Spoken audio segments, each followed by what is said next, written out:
Hello everybody, welcome. Today I am going to get started on my Tamagotchi-like game. You can also make a Tamagotchi-like game along with some other people, like me, because this is a game jam. It's the Tamagotchi-like jam. Technically it's the game-like jam, and this is jam we do every other month on the odd months of the year. And this is November 11, odd month, and we're doing a jam. It's actually the last one of the year. Welcome Timeless, good to see you. Thanks for coming on through. And Tamagotchi is the game we're making games like. So there is the game embedded right there on the jam page. There should be links pretty much everywhere, like, you know, in the panels on Twitch, in the description box on YouTube. Why don't I even put it, I'll even put it in the chat right now. So yeah, check it out, join up.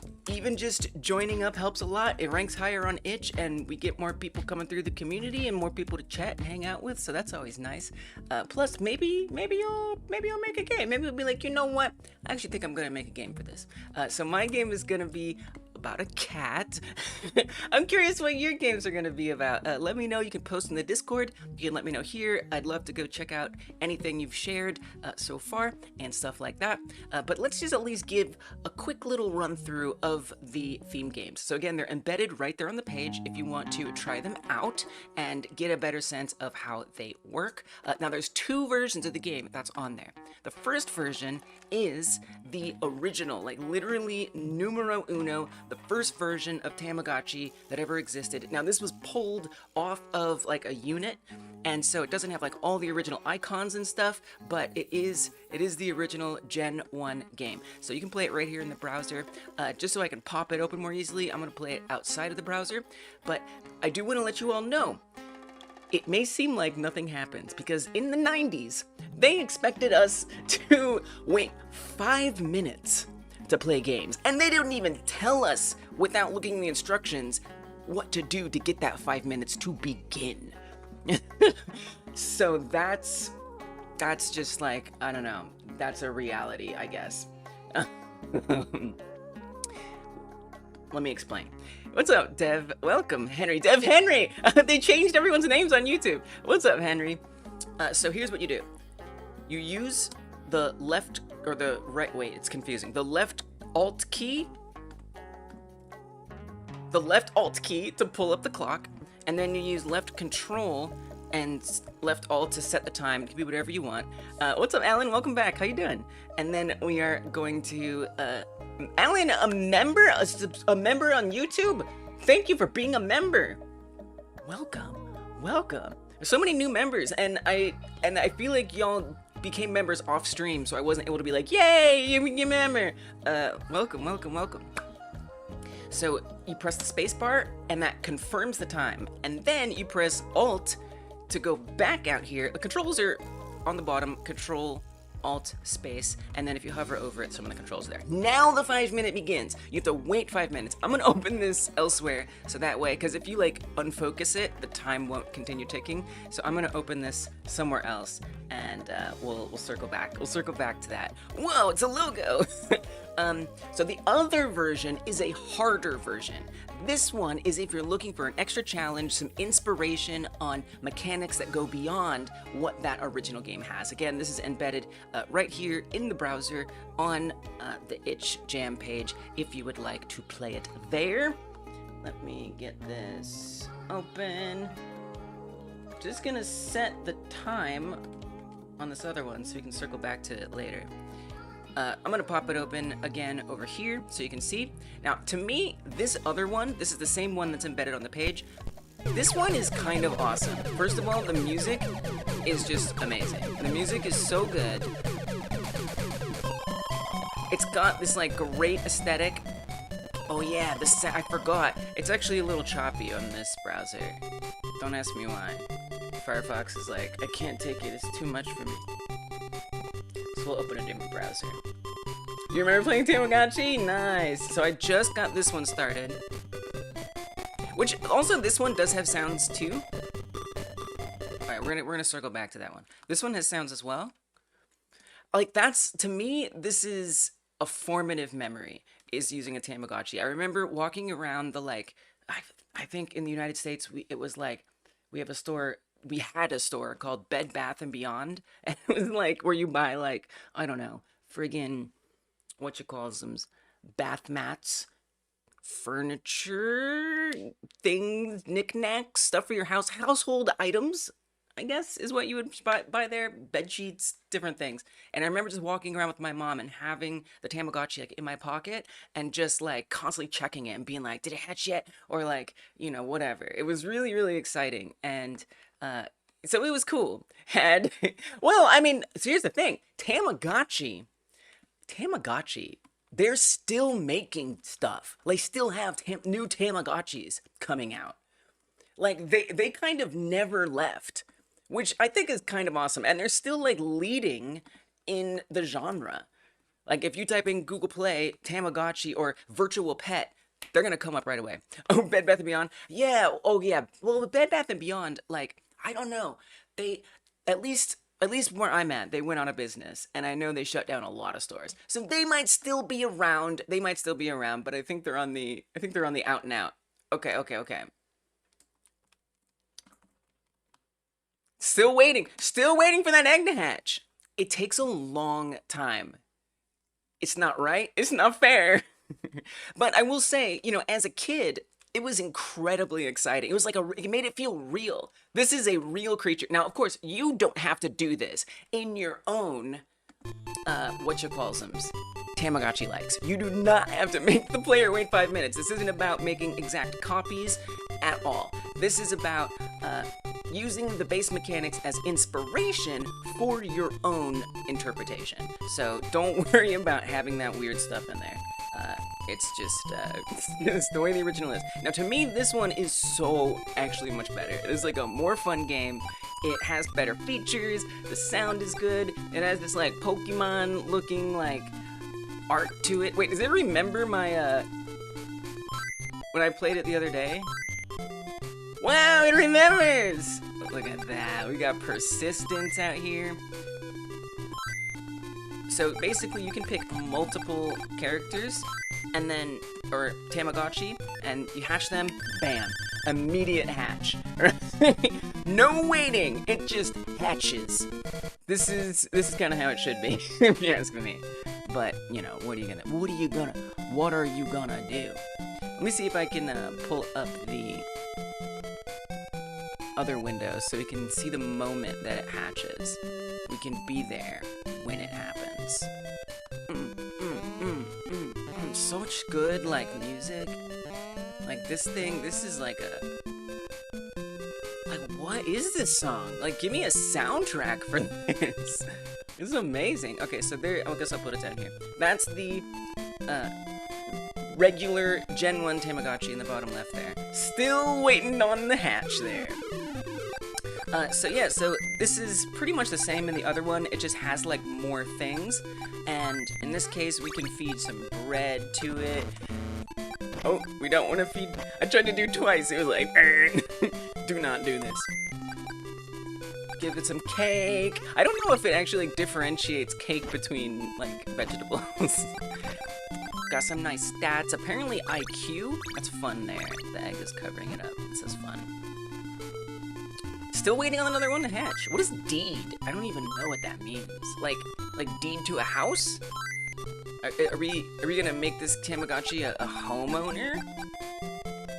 It's looking a little confused. Oh, is it pooping? It's gotta be pooping. Ah! So relaxing. Wash it away. Very nice, very nice. And then there's a few games here. This Smile game. This is actually very similar to the one that's in the Gen 1. Left or right. So you pick a direction, and to win, if it's the same direction that the Tamagotchi is looking, then it's a W. Otherwise, it's not. Win! Yay! I'm a winner! Not the most fun game, okay? Mr. Tamagotchi, we're 712 and you're to Texas! So I got mad because I won more. It's like I'm playing and it's playing and we're playing against each other. Are you pooping again, buddy? You got another poopy? Are you just You okay? You need some medicine? You want some medicine? No. It's delightful, delightful. So yeah, this has some extra mechanics so you don't... Oh, it hatched! When did that happen? Ah! Welcome! Well, at least y'all didn't miss it. That's what matters. Welcome to the world's young Tamagotchi. Now, I can't name you. I will call you Maud. Thank you, Maud, for joining us today on the stream. I appreciate you being a Tamagotchi. So this does have sounds. They are not the greatest sounds, but they are sounds. They do their best. I don't know if you heard that little beep there. It's, let's see if I can, it's hard to zoom out on, there we go, on archive.org. Okay, you hear the sounds? It's the little beeps. That's it. That's all you get. So it's a little character, but this is the simple version. So instead of having a whole bunch of food, we have a meal, which is still bread, and a piece of candy. So a treat and a non-treat. Again, I don't know that it actually differentiates between them. So it's a little weird. You have to do like Control, Alt, and Space to try and navigate. Kind of weird, but it gets the job done. So then you can play games with it to make it happy, obviously. I think Spacebar is back. Now, whereas the Game Boy version that we were just playing has 3 different games, this has 1. And it is this. It is the left and right game. Same one, super happy. So it's really, it's not that different, the 2 versions. It seems just like the Game Boy one is sort of the, like, I don't know, the good one? Like it takes this and it does everything that would make this a better experience. Wow. We're, okay. I'm sorry. Yes! Yes, you won! I genuinely think, yeah, Tamagotchi! Oh, it's the same score. I don't think it actually makes it happy if it doesn't win. I think it doesn't help its, like, joy. And then it just keeps looping. It takes you back to the game, so you just, like, infinitely play this game, which is not going to happen. So we're going to press spacebar to back out. Let's keep scrolling through the... please, please, please stop this game. Just do the arrow keys. Nice. Got the first cutscene? What does that mean? Okay, let's push spacebar. Back, do. The arrow keys don't work, but hey, if they work for you, that's amazing. I'm impressed. Okay, wait, I passed it. I want to see stats. See if it got happy from that. 0 years old, 5 ounces, no discipline, hungry, not happy. So that's it. You have apparently discipline, if you want to think about that. Oh, you made a cutscene for your Tamagotchi-like? Nice. Nice. Little bit of hunger. Happiness. That's like the base of the things that you need in your Tamagotchi-like. Get some hunger. Some kind of stats. Get some happiness. It doesn't have to be those 2. But a couple base stats, right? So that way we're taking care of something. Now, it doesn't have to be in the form of like... in fact, I don't think I'm going to do this. In the form of like meters or bars. You don't have to do that, right? You can represent it in other ways too. So it's just like a foundation for you to make a game from. And I think, I mean, look, like, what more is there to say? Like, you kind of get the idea. We've all played these types of games, but if you have questions about, like, the jam and what you should or shouldn't do, just let me know. I'm here to help. Oh yeah, we got life, fun. I guess that's hungry, because life is hungry. Fun is play. I know what body is supposed to be. It's very interesting. Oh, and then the games. This has more games. So here's the other thing. I think mini games is pretty important for a Tamagotchi-like. And here's the other thing too. You can also think of it as like a virtual pet-like. Kind of researching. I feel like I've done my research, but if y'all do have questions about like research type stuff, you just let me know. I did a member stream yesterday where all I did was I looked at gameplay for other virtual pets. That was like the entire stream, member/subscriber stream yesterday. If you're a Twitch subscriber or a YouTube member, you get access to those streams. I just watched videos of other people playing other virtual pet games. and mini games that you play to either earn money to get stuff for your virtual pet, or that your virtual pet plays themselves to make them more happy. That was like pretty much in every single virtual pet game across the board. So I think that's another important component to think about, which is kind of crazy, right? Because you're not just making like a virtual pet game. You need some medicine? You're not just making a virtual pet game. You're also making a bunch of mini games. So it's like a lot. Are you sadly eating? Oh my gosh. I'm so sorry. Do you need to be disciplined? How about we praise? You're so good. You're such a good little circle. Yes. You're no mod, but I can appreciate you. You're not sick. Are you bored? We can play the other game. Sports game. This is the sports game. I think this is like it hops and you like try to avoid things. If you made one, you get dangerously close to making a full-on Digimon game because you really want to. Yeah, I mean, we were talking about that. One of y'all was saying that like Digimon was like the boys' version of Tamagotchi. So like, it kind of makes sense that a lot of y'all are gonna associate Digimon with this. And like, if you want to take that, there's nothing wrong with that. Like, if you want to take that inspiration, they're all virtual pet games. Tamagotchi created the virtual pet genre for all intents and purposes. So, really take any inspiration from a virtual pet game and you're good to go. Now, obviously, don't use Digimon name, don't use Digimon assets. You know, same thing with Tamagotchi. I don't know what I'm trying to do. Am I trying to catch the ball? Am I trying to avoid the ball? I did it wrong. I'm so sorry. I'm so sorry, little Tam. Oh my god, I'm letting you down. Kind of difficult. Sorry, Didikalunu. I'm sorry to disappoint you. It also has like time of day and stuff, which is interesting. So I guess that's like if you're putting it to sleep or not, you can do that. And things like that. So, alright.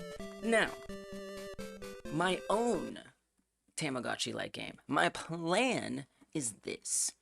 I want my game to look like this. There's gonna be a cat.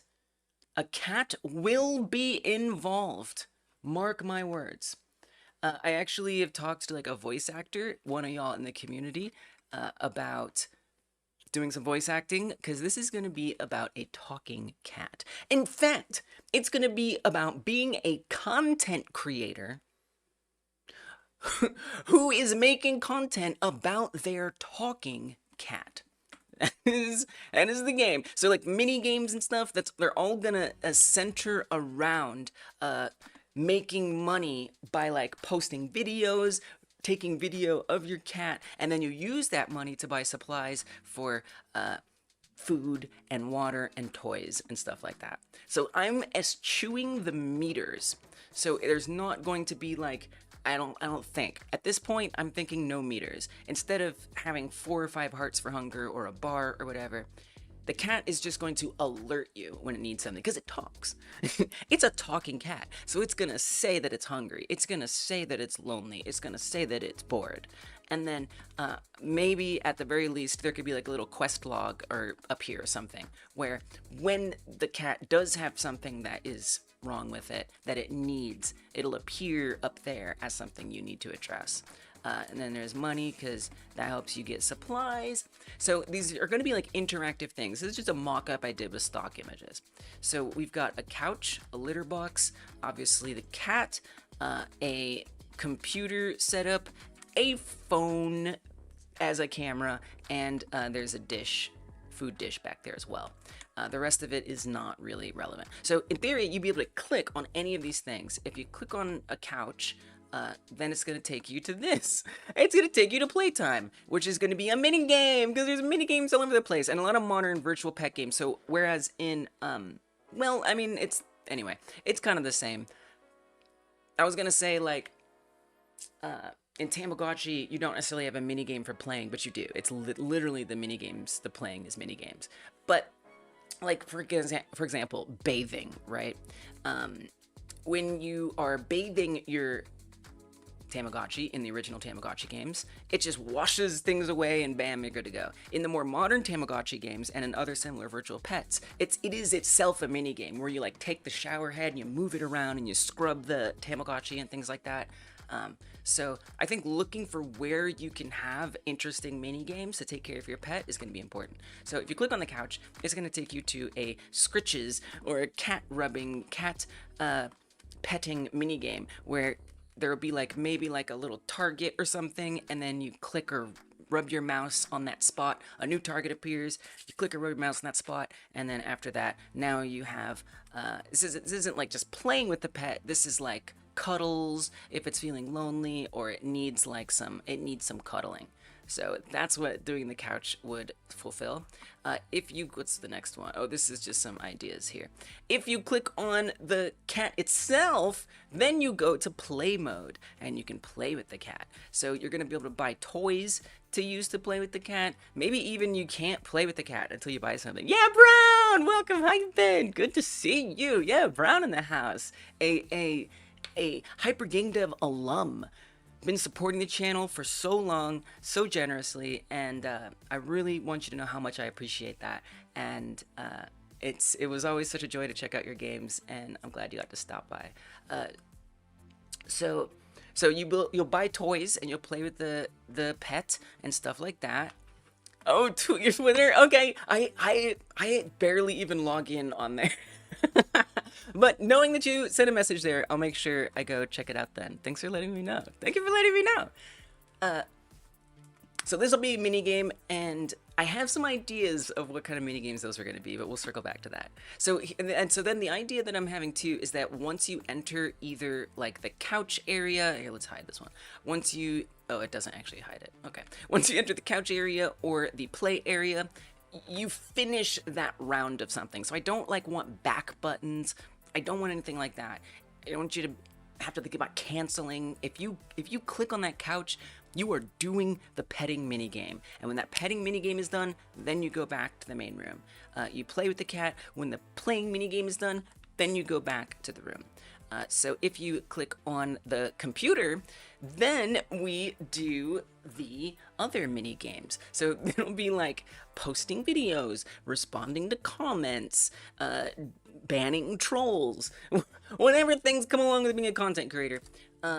Oh, and then so you'll make money with like mini games by playing mini games, and then you'll spend money by buying supplies for your cat. So that's the computer is functioning in two different ways there. So then the next thing, when you click on the camera or the phone, this is optional. I'm not sure I'm going to have this or not. I haven't decided. But this will be another mini game where you're trying to take video of the cat. So keep the cat like in frame and stuff like that. So that's kind of the idea. And then the other thing is going to be the litter box. This is also going to be a mini game where you fling poo. So there'll be a bunch of poo on there, and you fling it, and that's what you do. It's another mini game. Finally, there's the feeding and watering mini game. You click on the bowls. You have to open a can. You have to dump some water. Open a can on that food bowl, and feed the cat. So that's where I'm at with my game. And again, the cat is going to be talking. I'll try to let you hear a bit of what the voice actor is contributing. So I didn't give them specific lines yet, but I did tell them the general character, and they sent me their voice of it, and it's perfect. They nailed it, and I'm super excited to have this talking cat. I'll play it for you as soon as I get it loaded. All right, in the meantime, now that you know about that, that's what I'm thinking for mine. I'm curious what y'all are thinking of yours. Let's check up on the chat, and yeah.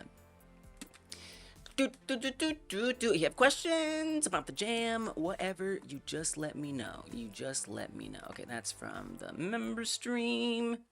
Scroll. Sorry for not showing up last month. Oh, that's okay. Busy with university exams this month. You'll be participating. Let's go. The more the merrier. Welcome. Good to have you, Henry. Timeless's keyboard broke. No! Using a Dell Office keyboard. That feels horrible. That sounds horrible.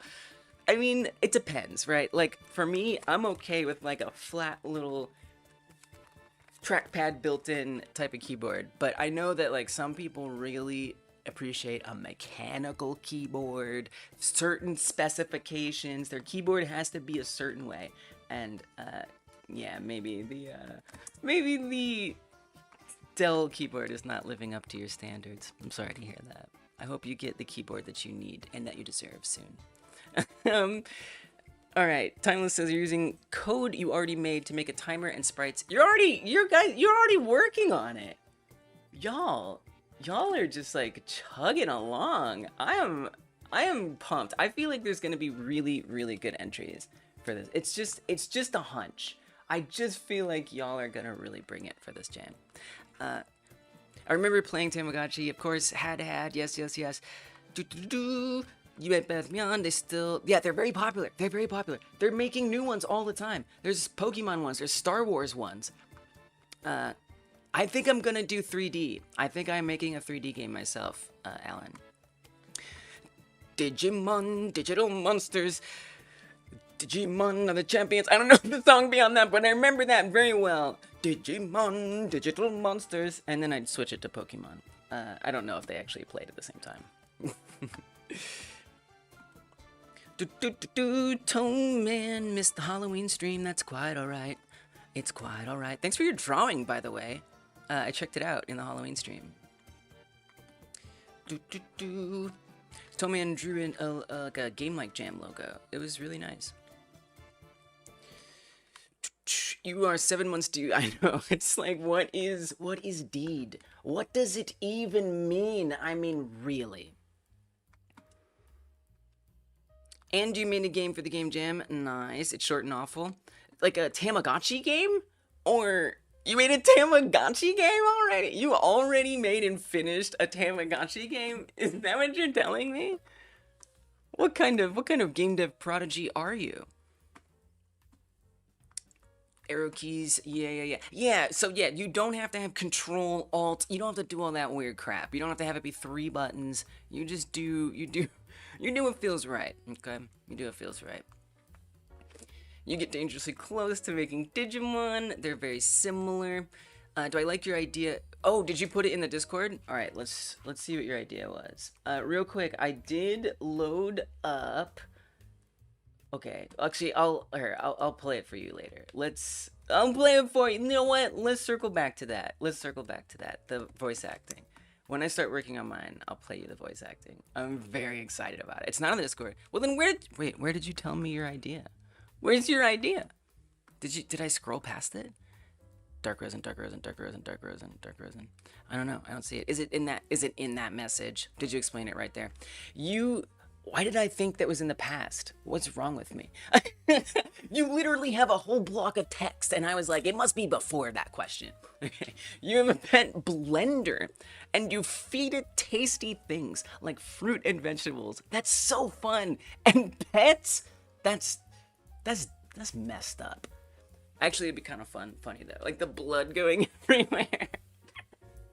I mean, look, that's what you want to do. I'm not gonna stop you. And it makes smoothies for you, and you can pet it. I think that's a fabulous idea, Dark. I love it. I love it. Because here's the thing. This is a genre that's ripe for coming up with really unique twists. When I was researching the game yesterday, Wobble Dogs came up. This is a fascinating twist on this genre. I don't know if y'all have heard of this game, but you like are evolving these dogs to like have different limbs and body shapes, and it's like all like very physics based and procedural. So these like dogs are like walking around this like pen, this like area, and they just bump into things, they fall over. It's like a very interesting right, so you mutate them, you have them. Yeah, it's kind of like Spore. It is kind of like Spore. Spore meets Tamagotchi. Which is like a really fun combination. So there's a lot of super unique ways you can interpret a virtual pet genre. So if you want it to be a blender, right? It is horrifying. Like I skimmed through like a 10-hour video, and I spent like 20 minutes watching this 10-hour video. Yes, thank you for stopping in, yeah, Brown. I'll make sure I check out your message. Appreciate you coming through. Oh no, ads on Twitch. Boo. So yeah, get creative. It's still chilling over there. How you doing? You okay? You good? You good, mod? Didn't mean to abandon you. You made a virtual pet once? Really, Noya? Wait, did I know that? I don't know if I knew that. Yeah, I mean, it's such a good, like, starting out or just, like, practicing making games game to make. You know? So many good fundamental concepts to learn and get from that. It's awesome, Noya. I'd love to try it sometime. It could be part of our research. You're on Twitch, right? Yes, you can always drop a link. YouTube, they won't let you drop a link. Horror Tamagotchi does sound funny. Oh, there was. Wait, we played one. What was it? I don't remember what it was called. I think it was on Itch. Wait, y'all gotta check out the horror one. Wait, this is the cool one. Y'all need to, if you, okay. Itch. Okay, we got, no. Just take me to regular itch.io, the regular website. Wait, y'all might really like this, because this is an interesting concept. I think I just typed in virtual pet and then clicked on the tag here. Oh yes, yes.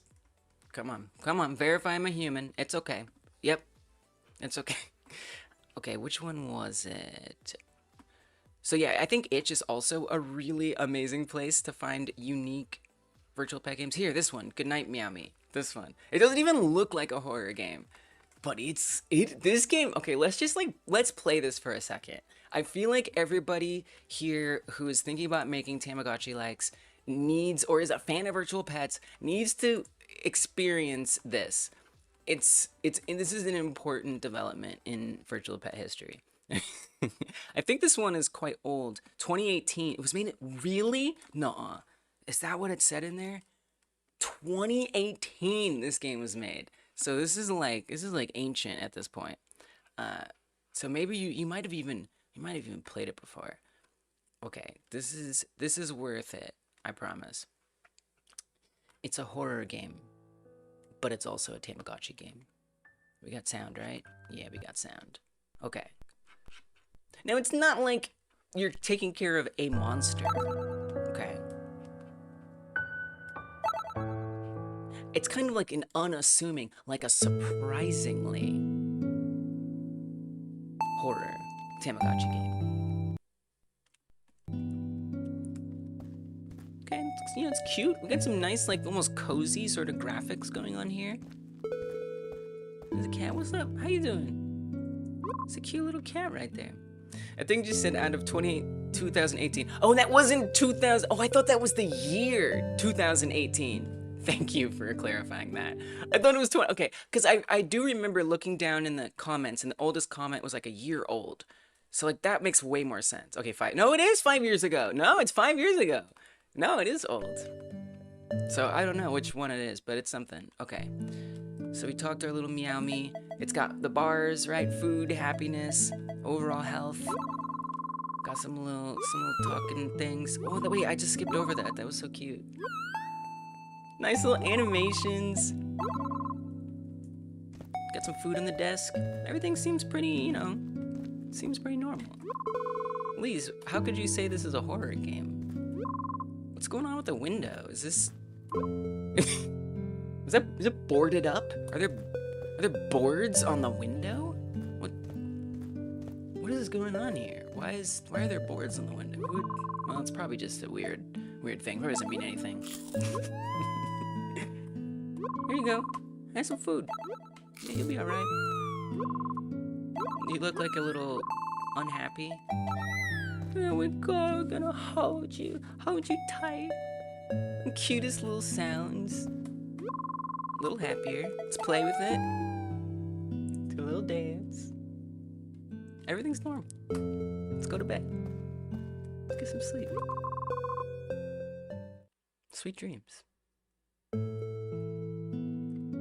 You're gonna adapt virtual pets to the action fast-paced genre? Nice. Food. We're out of food. I can bring your happiness up. This is acceptable. One more heart.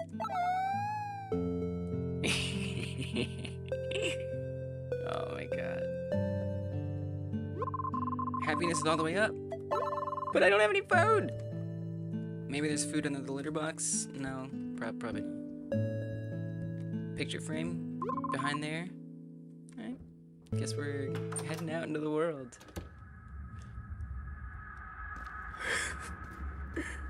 Oh.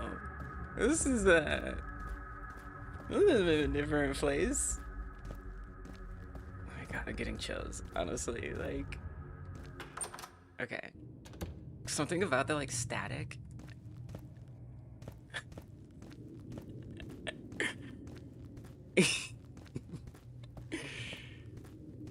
Okay, we just need some food. We just need some cat food. Oh my.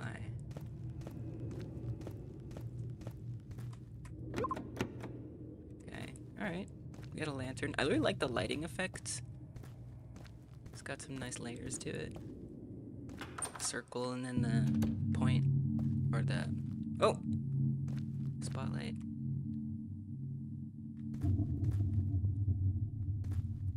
What has happened here? No!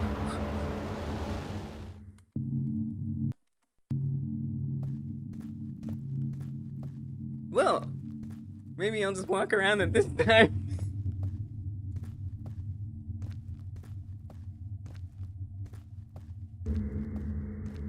Okay, oh. Oh, come on! Okay, alright, it's fine. You know what? It's fine. Everything's fine. Everything's fine. Meow me. We're doing it for Meow me. Anything for you, Meow me. I love you. Yeah, we can get food again. You never know what's out there. I mean, I don't know if this is like an allegory, like meant for mental health or something, like what it's like to have to... No. Oh god. Okay, there's a door.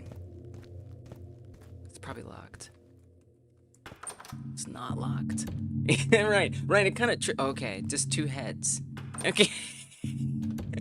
Yeah, right? It kind of tricks you a little bit. And even the, like, cover of the game doesn't seem like it. It's right? You gotta... Oh, I gotta go get food. No, don't make me go out of the house. I'm a programmer, damn it. I don't know nothing about going outside. Okay. This room's a little different. Beautiful art. I mean, it's nice. It's a nice art style. Biscuits! Or whatever they are. Food ×2. Nice. Now you just gotta go back. And then we can give Meow Me the food. And you can see the horror components that are present in this game. It made us think that we're playing a cute cat game. I know. It's... guys, it's locked.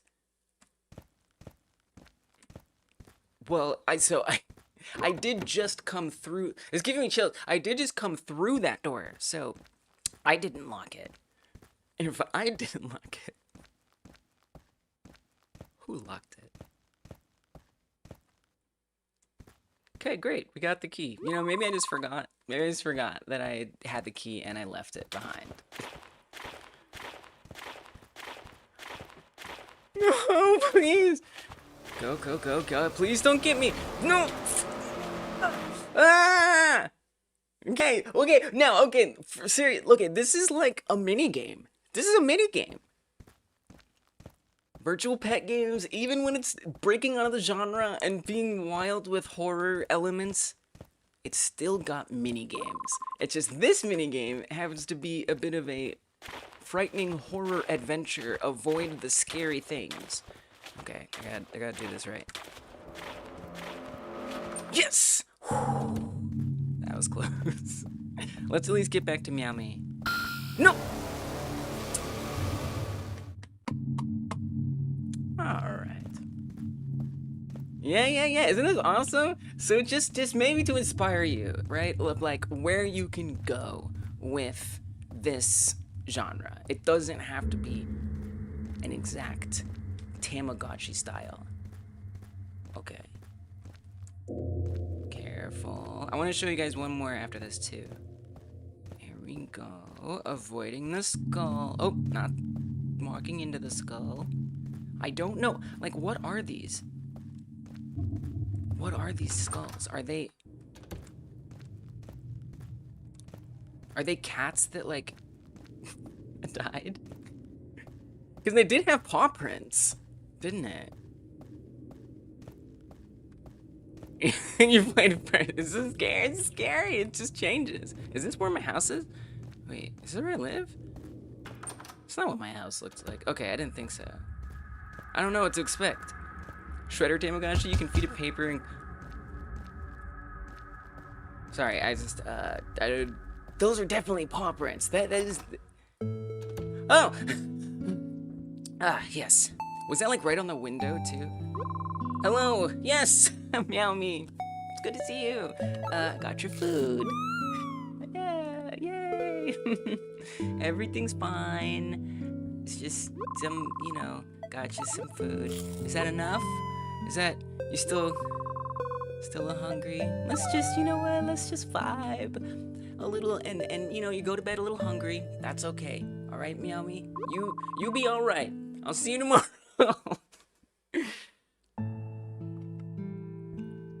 Oh God. Not dead. Is this what happened to all the other cats? You let them die? Who knows? Y'all have to keep playing it to find out. So yeah, very, very interesting interpretation. Like, you don't have to keep it. You don't have to keep it just like regular Tamagotchi. What happens if you don't feed Meow me? It's a good question, Dark. You have to try it yourself. You don't have to find out. Okay, so the other one I wanted to show you, I'm trying to remember which one it was. It wasn't that. Oh, I think it was this one. It was literally the top one on Itch. Okay, so this is another one, just again to inspire you to break outside of the box a little bit. Now, this isn't like a horror game mashed up, but there are some elements here that are unique. So this one's kitty toy. This is really awesome. Kitties give money when they leave. Happy kitties leave more money. Splashy with you has come to visit. Is that its name? Splashy with you. Oh, and then I think you can have their names be visible. It's got settings. Let's see. Show kitty names. There we go. Oh yeah, it is SNES sounding. Okay. Great. Well, I'm glad that we're here. We have 10 coins. You can see in the bottom, well, you can't, the chat's covering up, but in theory, there's 10 coins down there. You look pretty good on like cat food. Wanna play? Oh! Okay, so something I think is so cool about this is you're like in like this area and the cats just wander around and they dynamically interact with an object. Like I can pick this up and move it and the cat will interact with it and it has physics. So to me, this is like a really interesting iteration on the Tamagotchi because instead of just being like this stationary thing that you go up to and you press buttons with, this actually like lives in the world and is like a part of the world, which is just I can bump it. Boop, boop, boop, boop, boop, boop. Oh, and I think if you rub your mouse over it, hearts come out. Okay, so more cats. If you put the food up front like this, and you make sure this, look, more cats will come, and you can just keep like raising a giant cat farm. I think you have to like pay to like adopt them, so there's like a collar in the shop, and if you buy that and you put it on a cat that comes through the gate, now you have 2 cats. I don't think I even have 1 cat. I think I need to adopt one. And then, so the way that you buy things is, I'm not exactly sure how it works. Oh, there we go. There's just, I don't know, there's just an interval where coins appear. All right, Musketeer. Welcome to the family. So we adopted it by putting a little, what you calls it on it? A collar. So this is pretty much this game. There's some extra things too. You can decorate the house. You can paint the rug. And there's other things, furnitures and stuff you can buy. You end up like decorating. I think that's another thing that I saw a lot in even like the modern Tamagotchi games have like interior and exterior decorating elements where you're also like cozily building up a town or something. So I'm sure those can all be painted. What's an expand permit? Stardew Valley over here. So yeah, lots of interesting creative things you can do. Don't feel limited. Yeah, physics-based, exactly. I mean, look at Wobble Dogs. Like Wobble Dogs, the physics-based, it's just like this, where there are things in the world that the virtual pet can then actually go interact with. And you can move them too. Just like interesting interplay. I'm not sure if I want to do something like that. I don't think I need to. But it's hard not to want to. Alright, let me catch up with y'all. And then, it might be time. It might be time to get started. Can't wait for Miami to become Garfield. Just like crave lasagna all the time. Yeah, I'm sorry, no, yeah. Aw, frigging Twitch. The worst. The worst. Good to see you, Flip. Thanks for coming through. Welcome, welcome, welcome. Your game is a fun game. So yours, you submitted it? Is it ready to play? We'll check it out. It's your first time making a pet sim game? I think it's my first time making a pet sim game too. First times. I'm not sure, Rogi. It said... Oh no, it does say out of 2018. I wonder, I thought maybe that was saying like the year 2018. 72 for Ludum Dare 41. This was made in 72 hours? This is the horror one.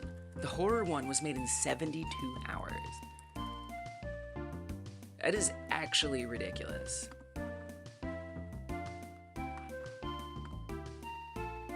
I can't even believe that. Absolutely shocking. We have a date on here. 7 years ago. Wild. So yeah, it does seem like there were a lot of entries.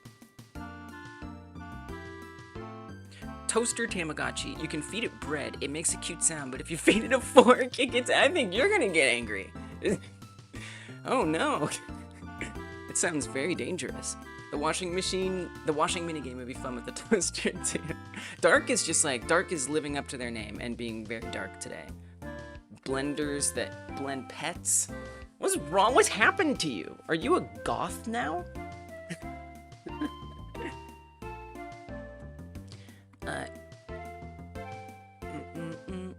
Timeless's plan is to adapt virtual pets to the fast action pace genre. I'm trying to think if we came across any like that.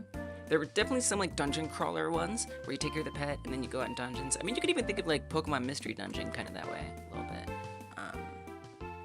There's probably something like that out there. I mean, I guess even like certain Pokemon games you could maybe call that. Yeah, I think it's weird wording.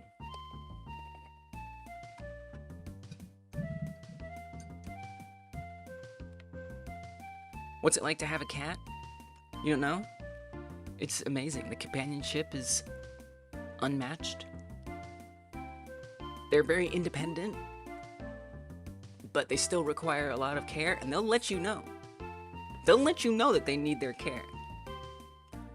So I would even say for like someone like me, who has ADHD and a little bit of a touch of the tism, cats are like optimal because they're, I don't know, they're just they help you help them. Whoa, that was a cool, look at that one.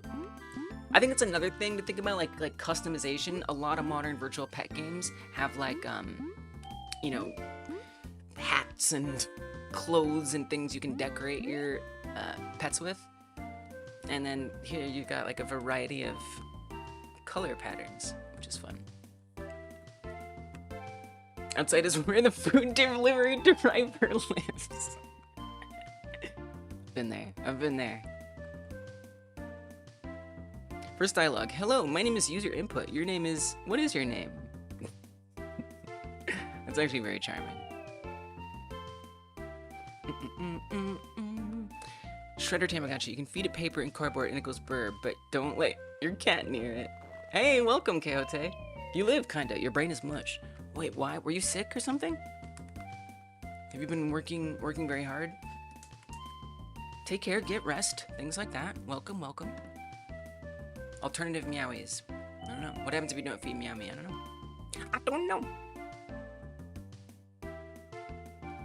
Alright. Oh, yeah, right. Your mother. Shattered ankle. How's she doing? Is she better? Like, all better? Is it, like, totally healed? That's ridiculous. What a question. Is she less distressed? But I see, like, yeah, it takes up a lot of spoons to balance that. She goes home tomorrow, but no weight bearing on her for another 13. Oh, that's a long time. That's a long time. Dang. You can't even do a cane with that, right? You're gonna have to be really careful. At least 2 canes. Okay, oh, and then you said you submitted one?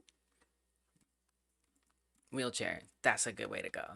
This is the way. This is the way. Okay, so I saw that there was one submission to the jam, but I was like, oh, wait, now there isn't. Oh, I'm not logged in here.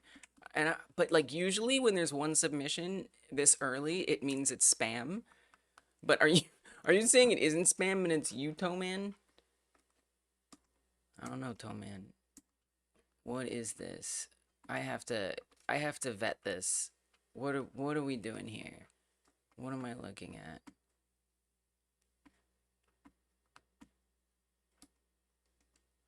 Okay, you know what, Toeman? This is not you made this in the time that we've had the jam up? Toeman, this is kind of amazing. Okay. Look, those buttons. We can give it food. We can make it sleep. We can give it a thing on its head. We can give it milk. Look behind. Oh no! What have you done? Nice, Toeman! No, first entry in the jam. What? Toeman, this is amazing. That is, I think you hold the game like jam record for the soonest finished game ever submitted. That is honestly a stunning achievement. If y'all want to check out Toeman's game, I don't know if it'll be public. It's not, so the jam submissions aren't public until the jam is ended, but until it's voting time. But if y'all want to go take a look at this, there it is. That is wild. I'm impressed, to say the least. So, getting started on mine. Come co-work with me, hang out with me. Oh, so I did, oh yeah, okay. So I wanted to share with you the voice acting. So again, I reached out to one of y'all in the community who was posting and self-promo about being a voice actor. So now I want to, this isn't what the cat's gonna look like. I don't, so in some level, or on some level, it's like, why am I showing you this? Because this is what I had in my mind's eye, okay? I can't afford this 3D model, and so, and it's not, it doesn't come with animations. I did find a cat asset, 3D asset, that comes with animations, and we're definitely gonna use that one. I'm probably gonna look into it actually right away. But just imagine this is the cat who is uttering these lines. So again, my game is about a talking cat. You're a content creator who makes content about the cat. You make content, play mini games to make money to buy stuff for your cat. Okay. So with that in mind, here is what the talking cat will sound like.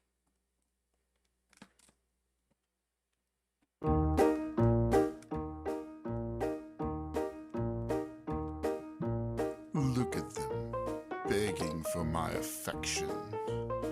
They feed me the most delightful food, clean up my waste, all in the hope of my brushing against them or sitting on them like a piece of furniture. It's true. They're pathetic, weak lumbering giants. Jeez. Okay. It kind of hit me.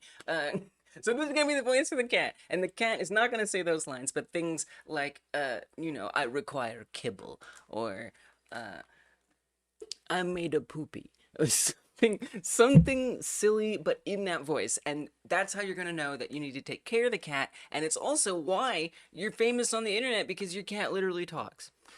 So I'm really excited to get those dialogue lines in here. I'm gonna write some and send them. If you, by the way, if y'all are like inspired, like if you can think of like funny lines, I will definitely special thank you for the contribution. Isn't that person amazing? What I told them was like Tim Curry, and I sent a bunch of like voices that Tim Curry has done, mostly villains. And I just can't believe how much they nailed it. Like, I can't imagine any better. Super, super, super lucky. You did a poo. You did a poo. I'm like, Candace, Quixote, what do you? I did a poo. I brought it out here for you to play with it with me. Oh, Jesus. Yeah, but exactly. I did a poo. Why is that? I like that one. Okay, wait. I did a poo is funny. Like, it really, if the cat says anything, I think it's gonna be funny. So, the actual 3D model that I'm planning to use, by the way, I will show you. Now, the reason why I picked this one, it is very low poly. It is incredibly low poly. I actually haven't tried opening it in Blender yet. I downloaded it. Hold on, let me pull it up in downloads. I downloaded it, but I haven't really investigated it. So I paid $10 for this, and it comes with a whole bunch of animations, so I don't have to think about making animations, which is obviously a huge win. Okay, there's textures, and they're in their own zip file. So the rest of the stream is, of course, going to be me working on my Tamagotchi-like. Co-work along with me. Let me know how yours is going. It's time to get started. Okay, so I think these are the 6 different cat types. There's like a calico, like a black and white cat, tabby, white cat, brown cat, orange cat. Let's drop this in. Open. Yeah, just open it. Oh yeah, we got a cat. Nice. And it looks like a cat. Fully looks like a cat. It's pink. I guess because it can't find the material. Okay, let's help it find the material. Let's see what we can do here. Whoa. It's always so alarming. You know what? I'm gonna append, because I'm always so shocked to open someone else's Blender project. I'm like, what is your setup? I don't understand. So we're gonna append it in here. Include the full 2D sprite file somewhere because it looks terrifying. What? What does that mean? The full 2D sprite? You mean the image? This one? Technically, this is a 3D model. It's rigged, but it doesn't have animations, whereas this one comes with animations wherever it went. So I'm partial to it. I hope the animations are in there. This is a moment of truth. Okay, I think I made a project folder, cat care game. Okay, we're gonna say blend files. The image that is laid out / flat. Oh, you mean this? You know what? Y'all said this about my last mock-up. So for the balloons like jam, I also did something like this. I'll try to find it. And you also said it was terrifying. Look, terrifying as it may be, okay? This is, for me, like the best way to mock up what the game is gonna be like. To use a stock image thing like Canva, and you can do this for free on Canva, just like search up stock elements, couch, pull up the graphics, drop them in. It just helps to like visualize and plan things out. Granted, you know, yeah, okay, it can turn out a little scary. Okay, I concede that. Okay, but I can see if I can actually find this. Hopefully I saved it to something cogent and searchable. I'm not so sure I did. Not sure what I called it. But it's in there somewhere. And y'all also said it was scary. Speaking of cats, Molly is sitting on my shoulder watching you, making biscuits on my shoulder and waving at you. How little must a cat be to be making biscuits on your shoulder? This is for Molly.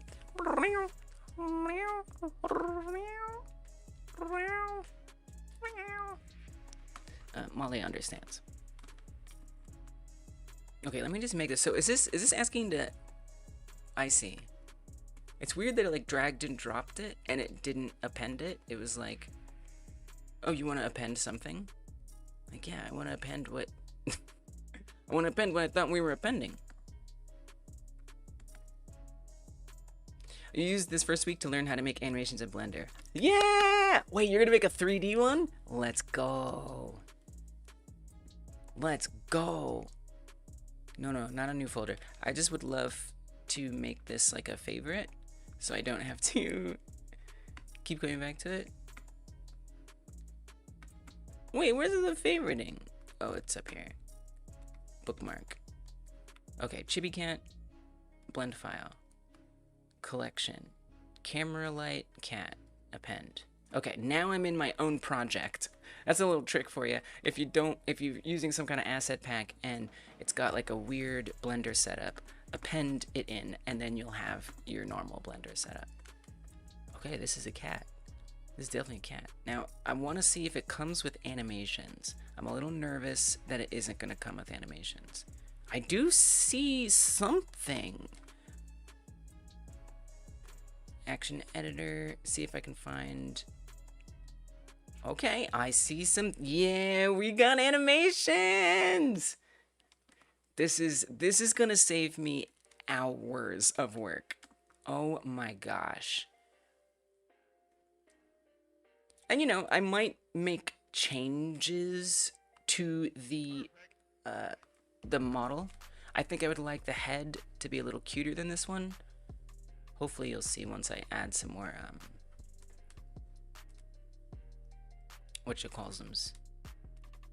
textures on there. Okay, let's pop this open to NLA editor. I really need to like save this window setup because I always have to do this every time. And I shouldn't have to live this way. Like there's a way to do that, right? To like save like the window setup. I feel like there is. Defaults. Save startup file.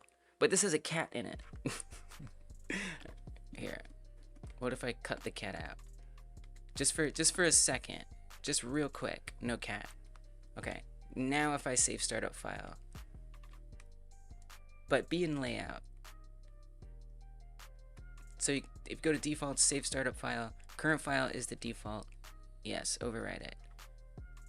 So then it won't start out with that cube that you always have to delete every time. And hopefully it'll remember all of this, if I'm lucky. You have two possible mascots for the game, but you still can't decide which one to go with. They are two Blender models that you made last year. Nice. Oh, so you're already working with stuff. That's nice that you're already familiar with Blender. That'll help. That'll definitely help. Okay, I want to see these animations. Okay, is this... I'm told this is idle. I feel like we're not actually playing the animations correctly. Here, we'll open it up in Action Editor, I guess. Okay, I'm scared. I'm frightened. I'm a little frightened. Looks like they're all locked, too. This is not the way I would normally lay this out, which is always where I start to get nervous with asset packs, is I'm like, I don't know how you did this. I don't understand. It says NLA track. And then there's all these action stashes.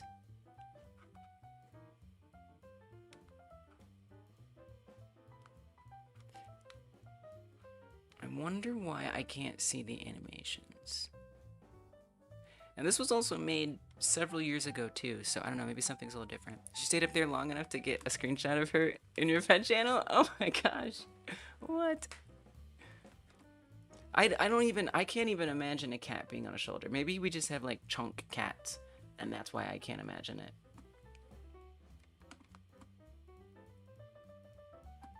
But like generally, I think of cats as quite large.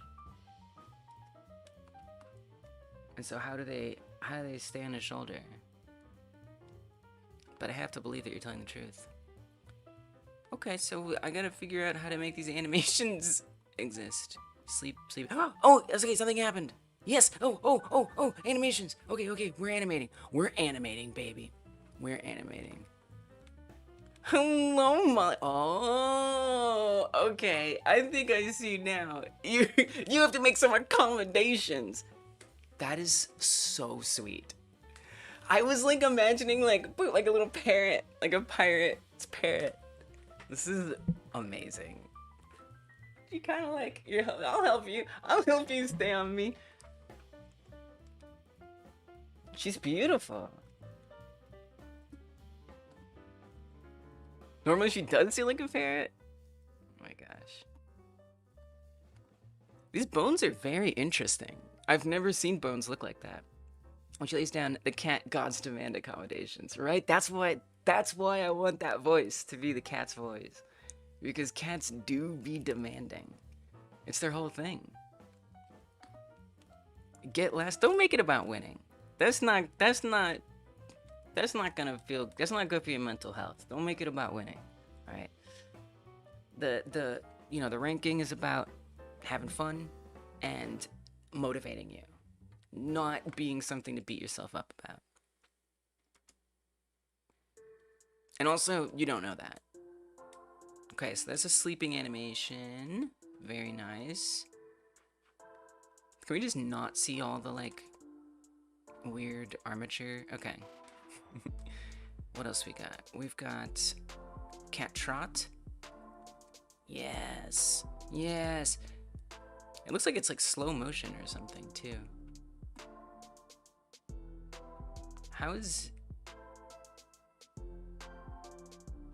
There's definitely some interesting things going on here. I have a feeling like we need to be using the NLA editor to actually get it to wrap around. Yeah, right. And it's like, Toman, you also already finished it. Like, you could keep working on it, and it will be even better. Wait, where did all these? Oh, because they were part of the armature. I see. It'll probably be easier to bring them into Godot and have them there and have them loop in Godot than trying to play them all in here. So let's do that. Let's save it as it is, bring it into Godot, and then see what it's like in there. But it seems like an important first thing is to get this cat added into the game, our virtual pet. Something I'm not sure about yet is like if you can choose what your cat looks like, or if it's like kind of randomly assigned to you. Like originally, hey Andres, welcome. How you been? Originally, I was imagining that like the cat would show up at your front door and you'd let the cat in, and then you'd have to gain its trust. I mean, I might still want to do that. I think that'd still be nice. And then if you don't take good care of it, it runs away because it's like not happy with the level of care. And then after that, you can just, another cat will show up. Hey, it's another cat, and now it's a different color. But I don't know, something about that, like from a progression standpoint, feels a little weird. I don't know. Like should the player feel like they have to earn different cat colors? I'm not really sure. And then like you just, if you lose, you just get another cat. Like where's the punishment? I don't know. Maybe you get attached to that cat, but then the cat has the same voice. It's another talking cat with the same voice. It raises questions. I wonder if like losing needs to not be you lose the cat. I guess it could be like you start over or something. Yeah, I gotta figure that out. Okay, blend files.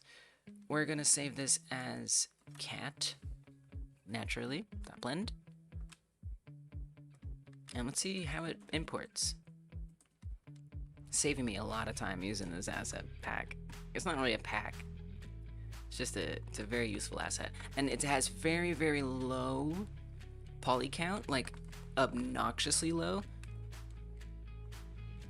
which is just nice for like compatibility reasons. There is a cat up there. She's deciding if she wants to chill. She has decided to chill. A little piece of paper on there.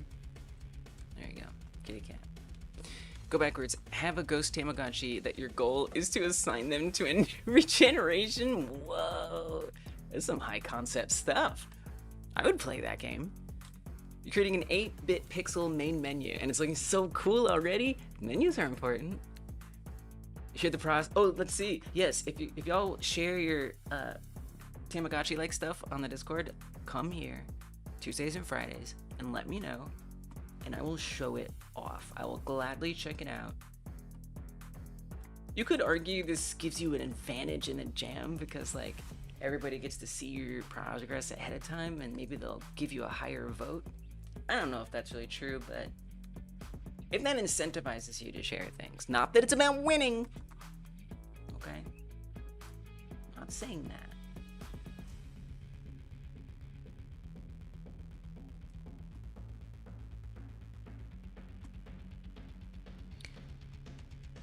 Is it in the Game Like Jam section or somewhere else? Maybe it's somewhere else. Or is your name different? Maybe in general. The epsilon of cloning talking cats, you're fueling them? What in the world? Whoa, Games Agenda! A lot of people, a lot of old alums from the Dreams days showing up lately. What? Crazy.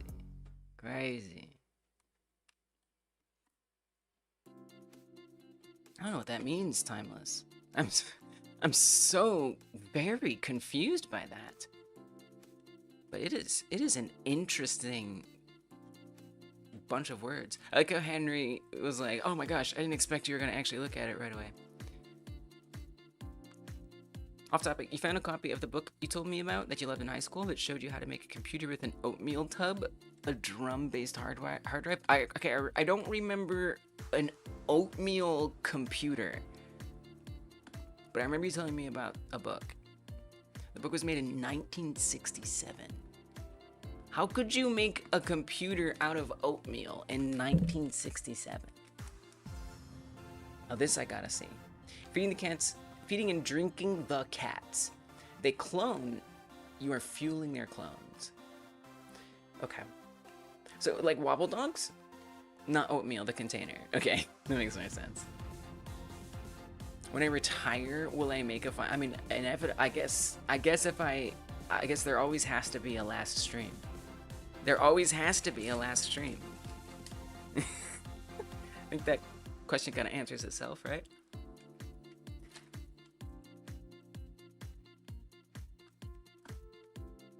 Make a new cat scene. It's a pretty cute cat.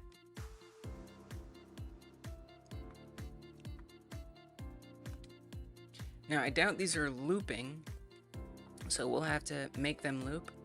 We'll make them loop by opening up the blend file in the advanced importer in Godot.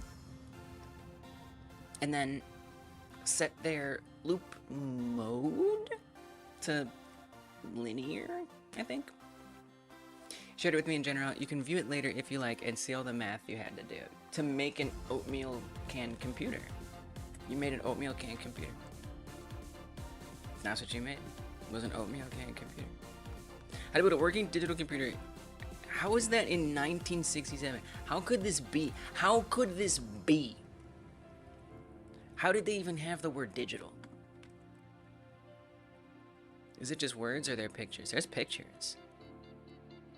So this is like Turing, like Alan Turing type of stuff, I guess. I see. Computer. Okay. It is kind of like an interesting project, though.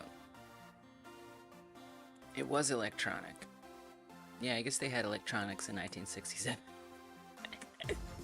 I'm imagining like Victorian era when I hear 1967.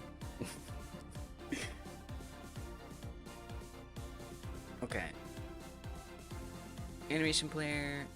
Do we go to each? So for each animation, I'll need to set its loop mode indeed to linear. Please say I can just do them all. No, I gotta do each one. Look at all these. This came $10. This came with all of these animations built in. Like, I'm gonna be able to focus on making this game and not animating all day. And it's not to say I might not make changes to the animations, you know? But, like, it's a little weird that it just, like, zips back. Like, shouldn't it, like, walk backwards or something? So, there's, like, things I might tweak, but I've already got that foundation to work with now, which is just freaking amazing. Look at that little swipe. Wow, it's so good. Oh my gosh. So when it catches something it's playing with, a type of playing, cleaning itself. Oh my gosh. We need some textures on this cat. Death? Oh my god. It's not funny. It's not funny. It's very sad. It just topples over. I mean, points for thoroughness. Nixie? Do I know what a Nixie is? Melting into the cat tree. Very slow motion, but that's okay because we can speed it up using an animation tree in Godot. Oh, it looks like one of your cats. When your cat dies. Okay, I'm gonna make sure they're all looping, even if they're technically like a one-time thing. I'm gonna still set every single one to looping. I might change my mind about that, but I think I can make them all looping and then optionally loop them or run them as a one-shot. And then they won't loop, I think. Death is a part, that's true. That's true. I think even Tamagotchis die. Although maybe in some versions it's a little less. Like, I think they sometimes it's explained that they just go back to their home planet or something. But that's true. That's very true, Timeless. I don't know if this cat's gonna die though. I'm not sure how I want to deal with losing. I definitely want to think about it though. So then, if you're taking bad care of your cat, maybe comments on your videos on the content creation you do are negative and people are canceling you, you get canceled, that's how you lose the game. But again, what's the actual consequence? Do you just not have any more money to take care of the cat anymore? And the cat just never dies? I mean, I guess you just start over. I guess you just lose all your progress. And the progress being, what is the progress? I feel like there needs to be some more measure. I think in a lot of these games, the one we played with, the kind of cat rancher game, you just want more and more cats. You want to have as many cats as possible, decorate your house, and whatnot. In base Tamagotchi, I guess you want to see them grow up and turn into something new. Yeah, well, right, and so that it could be subscribers and followers, but it's then it's just a number. It might as well be a high score, which is fine, but I don't know. Something about it doesn't feel like enough. Maybe there's some way you can decorate. And then on the other hand, it also feels very punishing to say that if you customize and decorate your house, now if you lose, that's gone. That's a pretty big consequence. And I think would be not that endearing to people who like games where you decorate. So I don't know, there's something missing here, but hopefully it'll make sense soon. You had a feeling this would be the theme when you were doing the JavaScript version? Nice. That was such a coincidence. And I'm not sure if I started working on that. I'm pretty sure I knew it was going to be Tamagotchi before I started working on that. I'm pretty sure. I don't know why. I guess You know what? I feel like we talked about it. I think like I was asking y'all what kind of game I should make, right? And then like we collectively decided on a Tamagotchi game. So I think it was just like another coincidence where it just happened to be because like 3 of y'all are already making Tamagotchi games. Noya said that they had made a Tamagotchi game before. It's like it's a popular one for hobby game devs. What's up, Studio Majestic? Welcome. How are you? Thanks for stopping in. I assume you're a game dev, or at least you appreciate majestic games in a studio. Okay, so I've set them all to have a linear loop mode. So now, I'm gonna make an animation tree, which will play the animations. I need to get those textures on there. Yeah, I am concerned. I'm a little concerned about like some of the game components. I'm hoping that if I just like build as much as I can, and I start to test it, I'll start to like kind of think about like I'll feel like what it needs or something, which is scary because that also means that I might not build it optimally to have those systems I later decide should be there in. Like, maybe I have to completely rewrite something because, oh, I need this, and I didn't make it for that. Anyway, okay, it's okay, you know what? It's a jam, we just gotta keep moving forward. Oops, I meant to make an animation tree. We'll set the tree root to be the animation player that's in there, or no, sorry, a blend tree. Blend tree is the tree root, and then the anim player is the animation player that we pop in there. Studio Majestic is good. You're an artist and developer, mostly software, but sometimes games too. Nice. Well, welcome. It's good to have you here. Software, nice. Like 2D art, 3D art, both. It should be in the Discord if you want to preview it. Yeah, let's see what you got. What you got, Henry?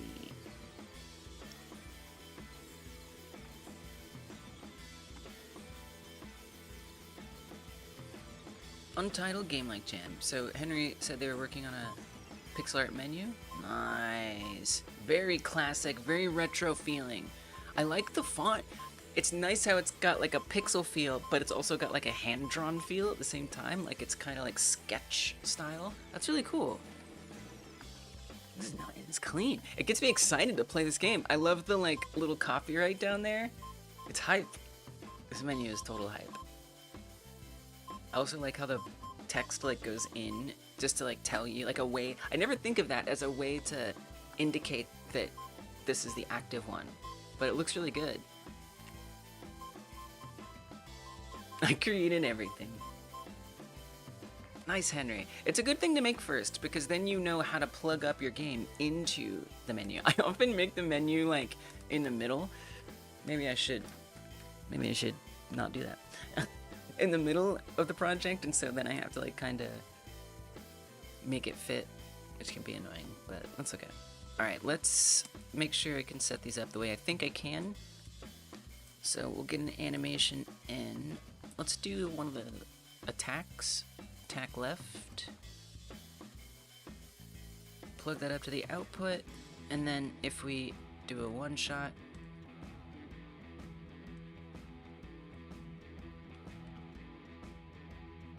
Okay, so that is just gonna infinitely loop. So I do have to clarify. I can't just have them all be animations. I'm going, or looping animations. I'm gonna need to pick which ones loop and which ones don't. Okay, I wasn't sure. Mostly 2D. You do some 3D for functional products in CNC/FDM, but you prefer 2D. I don't know what CNC and FDM are, but that's cool. 2D art, I'm really impressed by 2D art. I only really do 3D art, and so I find 2D art a lot harder. Personally. Nice. It's good to have you here, studio. What's up, Eric? If you ever want to share your stuff, Discord, give me a good place. You're on Twitch, which means you can drop links. My YouTube peoples can't drop links. But you know, you can do on YouTube is hit the like button. Are you watching on YouTube and you do like the stream, but you haven't hit the like button yet? Hyper smash that thumbs up. It helps. It helps a lot. Thank you.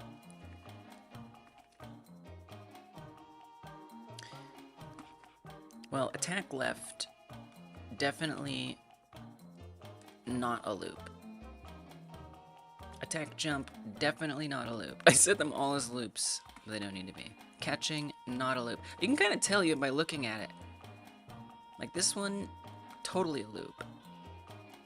Cleaning, I mean in theory I would think that's a loop. But, you know, I mean, I guess I'd have to break down into like two different, yeah, that's not a loop. You'd have to have like another one that attaches to it as a loop, which would be kind of weird. So you're just gonna do a short cleaning, not a long one. 3D printing, 3D cutting, milling machine. Oh, nice. You know, I hear that a lot, like for people who are 3D artists, that 3D printing is like a good avenue to go down in terms of clients and whatnot.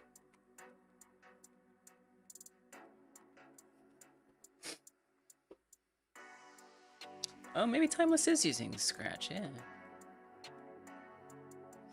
Coyote said, you had to say hi, but you must take a rest. Yes, yes, get rest. Been on the go for driving and such with us. 8 hours. That's a long time. That's a lot of driving. Thank you for stopping in and saying hi, Coyote. I appreciate you. It means a lot. And thanks for all the support that you give to the channel as well. Goodbye for now.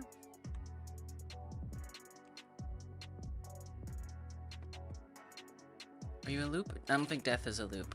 I think death is not a loop, would be my guess. But it's just a guess.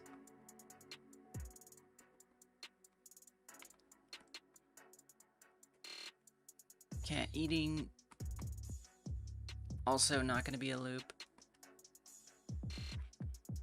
I might, you know, go in there and like break it apart and try to set it up into a loop somehow. But we'll see. Hit? Oh my gosh. I guess like the idea is you could be playing a game where like your character is like a cat or something.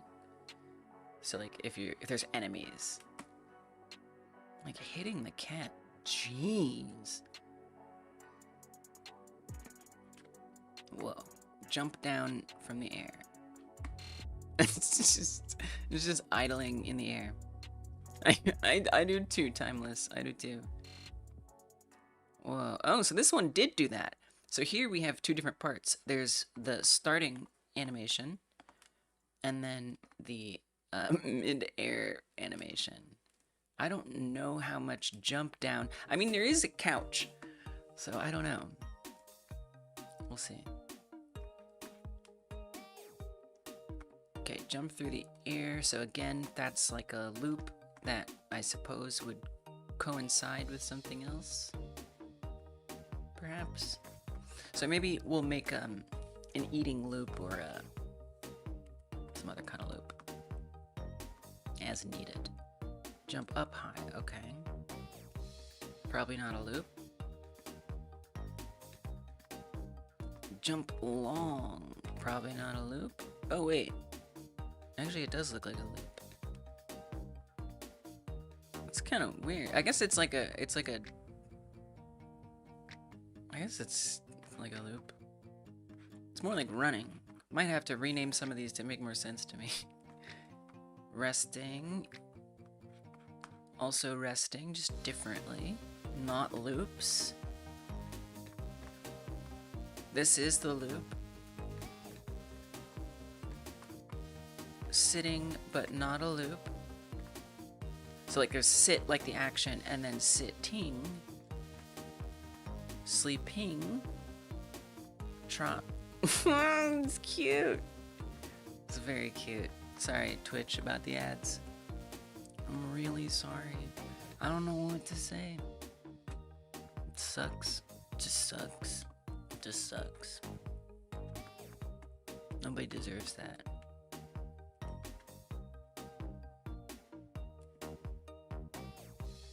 This is a loop. That's a loop. Okay. I mean, there's definitely some odd things, like why just a rightward walk? I don't know. Okay, re-import it with those settings. Now, I did think it was really cool, like the cat, like wandering, the virtual pet, like wandering around its environment. I do kind of want something like that, but I don't know like how like procedural I really care to make it, or how I like want to handle how that works. Like obviously it needs to be animating when it's walking, and when it's not walking, it stops animating. Maybe it does a little cleaning animation or something.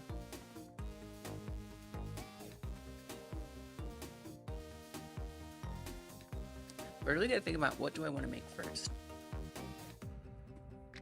We'll add the texture to the cat. I mean, there's a whole room, right? So I'd want to model, make like 3D models for the whole room. I think like clicking on things and going into like these little sections would be a good thing to work on. Oh, okay. Oh, that didn't go well.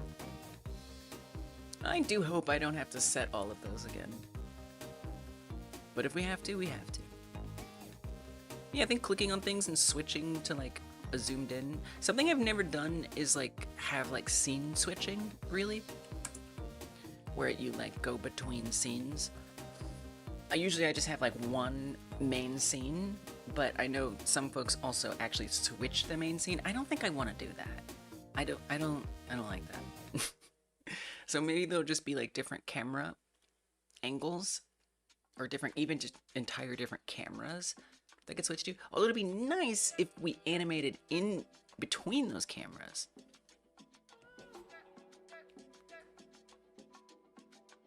Could use an animation tree for that, actually. It doesn't really afford a lot of flexibility, but we kind of don't need it. If the idea is you go into one area and then there's a timer for how long that area lasts, and then you come out of that area, I don't need to be able to be in the couch section and then that transition us into the play section or something. It's always one at a time. Okay, so did I lose all those? I'll go to like the end of the list and see if there are some non-looping ones. I don't know why it crashed. Is anyone gonna do a slime? Oh, that's a good idea. A pet slime pet or a jelly-like pet. I love that, Henry. That's such a cute idea. I want a pet slime. Okay, I think these were all loops. Oh, nice. It remembered it. Okay, so I think we're good. We did lose the scene that we started making, but that's okay. I didn't really do anything. An animation tree. You want to take... I mean... First of all, I guess that's fair, but... You didn't even know if anybody has that idea yet, so how could you be taking it? But I guess you mean you want to be doing something that no one else is doing. That's fair.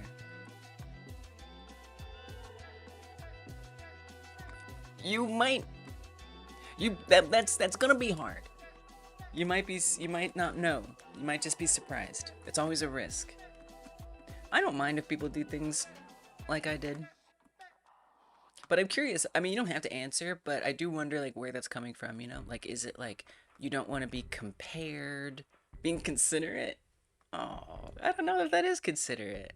To nerf yourself just so someone else is the only one who has an idea. But you're right, you don't know. So maybe someone is, like, really, really adamant about being the only one to make a slime game.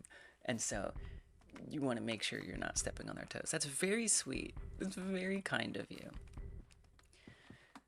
But to them, I would say, deal with it. Henry's gonna make a slime game and you're gonna like it. Okay, so let's set this back up. And again, just gonna test out the one shot. The other thing too is like working on like the bone filters. I don't know how many of these that's really gonna be relevant for it. So then in theory, like it could be walking and swiping at the same time or something. We'll see. Okay, sit is a one shot. So there it goes, it sits. Now if we want to stand back up, I guess we could reverse it. I'm not sure if there is a stand back up. And then we also need to make sure that they actually play in a certain order. So normally I would like to control this in code, although I think with the way these animations are set up, like it is, I do kind of see how a state machine could be nice here, like the built-in animation player state machine, which I've never used, or the animation tree state machine, but this does kind of feel like an appropriate time for it, if there ever was one. Because there just are these different states. But I also really like to control it in code. So maybe I'll just have these exist, and this will be...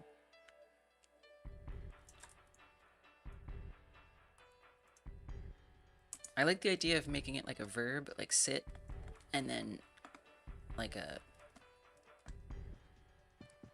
I guess a noun? Sitting? Is that a noun? I don't think that's a noun. It's like, it's something. Hey, what's up, Merv? Welcome.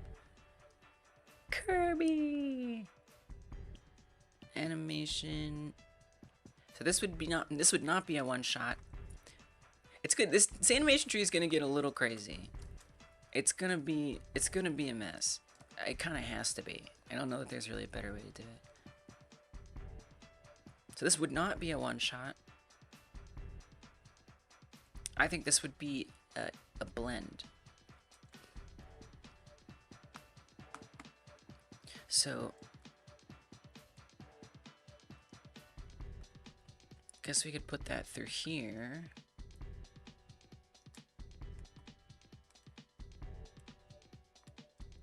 And call it sitting.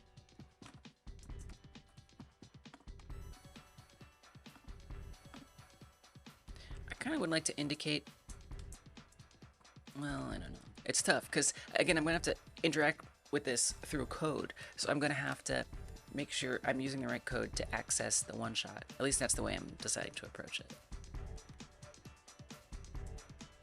Okay, so there it's sitting. It's not animating, it's sit. You should save this, by the way.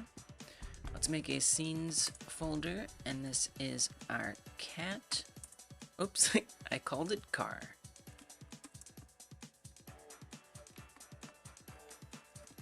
We want to call that cat. Did you get the pack? I did! This is it! Yes, I did. Yeah, I'm looking through it now. It's good. There's good animations. I'm probably going to need to make a few extra, but it is going to, yeah, still save me hours of work. Undoubtedly. Sometimes the fly around in Godot disagrees with me. Sometimes we're just not on the same page. Okay, here we go. Now it's working. Yeah! I gotta add the textures on there too. Yeah, I just, like, if it's out there, I'm gonna use it. Okay, so it's not idling, as you can see. It's just frozen. But if we take this blend and put it up to 1, hopefully you can see it is now breathing. So it's pretty subtle. And then we wouldn't just snap it on and off. Since it's a blend, we can like interpolate it up and down, so it gradually goes between the states. And in theory, we'd want that to happen after the sit animation. Now, I don't know if there's like a stand, really?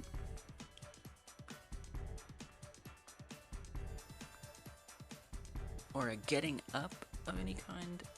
But we could just reverse the sit, of course. Jump, catch, clean, eat, gallop, hit, idle, jump, jump, jump, jump, jump, rest, rest, sit, sitting, sleeping, trot. Yeah, I think we have to reverse it. So that'll be interesting. So for that, I'm going to add a time scale in here. And then when it's time to stand up, we set this to -1 and we run the one shot. Oh, but it's blended. So at the same time, we would also have to make it stand up. Whoops. Now I could do some like bone stuff potentially to use a filter so it only did they could potentially do them both at the same time, but we'll see. This is probably a good thing to just first start with, is trying to get the coding flow, the setup for how we're going to switch between states of the animation, and thus the cat's behavior. You got to dump every letter on the screen for some reason. Okay. Alright. I bet that looks kind of cool, though. So, there it goes. That is the reversed, because I made that timescale negative. Sit down animation. Looks great. It looks good.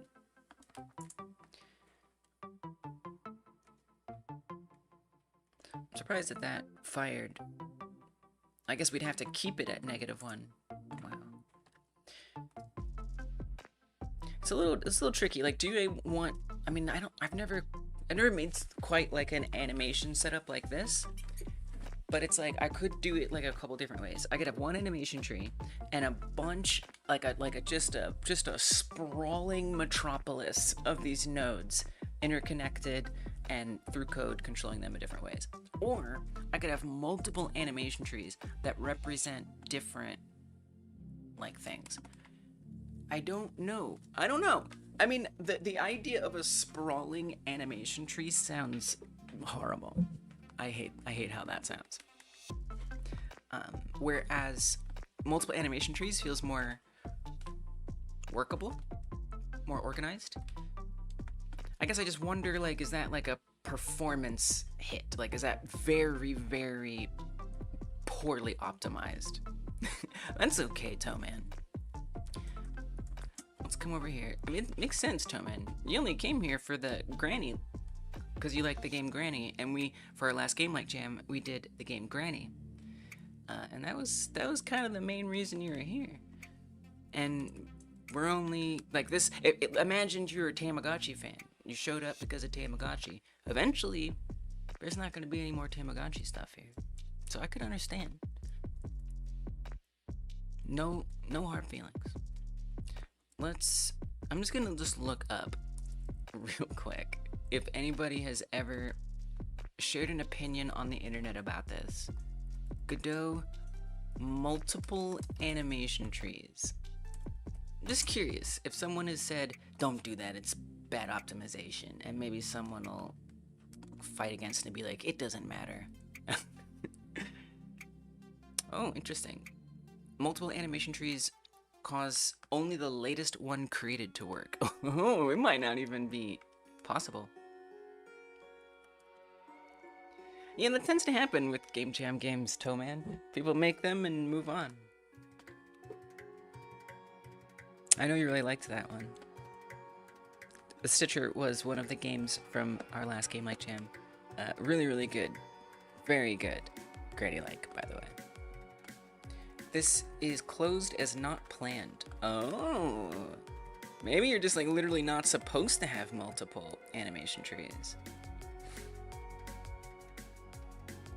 If you mean a case where two separate animation trees play different animations based on the same animation player but with different track paths for each, if you disable the deterministic option and set the animation tree's callback mode discrete to dominant or recessive, the two animation trees would work. So we have to get a little creative if we're going to do multiple.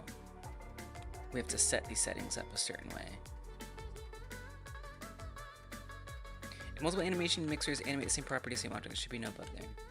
So maybe this is at least possible.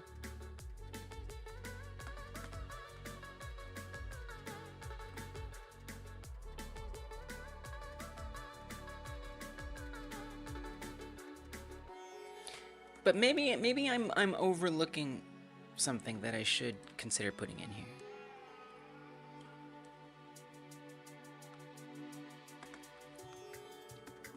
A blend tree node. What is that? What? Wait, it's just like another... So wait a minute. You're saying I can have multiple trees within an animation tree? This is very interesting. Okay, that seems optimal then. I'm not sure how to access that through code, but I guess then I would have like the sitting tree, the running tree, the jumping tree, and things like that. Okay, I'm gonna have to look into that. Let's look at the Godot docs specifically for animation trees. And I would like to see what it says about blend tree.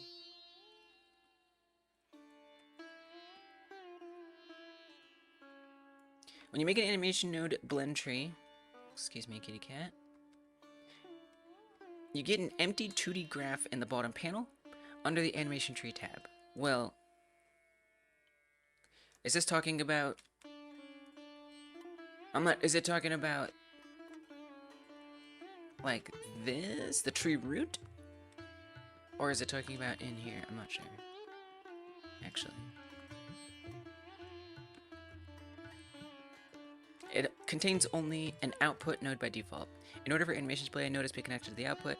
You can add nodes and right. Yeah, I feel like this is just like generally speaking. I was hoping it would go into like nesting blend trees, but I guess not. At least not right here. Any other instances of the word blend tree on this page? No? Okay. Let's back it up. No problem. I'm sure it's fine. Animation node blend tree. Right, but I don't mean that. Because this is like the main one that we're operating within, right? The animation node may contain a subtree of any other type of animation nodes, such as node transition. I don't even know what that... Do I know about node transition? Node blend 2, blend 3, one shot. This is one of the most commonly used animation node roots. Okay. Interesting. Whoa, big cat. Return to the list containing the names of all sub-animation nodes in this blend tree. Okay.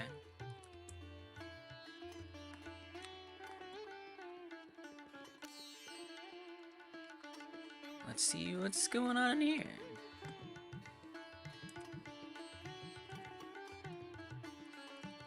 The word blend tree does not exist in here.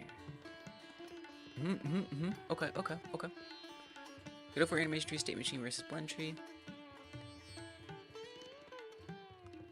Both at the same time, blend tree can contain a state machine and vice versa. Root is a blend tree with 2 state machines, 1 main machine, and 1 that contained a few additive animations. The main state machine in turn contains several blend trees. Oh, so they are nesting them to adjust the character based on speed/direction when moving. In my experience, a setup like that is pretty normal. Well, okay, so if there's multiple blend trees, and that would mean there's multiple outputs. So which output wins? Blend tree can be used for complex blending. Yeah. So I'm gonna put the sitting animation on, so it's breathing slowly. And then in here, I'm gonna put another animation. Let's put a galloping animation. Is this one not looping? Or something? Alright, trot. Something that's actually... Okay. I'm not exactly sure why it isn't doing anything. Firing it doesn't help. How do you have a blend tree within? Oh, it has an output. Oh, it has an output. Oh. Got it. So we would replace the output in order for it to do that. I see. Interesting. I don't know what sub 2 is. Time field transition. Oh yeah, I have used transition before. I still kind of forgot what it is. Okay, let me look at the state machine again. One of y'all, I think Flip made like a video about it one time. I should watch it. Maybe that was something else. I still wasn't that interested, but we could put a whole blend tree in here. I could put an entire blend tree within the state machine.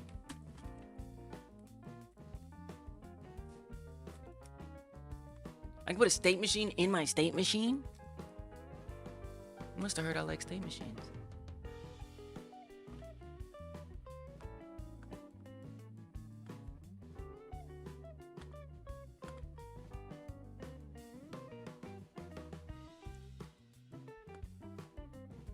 Yeah, I've never used this, but I think this might be a situation where it makes sense.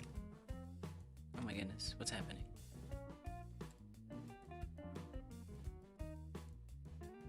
But like, how do I make them connect? Is it this? Oh, there we go. Connection, nice. Okay.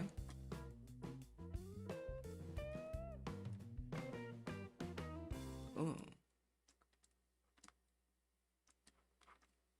And then somehow we would actually want to activate things within the state machine.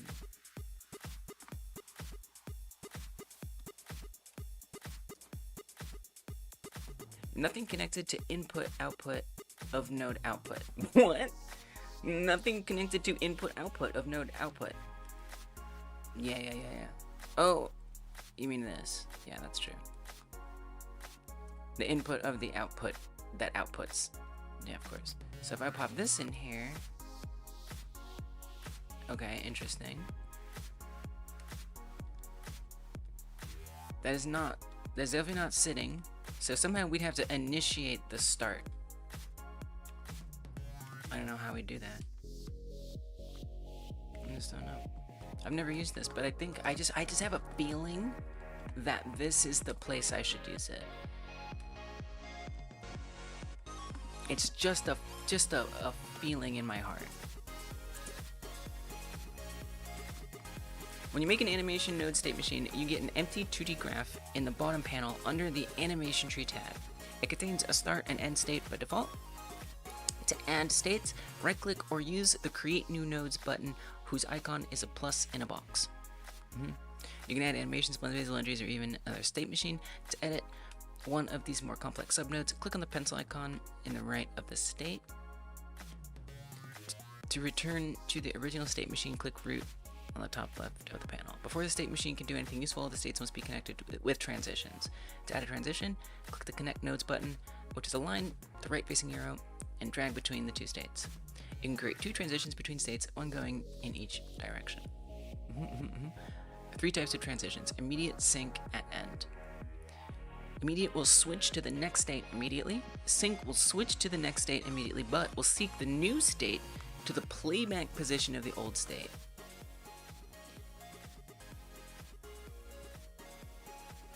What? Will seek the new state. So it'll move the position of the playback to the position of the old state. Okay. At end, we'll wait for the current state playback to end, then switch to the beginning of the next state animation. Nice. Okay. Definitely useful if we're like sitting down. So we'd do the sit, and then at the end, I'd want it to play the sit animation. The looping one. And then we can adjust transitions. The last two properties in a state machine transition are advanced condition and advanced expression.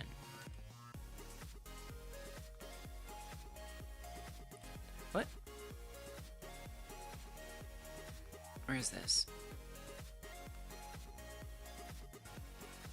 What do you mean? What do you mean? last two properties in a state machine. Oh, when I click on this, oh, advance. There's the word advance.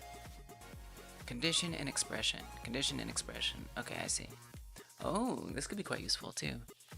You may put a custom variable name in the text field, and when the state machine reaches this transition, it will check if your variable is true. Well, if so, the transition continues. Note that the advanced condition only checks if a variable is true, and it cannot check for falseness. This gives the advanced condition a very limited capability. If you wanted to make a transition back and forth based on one property, you would need to make two variables that have opposite values, and check if either of them are true. This is why in Godot 4, the advanced expression was added. Okay, that sounds nice. Hey, guy, welcome. We're jam ratting. I'm in. I'm all in. Learning about the animation tree's state machine, which I've avoided because I prefer setting up all of that in code. But the way that these animations for this cat are gonna work, I'm realizing that I think the animation tree's state machine is actually going to be an optimal way to deal with it. So I'm reading up on it. How you doing? Welcome.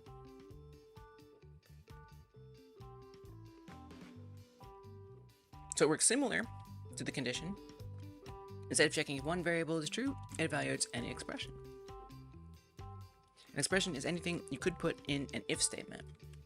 Nice. These are all examples of expressions that would work.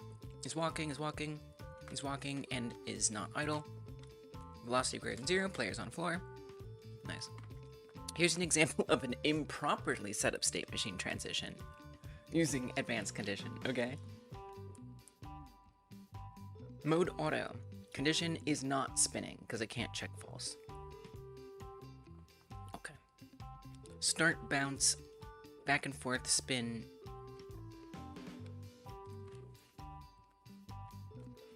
And when it's true or false, nothing happens because there is a not variable in the advanced condition, which cannot be checked. It's very interesting. There's a whole section of this documentation page explaining why something is not useful in the properties. I don't know. I mean, is there, like, what? I don't know. What is the use of having the advanced condition? Probably something. Maybe compatibility? Maybe it's... if you only need a true statement, it's useful. If you don't know something in Godot, you know you don't know it. You Godot yet. You Godot yet, but you Godot will. You will. You will. Here's the same example. Set it properly using two opposite variables. Condition and is not. So same thing. Auto is not spinning. Okay, so this is if you use multiple. But wait, how does it? Where is it set up? I only see one condition. You have two buttons, but one condition. Oh, is not spinning.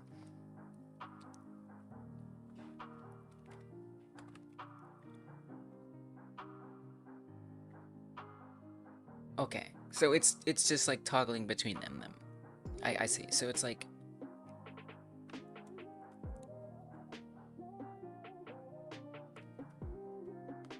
if is not spinning is not true, it's not.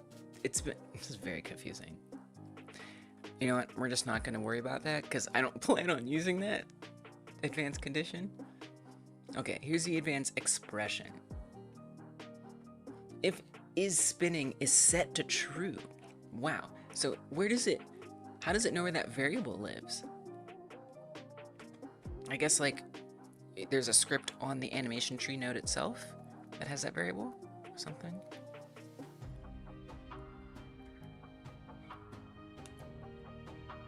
Oh, and then there's another transition that has a false expression on it. Yeah, something like that, guy. I'm not even gonna bother. I don't want to think about it. It's stressing me out. It's just demonstrating a suboptimal way of doing something, so I'm not interested.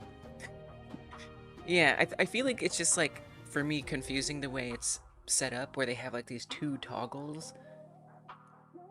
But I think what we don't see is behind the scenes, these two are connected through code, and I don't know. It's not an example I would use, but it's okay. But this seems a lot better. So this line connector, this wire, whatever, down here has the if spinning is set to false, doesn't spin. This line at the top has if spinning is set to true, do that. I like that. This is good. And now the toggle works all by itself. In order to use advanced expressions, the advanced expression base node has to be set from the inspector of the animation tree node. Advanced expression base node. By default, it is set to the animation tree node itself, but it needs to point to whatever node contains the script with your animation variables. Interesting. Oh, look, wow, I never even, like, wondered what that was. I mean, maybe I did, but not very much. So, up here at the top, there's a animation tree. And that animation tree is set on Advanced Expression Base Node. And so that's what it is by default. So it's saying, look to the script or the node animation tree for the data for expressions. But we can actually tell it to look somewhere else, which I think would be optimal. Although, you know, I guess having another script to hold things isn't necessarily a bad idea. You know, so the cat itself doesn't just get piled on with tons and tons of things. Could be nice.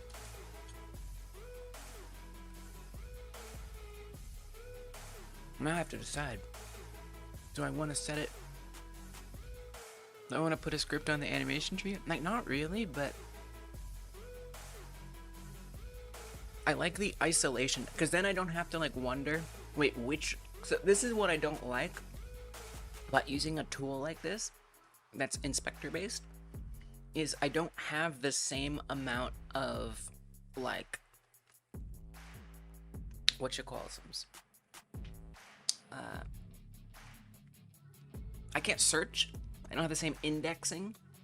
So I can't, like, Control-Shift-F and see everywhere that the variable is animating exists, because it's in the inspector somewhere. So I just don't get to remember that it's in there. And it's what I don't like about things that you have to completely set up in the inspector, or using something like this tree and stuff. Because it's just harder to keep track and refactor and things. So for me, that's a good reason to try to keep those variables and those expression references on the animation tree node. So that way, I'm not mixing them in on, like, let's say the cat node, which will have a script that, whatever, does different things for the cat, right? I don't know, whatever handles cat stuff will happen on the cat. But whatever handles animation stuff, those variables and expression components can be on the animation tree. That way, at least, if I need to figure out, okay, which things are connected to the inspector, at least they're all in that one place. So I guess I would want to keep the base node as the animation tree. And then I put a script on here with those expressions. Very, very interesting. Useful stuff. Good to know. Okay, what did I miss? Curliner says, you know, if I thought it wouldn't fail, I would absolutely love to make a video sharing site like old YouTube, getting rid of the annoying AI stuff that's on YouTube today and the tracking. Yeah, for sure. I mean, there's kind of sites out there, but I mean, they're not particularly popular. I mean, there's like PeerTube, but PeerTube is different. 5 stream streak. Nice. Oh yeah, they have that now on Twitch. I like that.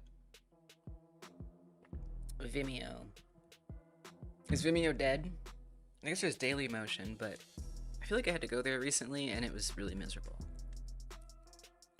It was just not nice to use. It's actually just dead. And then PeerTube, it's like the creators own the channel. It's like federated, I think, or something. But I'm not really sure. Oh, I see. It is there. Yeah.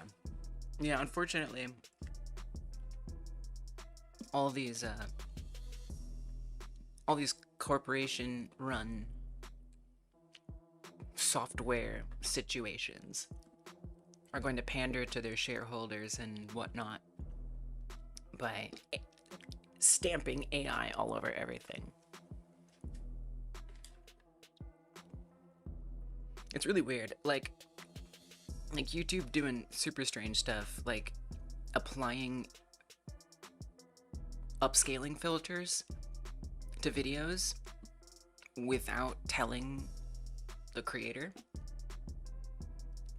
Like I can notice it on my shorts, where just everything is really crisp, like more crisp than I remember uploading it, and it's not even necessarily crisp in like a nice way. Like blurry, like a little fuzz is nice. A little blur is okay. Everything doesn't have to be hyper sharp. So yeah, it's coming, but you know, how long will it really last? It's giving fad, you know. So I just try to ignore it as much as I can. Yeah, they edit to everything. I know. You know, as long as it's not getting in my way, I kind of don't care. You know, like there's some tools that just literally shove it in front of me and I can't get away from it, and it just makes it impedes my ability to use the tool. I mean, even like Google search, you know, making sure there's an AI response right at the top. Super annoying. At least there's ways to like change that, but I think that's what bothers me the most. Like if they just have AI features, I don't care. Doesn't matter to me. But if it's impeding my ability to use the tool, now I'm irritated.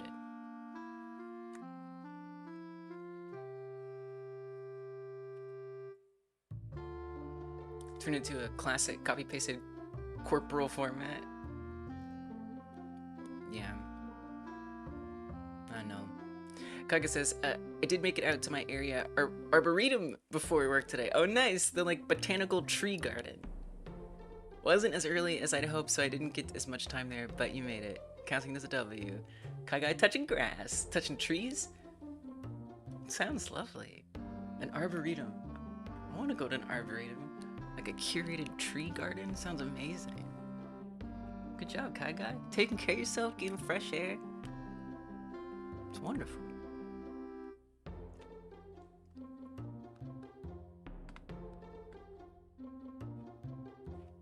Okay, but I still feel like there's a lot about these state machines I need to learn. I guess I'll at least get started and make like a script on here.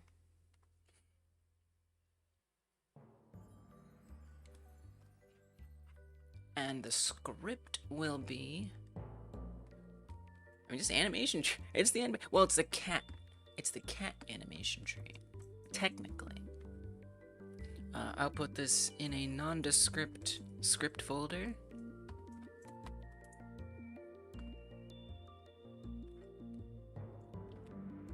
I guess there would be things like is sitting,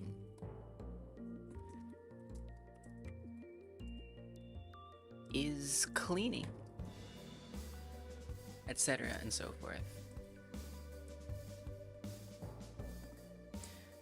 To do, use these with advanced expressions in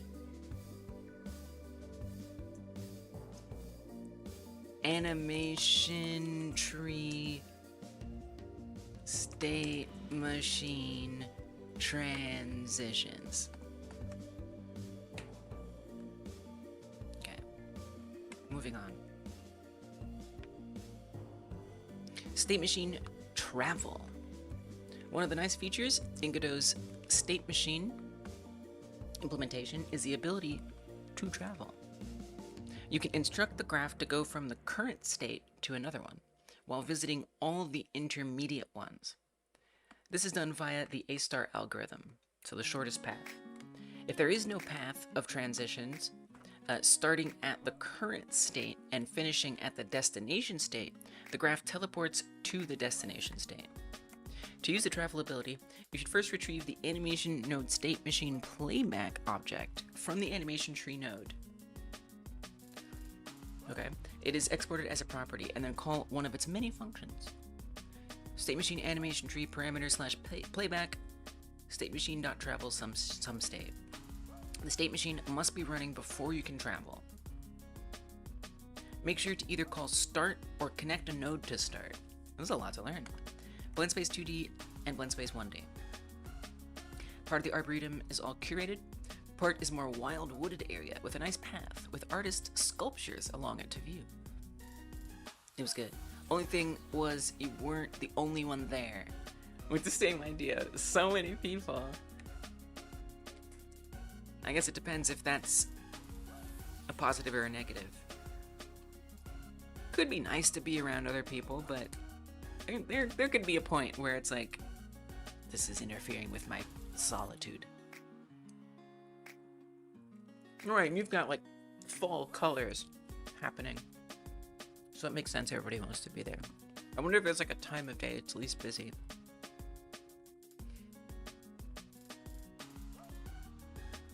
Blend Space 2D is a node to do advanced blending in 2 dimensions. Right. Okay. That's it? That's all the state machine stuff. Wow. That's it. We start it, we stop it. And we have expressions. And we also travel.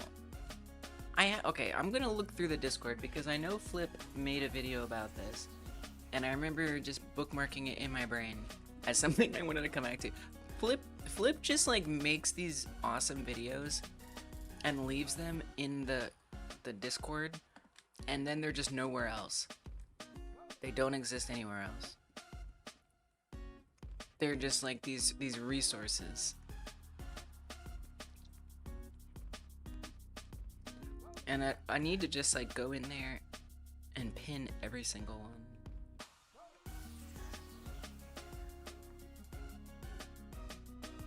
You want to touch more grass before winter sets in? Nice.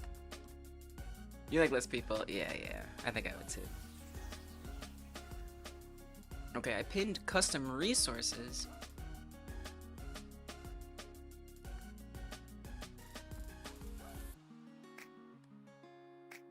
So we just gotta look for Flip videos. That's all.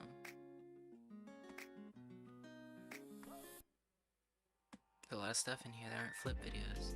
Can I search like in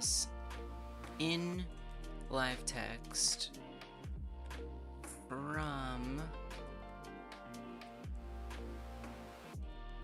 Flip? Flip's like Hyper Game Dev resident tutorial maker. Like exclusive Hyper Game Dev tutorials.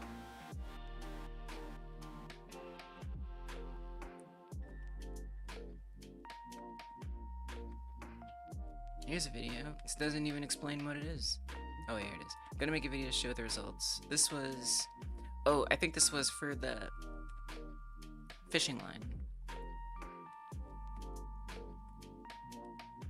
This is probably the same thing. I know there's something related to this. Animation tree stuff. Custom resources. We pinned that one already. What's this one? Labels? Oh, yeah. I remember that. And what's this? Masks. Yeah. No. The masks one is good too, though. No.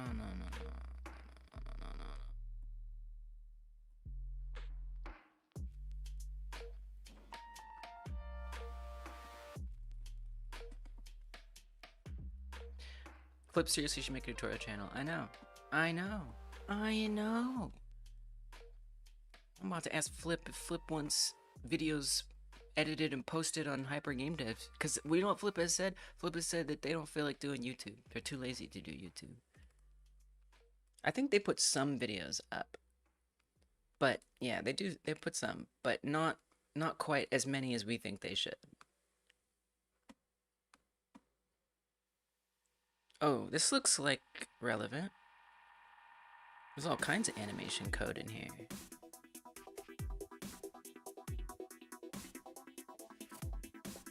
Animation tree, set animation tree.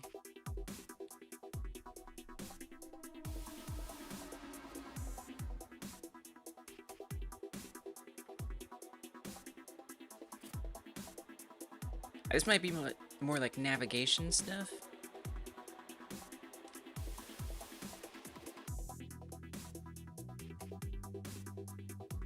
Rather than animation stuff.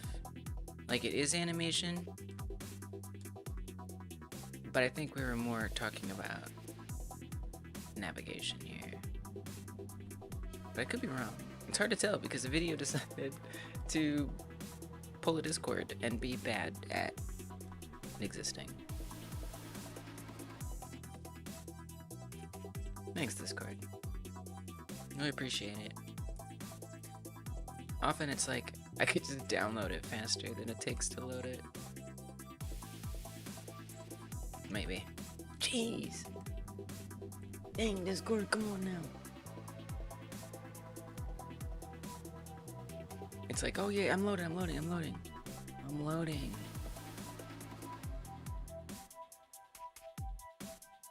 I don't think this is it though. Let's keep looking. I'm telling you, there's a treasure trove in here. What's this one?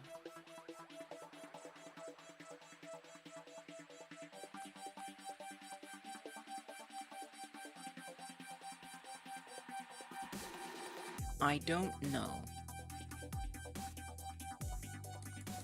Discord! Why are you so slow? Why you do this?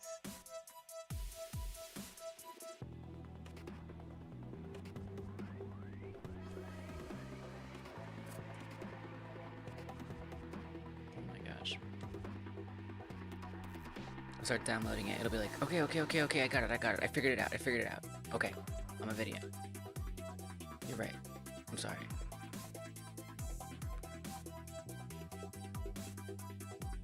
Okay, let's look at this one. It's also, it's just like, I don't know, like I guess I can't blame Discord for like not allowing old videos posted in channels uploaded there just to be ready at a whim or a moment's notice. What? Why is my face doing that?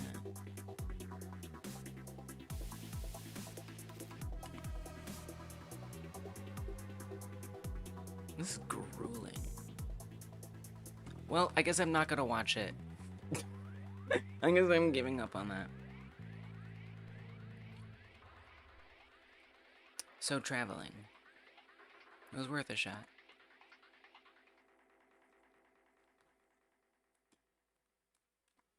For traveling stuff, it's like, here's what I'm confused about traveling. It doesn't do that. That's not like the default behavior.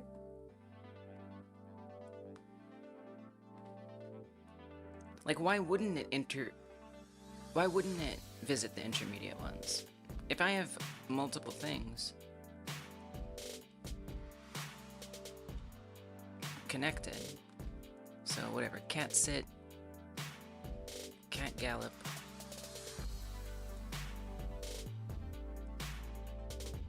and we draw lines in between each one, and I were to do start to finish, I would expect that it hits the intermediate ones. I'm not really sure what's gonna happen, so we're gonna find out.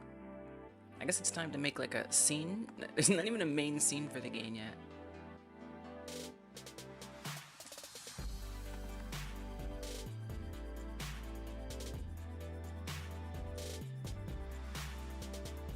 And we'll add the cat scene to it.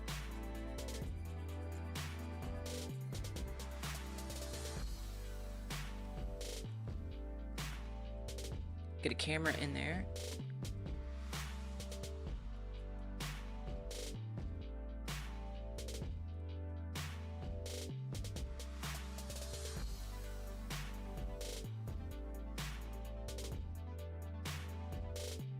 And we'll also need sun and an environment.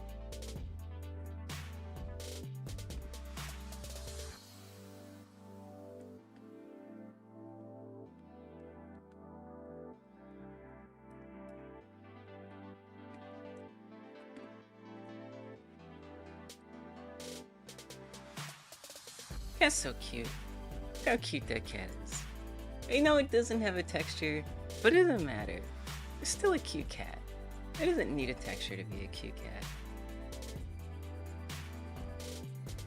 I want to see more of it so I can like get the texture on there.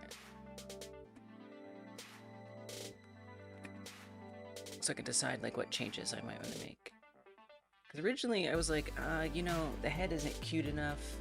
I'm gonna have to model it more. I don't know. It's kind of cute. It's kind of cute enough.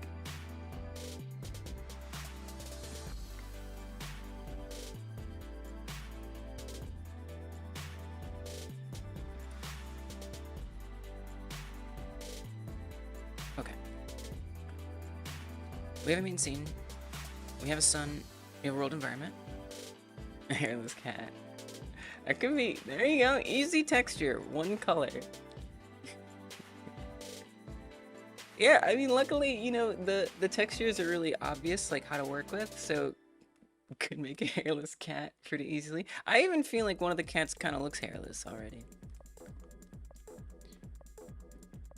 And then with the animation tree, so I did like get started with all. Well, that's not gonna play because there's no output, so you don't have to worry about that. Now, I also would want to make sure that that actually is going to start. So let's just say in ready, I kind of would like a debug key or a button to run it. Oh, you know what Flip, speaking of Flip, also inadvertently showed me was that we could have inspector buttons. Blew my freaking mind. Okay, export tool button. And we can say like this, I can't believe I haven't been doing this. And this button will, what? Start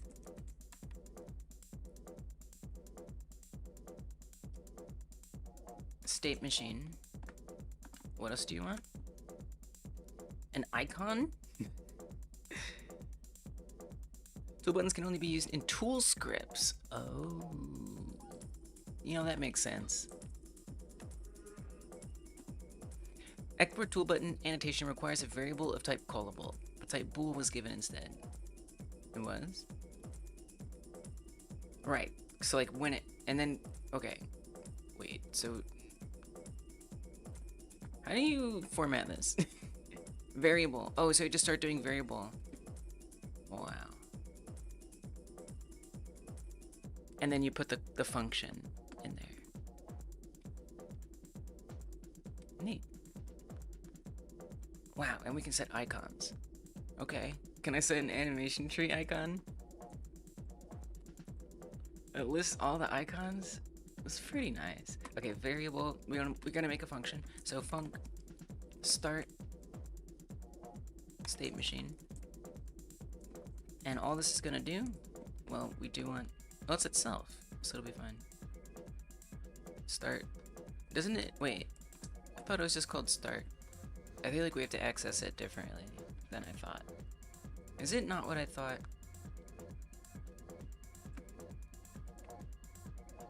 State machine must be running before you can travel. Okay, that's the only place you mentioned the word start? What is it? What's up? Hub of Gaming? Welcome.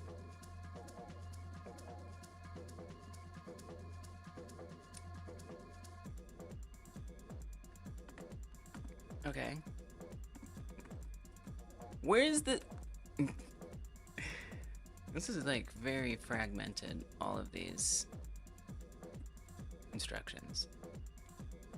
Okay then, let's search the documentation for a start. It's on a skeleton. Animation player. Animation tree is not even in there. What is this start? What is it talking about? Are you hallucinating your documentation? Or connect a node to start. Did it? What? Did it like create its own thing? So it's, I guess it's talking about this. And somehow we access that and run it as a start.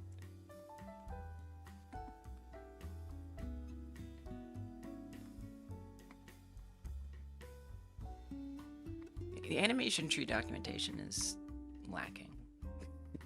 I love you, godot. And whoever wrote this, thank you for giving us what you gave us.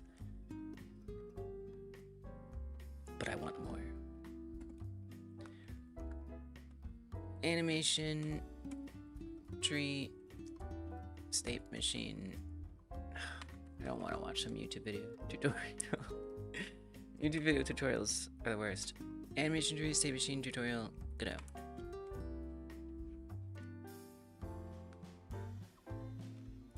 Okay, let's see if this text base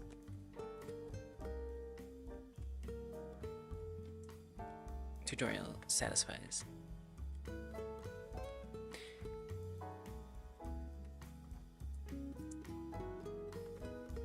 Okay, travel. I feel like travel, like that's like start. Traveling is the start. Like that's what you do, is you travel it. I feel like that's the only thing. Okay, so maybe this start is just like not real. And travel. So all we have to do is travel. Okay, so we'll just say travel something. I don't know what, but something.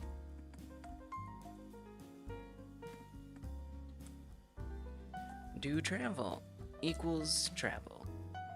And then what is it gonna do? Well, it's gonna travel. But like, what if there's multiple state machines? How does it know which one to do? I don't know, we're gonna find out something. Hit play. We're gonna select the main scene as the scene. It's gonna be a cat in there. Can we have it embedded, please? Would be my preference. Thank you. Kindly. And then we can press this button.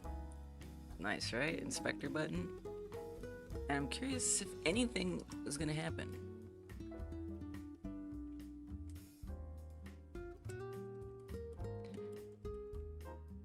We have a lot of errors. Type mismatch between initial and final value. Boolean float.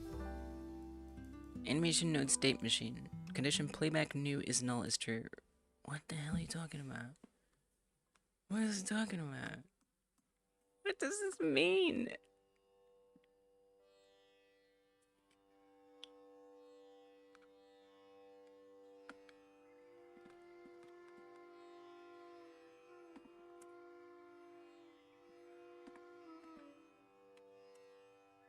What are you talking about? Why are you saying this? No, it's not script. No, it's not script. Thank you for looking out.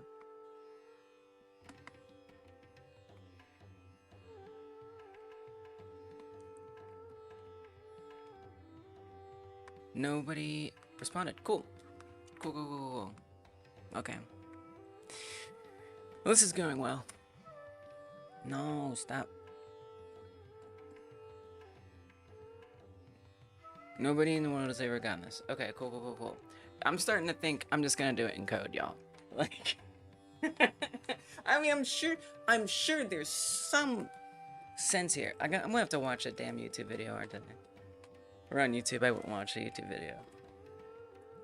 What does it mean? The ever-ongoing philosophical struggle of every dev. I know, right? I know. Alright, YouTube video. What do you got for me? Who made it? Chris's tutorials. So What you got, basically, Chris? Just let me see the words. Okay. Right, you put expressions in there, and things happen.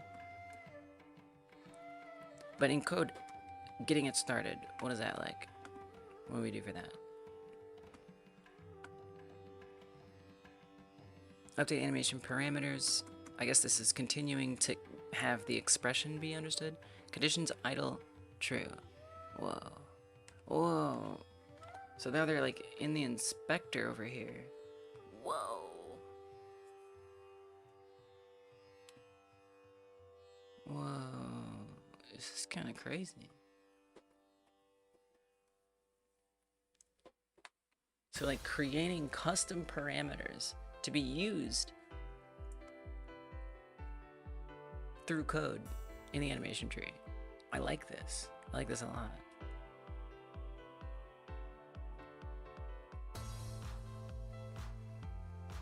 Animation tree holds so many secrets.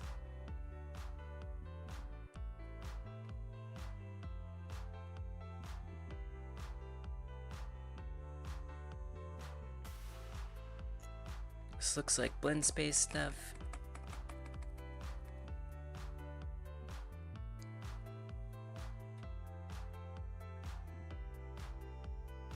So then these just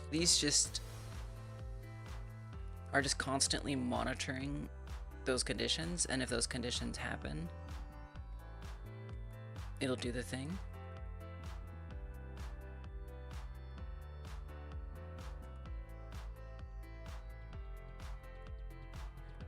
So it doesn't exactly help me understand traveling. States of Godot learning. Happiness, crying tears of joy, to sad, to fast forwarding to a cat that loves us. I think I'm in the crying tears section, or the laughing through tears. 100%. Correct way to use animation state machine. Oh, they're asking. It's not limited to that. For complex transitions, you'll need to use the animation state machine transition advanced expression. Right. Yes. Right.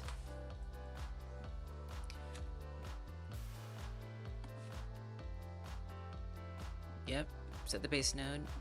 Variable functions must return a boolean where true will trigger the transition and false won't. Yes, yes, yes, yes, yes.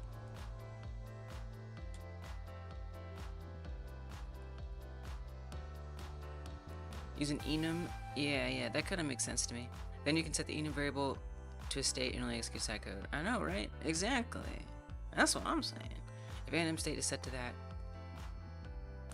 that doesn't feel like it's connected to the animation tree though, but or the state machine in the animation tree.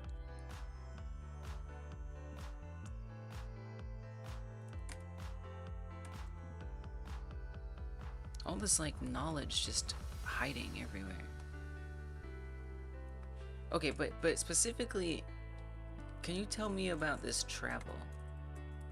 I'm a little confused. If anyone knows about this, I invite the help, by the way, but no expectation. Just throwing it out there. Animation and state machine, but what about travel? Okay, so I guess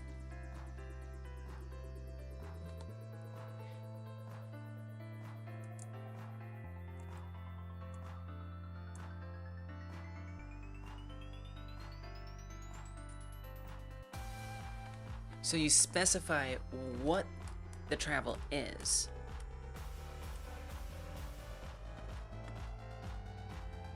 Wait, it's referring to itself. It's a recursive function. Wait, no. Okay, whoa. Okay, whoa. Don't do that. Do travel. Hold on a second. Oh my gosh. Okay. Doing, like, just let me, these are just example functions. Oh my goodness. Doing travel. So I guess we were shadowing. But wait, it doesn't even see it. But you are an animation tree. You are an animation tree. You know that you're an animation tree. Travel is a real thing. If we look up travel, we even see script can't animation, but that's because that's, so this is, I think, just returning what I've got in here. Oh my gosh.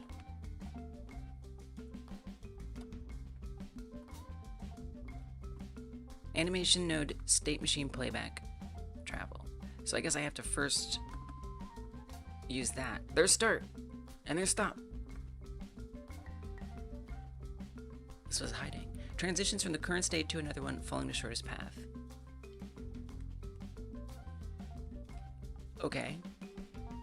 Animation node state machine playback. State machine equals animation tree get parameters playback.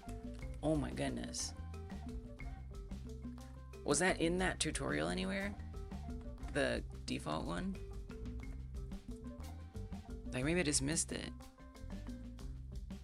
To use a travel ability, you should first retrieve. It was in there. It was right there.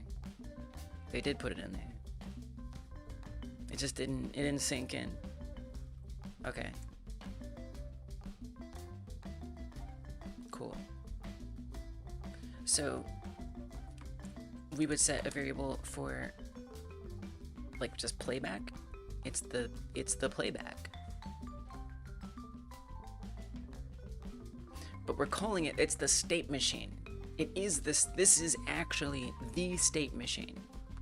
So is playback the name of the state machine? So if I come to animation tree, we go to the root, I think so. I'm guessing yes. So state machine 1, we'll call it. And so if I say variable state machine 1, I'm not sure what that type would be at all. Taking a peek for giggles. Nice. Thanks for the hydrate, Frank. Appreciate it. Welcome. Oh, you're taking a peek at like the documentation? It's very confusing. Yeah. I find it more mystifying than I'd like. But it could just be my reading comprehension. Entirely possible.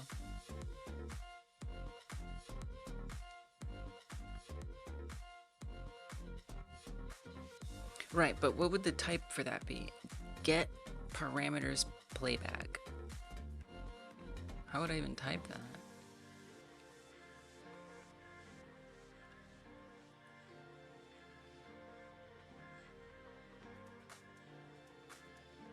I have no idea. I don't know. Would it be like the anim? Would it be that? Okay, maybe it's animation node state machine playback. Look at that! Look at that type name. Yeah, you can put a state machine in a state machine. You can. That is the longest type I've noticed before. Okay. Equals get parameters. Oh, okay. We got auto completion. Love that. Very nice. State machine 1 playback. Okay, so you do get the name of it and then you say playback. It's kind of confusing. And then when we're doing travel, we would say state machine 1 travel to node reset on teleport. Okay, so in here I could say like just travel to this one instead of the end. Like would I type in the word end or cat gallop? Like I'm not really sure what's gonna happen here.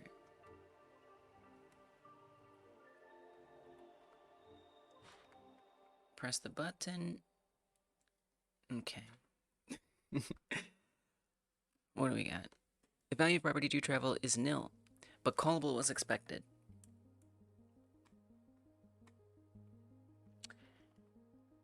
Why would you say this? Why have you said this to me?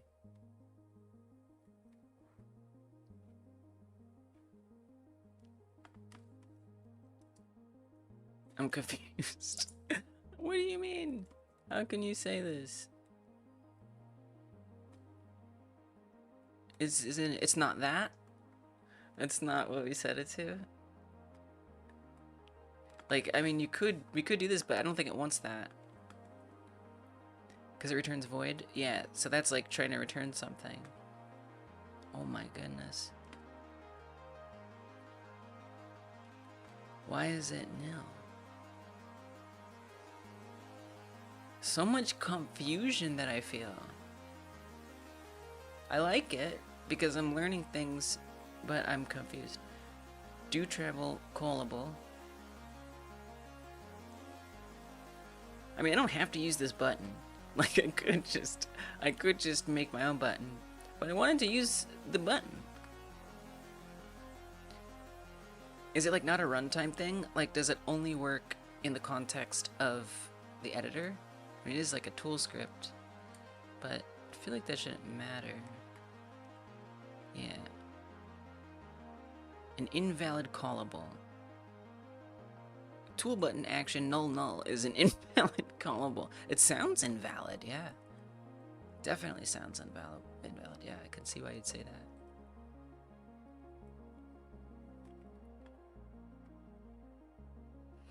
Okay. I mean, I feel like that's what I'm doing. Hello. See, it just does the word hello. There's hello. It equals that.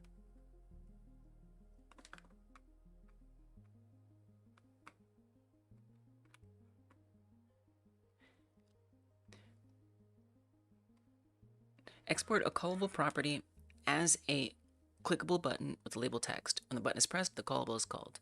If icon is specified, it fetches it. If it's omitted, the callable icon is used instead. So using the editor under redo manager to allow the action to be reverted safely. See also property hint tool button. The property is exported without the property usage storage flag because a callable cannot be properly serialized and stored in a file. In an exported project, neither editor interface nor editor under redo manager exist, which may cause some scripts to break. You can use engine get singleton to omit the static type. This is so weird. Avoid storing lambda. Why am I doing this though? Undo redo? I don't care about that. I am so confused. It's a slow start to the game. But, you know, there's so many things I know I can do quickly. I just, like, I'm trying new things. And it's interesting. How do you not see that that is there and existent? You passed your new Popeyes on your way to Arboretum? Nice. Did you stop by? Love that chicken from Popeyes. Can get a little bit happening? I'm so confused. And I guess none of y'all get it either. Why would you say it's nil? One can't resist, of course. And why should you?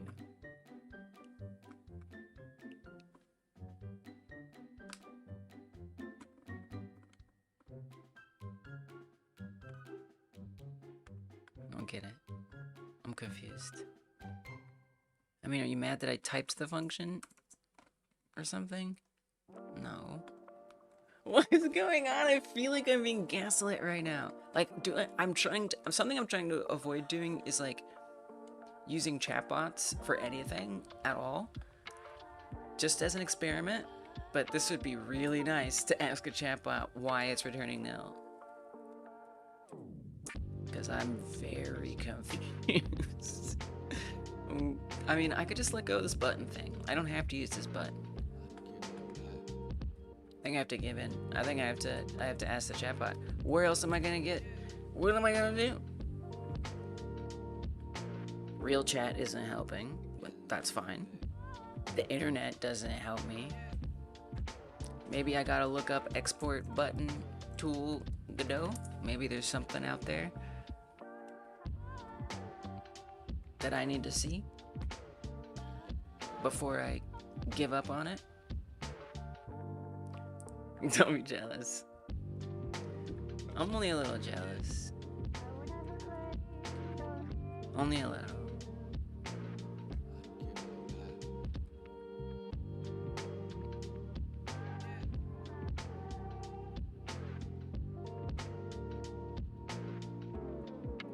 Don't all conspire against me today.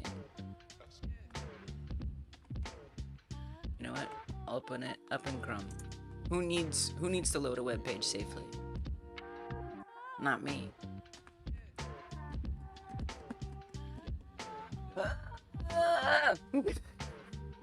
I feel like everything I'm doing is friction today. It's like nothing is going. Okay, some things. Okay, let's be real. Some things are going okay.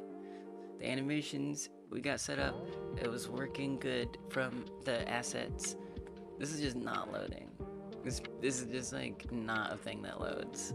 That's what that is.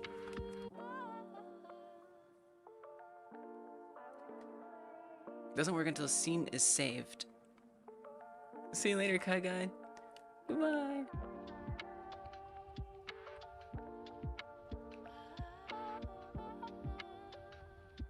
Yeah, that's my error. That's what's happening. It's an open issue.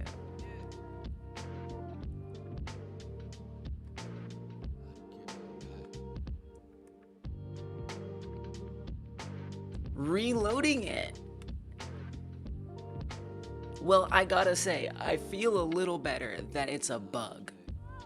A known bug. Solved by closing and reopening the project. Oh my goodness. Oh, that, I cannot tell you how happy that makes me.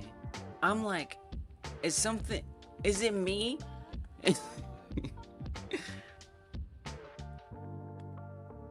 Yes, save. Save things, save everything. Oh my gosh. It's just a bug. It's just an engine bug. I love an engine bug. Because it's not my fault.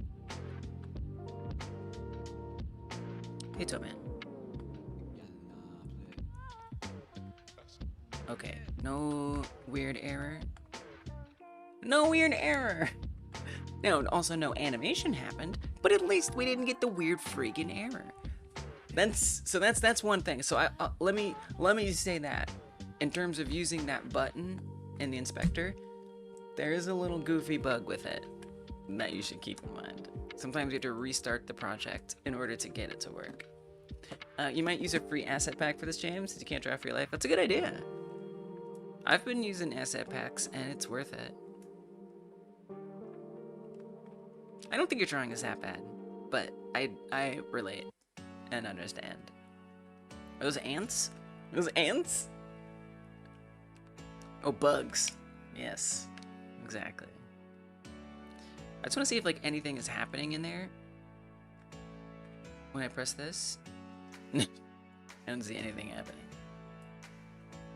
So how do I know that I'm actually referencing that thing whenever we run that? Back to understanding this now. Travel, run. Run.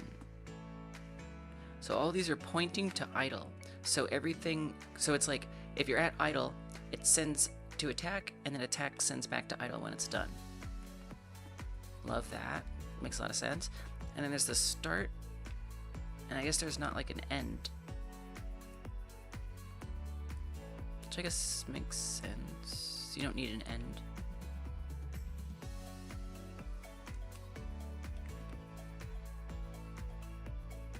I wish I could know if that traveling is actually occurring somehow.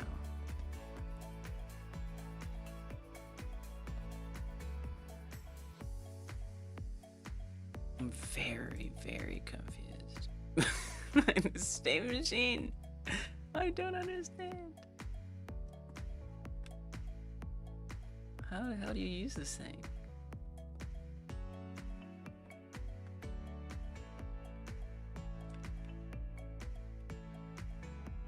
I don't know.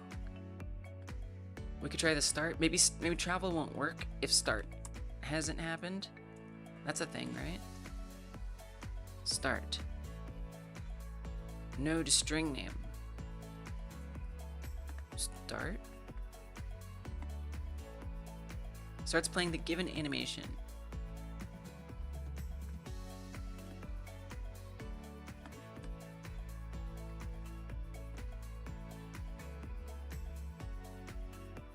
Is that mentioned on here anywhere, even?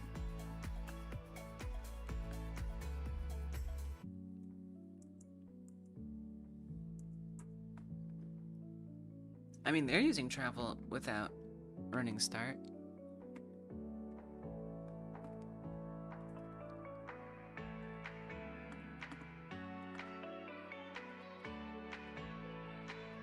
I can't close it. I can't close this.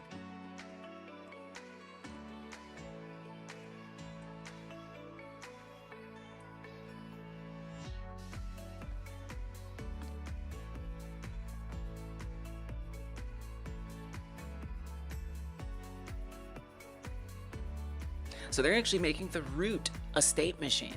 That's quite different than what I have set up. Also, I could do that.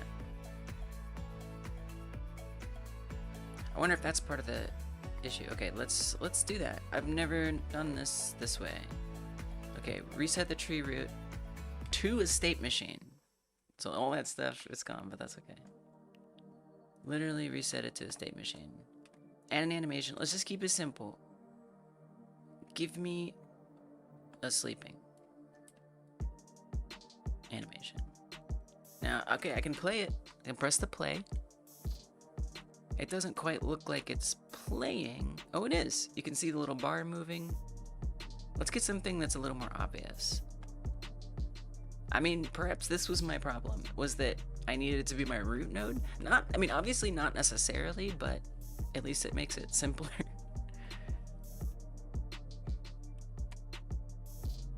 Okay, very obvious that it's happening. No question. Great.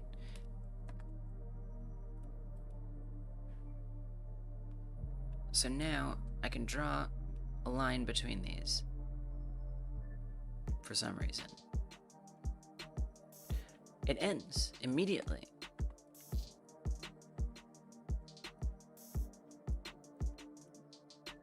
If I press start, nothing happens. So it's like we're ending. It feels like we're just ending it immediately.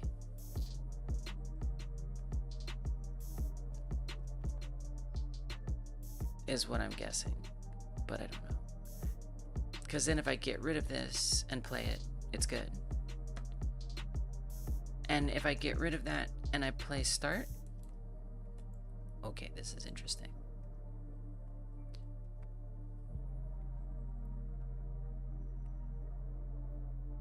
So maybe we could go from idle, or is there just like a regular standing one or something?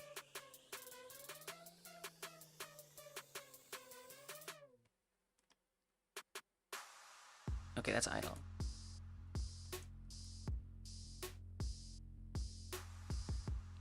So it looks like we have to have a start. I guess idle would be our start then. The first one.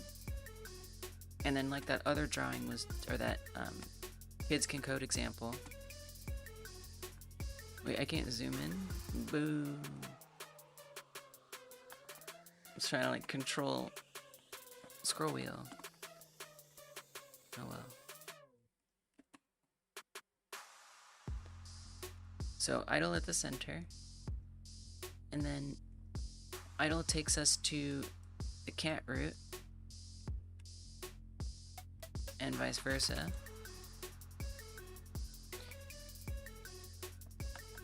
Okay, now if I hit, is there like a shift left mouse, select move nodes, shift left mouse button? Oh, so we don't even have to switch between those. Nice. Oh, okay, so it's just, you can't even see. I can see it, but it's moving so fast that the stream isn't even picking it up because the refresh rate is so extreme. Okay, good to know.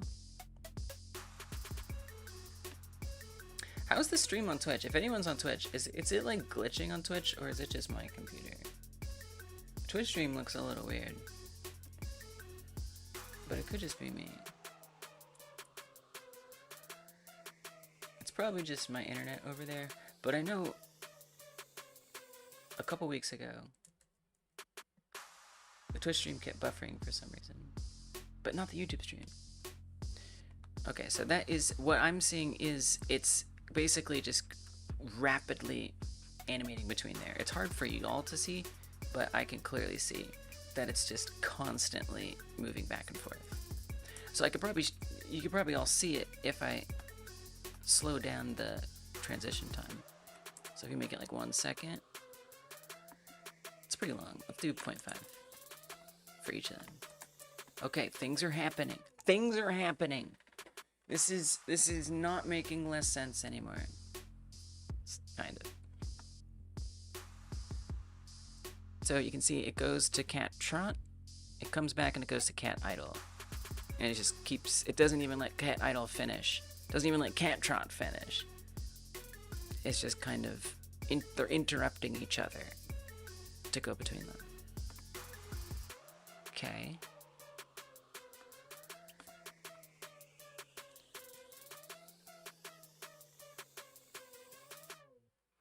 Switch immediate sync at end.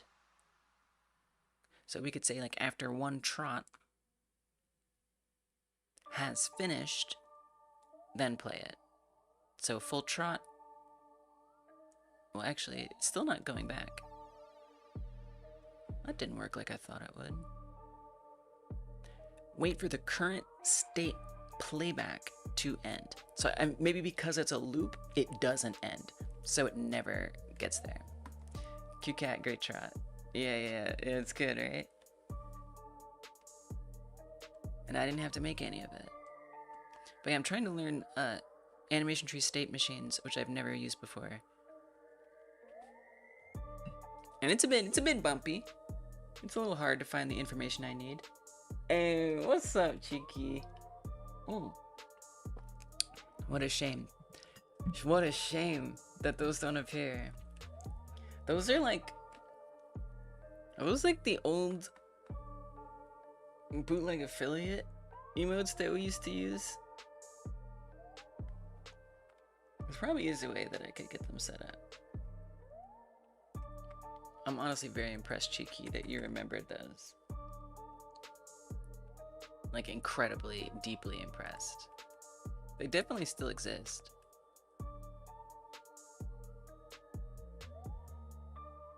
Such a good one.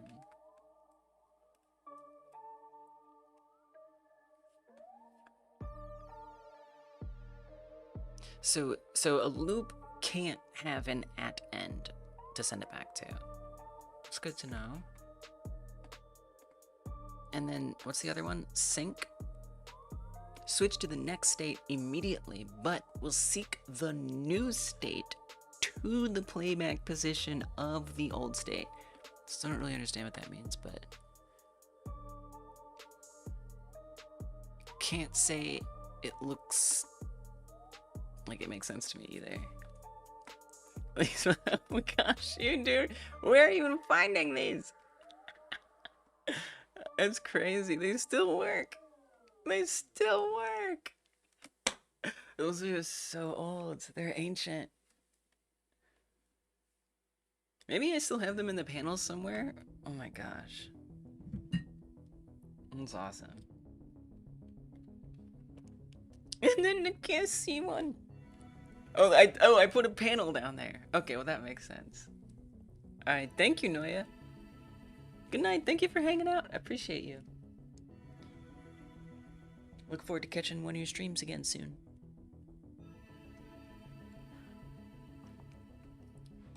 You never forget. Please what? I think there's definitely a way to get them set up on YouTube as well. I haven't had time to do like stream improvement stuff, so the list is ever growing, but we should do it. Yeah, it's Tamagotchi-like time. Welcome, AZ. BTTV emotes for YouTube to and better Twitch compatibility, i.e. on chat overlay. Welcome AZ, welcome. Thanks for supporting the channel. Hope you're doing good. Yeah, so I'm getting my like pet animation set up, but I'm trying to learn something new. What did I say? BTTV, yeah, better TTV.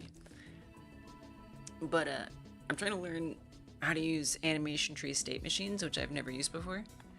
And you know, it's a little more effort to find information that makes sense to me that I can quickly interpret and put to use than I wanted, but it's not necessarily their fault. But we're getting there. It's good. I feel like I often learn new things slowly, but then again, people say I learn fast, so I don't know what to think. But it feels like sometimes I learn things slowly, and then once it clicks, we're good. So I do have this cat idle just looping with this cat trot. I guess ideally we would be basing it on something happening. So let me try this. I'm still very confused what the hell travel is, but let's circle back to that. For now, let's try the variable stuff. So we'll make a variable is trotting, boolean equals false. And then we'll use this inspector button.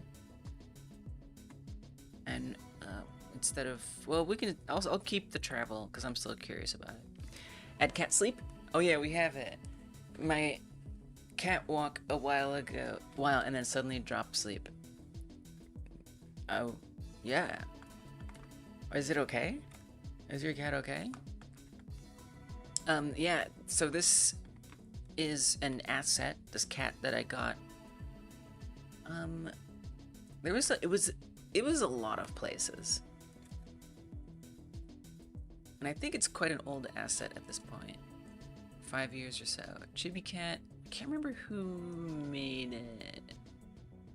What was their name? So I ended up buying it from CG Trader because it was the cheapest. Just lazy and it's a random creature. Yeah, I got you. It's so cute when they flop down, right? Why does the trot state loop with the idle state?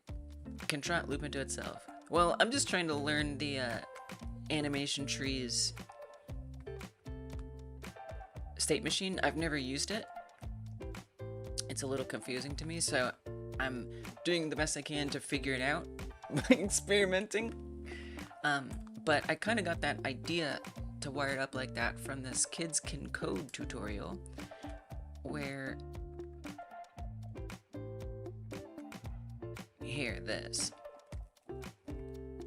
where they've got this very beautiful little pattern set up where there's like an idle in the center, and then depending on like certain conditions, it'll send it to, let's say, attack, and then when the attack's done, it'll send it back to idle.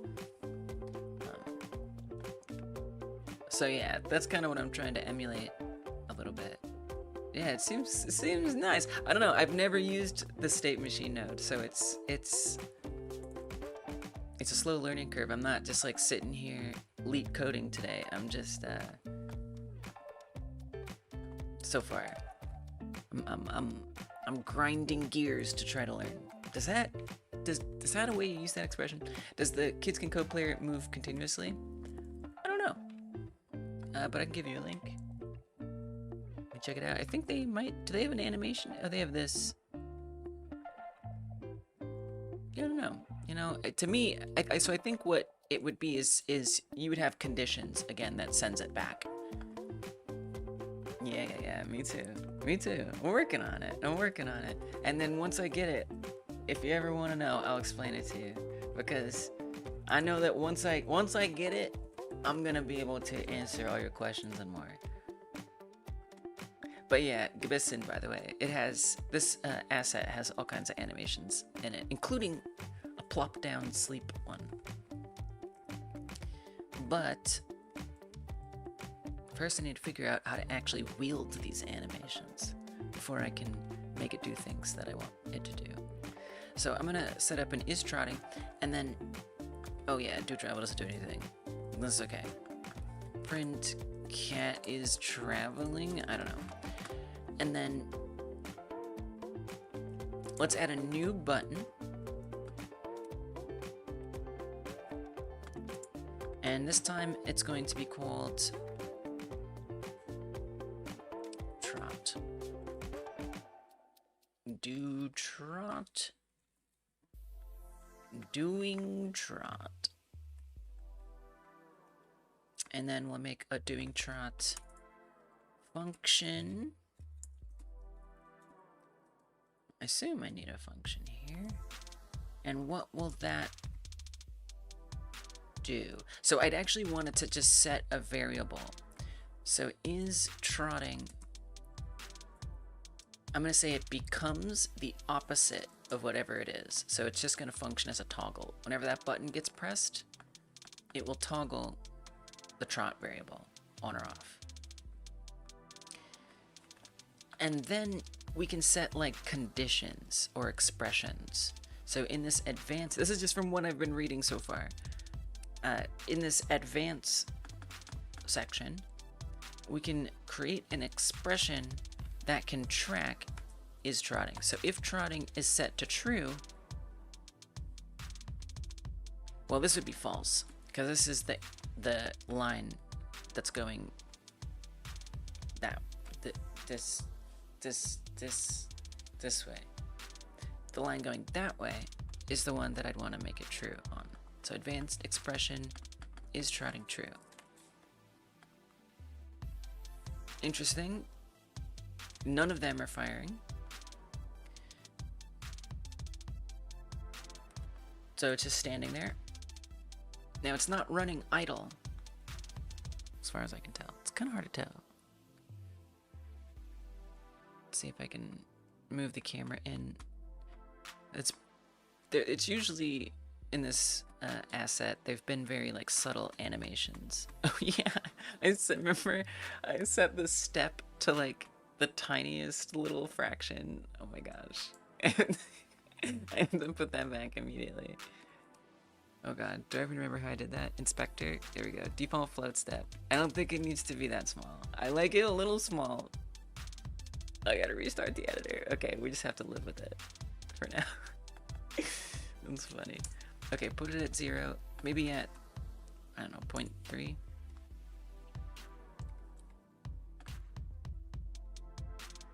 Whoa.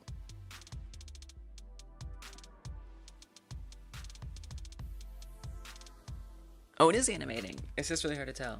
It's totally idling right now.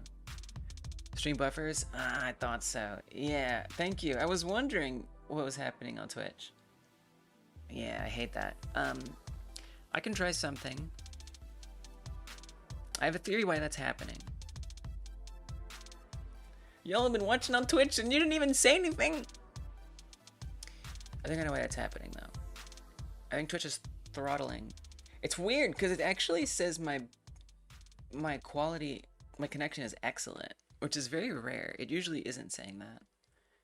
So like the YouTube stream isn't doing that. The YouTube stream is looking clean and perfect. It's only the Twitch stream that's being funky. So it'll stop the Twitch stream for a second. I can't believe it says excellent. It usually never says that it's excellent. It usually says it's unstable because I'm sending a bitrate that's higher than what it wants me to send. So that's really weird that it's finally excellent, and yet you're seeing buffering. Yeah. Alright, so here's what I think. I think it's throttling because I'm sending too much bitrate to Twitch. And the reason for that is because YouTube accepts a higher bitrate and looks better if I send that higher bitrate. It's easier on my PC if I send Twitch. Yeah, YouTube's good. If I send Twitch the same stream that YouTube is getting. But that means Twitch then gets that same bitrate that's too high for it. Twitch doesn't like this. Now that I have a new CPU, it might be okay. Before, it was just like slowing my computer down to a crawl. If I separately encoded the Twitch stream, a different bitrate, and sent it out to Twitch. It was just miserable on my computer. But now that I have a new CPU, it's possible that will be better. I have a hunch that what I need is a new GPU as well. So we'll see. So here's what I'm going to do. I'm going to stop the Twitch stream for like a few seconds while I change it. Actually, I guess I could set it up first and then change it now that I think about it. Maybe. If I add a new target, we'll say Twitch unique.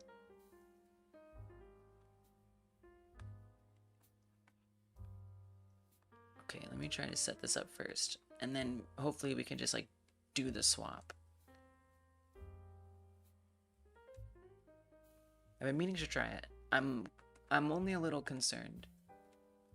And it's just gonna be a mess. But it's worth a shot, you know? Totally worth a shot.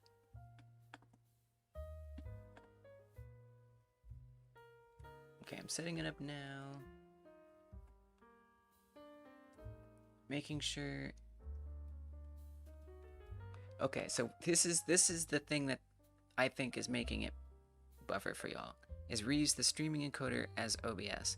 So that's the same one that's going to YouTube is going to Twitch. But I think what will make it better, at least for the stream, I don't know what's going to be better for the computer. It's worth a shot, finally. Is we switch it to its own encoding. Here, wait, let me see.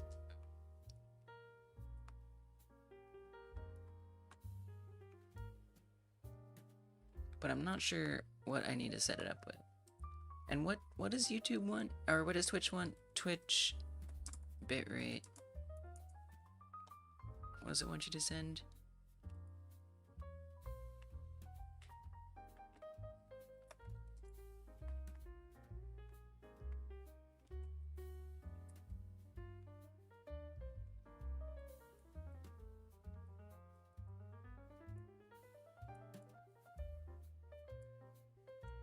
$6,000? I'm not sending much more than that, but I'm sending a little bit more than that. I'm sending quite a bit more than that. Okay, so I think it's 6,000. See, high bandwidth causes instability. But 6,000 on YouTube doesn't look good for some reason. Twitch can handle a lower bitrate and make it look better for some reason. I don't know why. So then obviously alternative is that we turn it down for YouTube. Okay, so instead of reusing, I don't remember what I need to send it to here. I have no idea. Like this one? What's it? Okay, let me just see what it is first before I commit to it.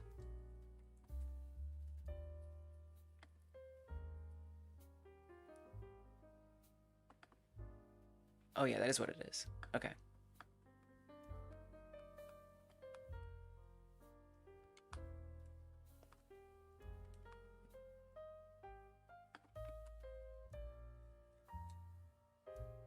So 6,000. We could even undershoot it a little bit just to make sure it doesn't like accidentally go over or something. Set this to 2.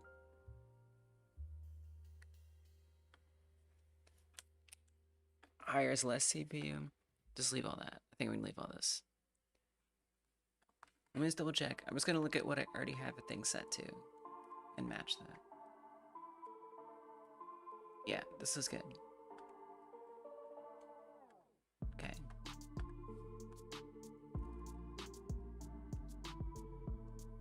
Alright, so I'm going to switch to this one on Twitch. which means for a second,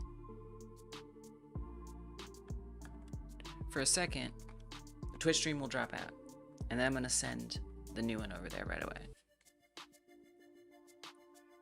My whole computer might chug, but hopefully the buffering on Twitch will stop. All right, you ready? Here we go, Twitch. Be right back. Stop the Twitch stream. Start Twitch Unique. Oh, it failed to connect. Oh, it did it. There it goes. At first it said it failed to connect. I was nervous. It's interesting it still goes above 6 sometimes, even though I undershot it. I find that a little shocking.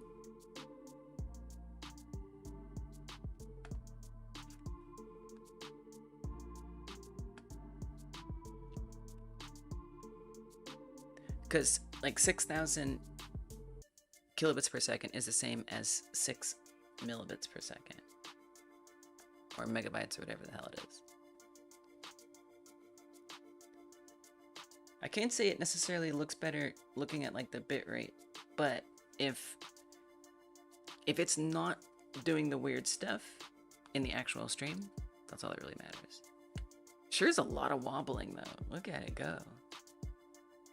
It's just like flailing all over the place. Okay, so let's see if this is better. So far my computer is not that bad. And then y'all can let me know if the stream is doing okay over there on Twitch. Hopefully it's a little better now. My computer seems fine.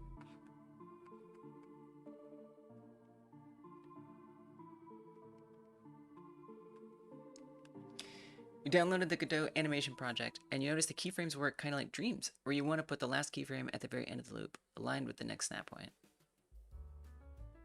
What are you talking about? Wait, you mean like, in an animation player? Nice. Love that. Love that there's some familiarity from Dreams there.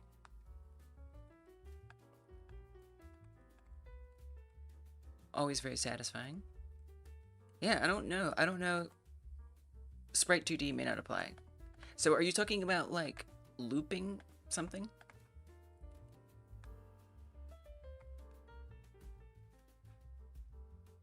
Animation player. Yeah. And if you're like looping something in the animation player, like around.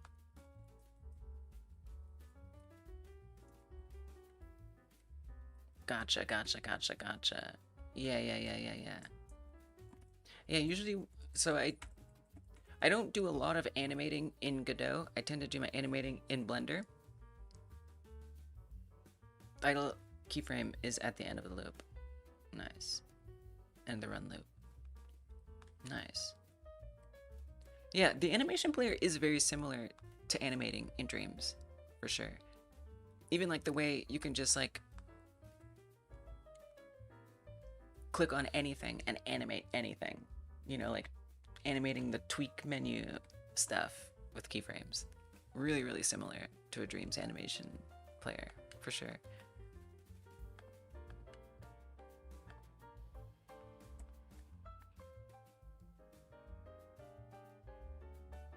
Yeah, my computer is like fine.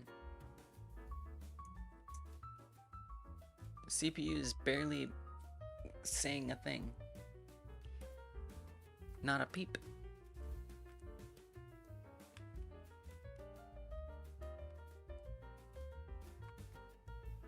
And so far, Twitch looks good.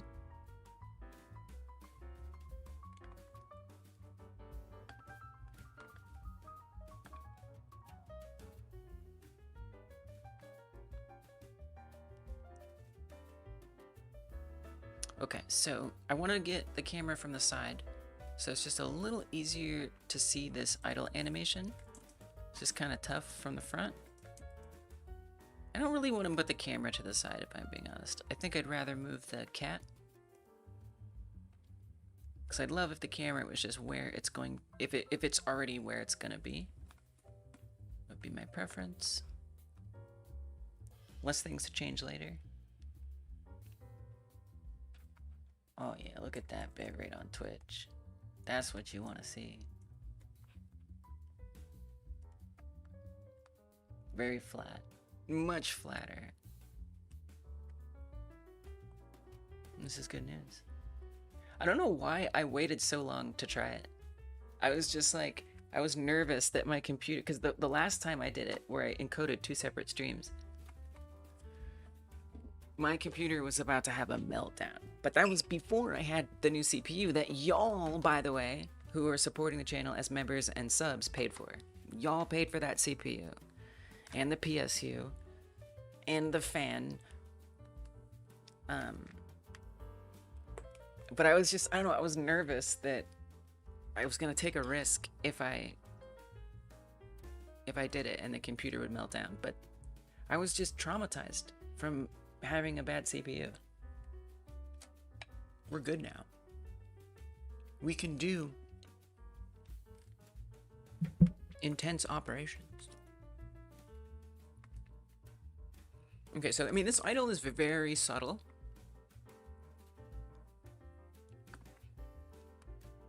But the cat is idling. So the tail is kind of swaying there.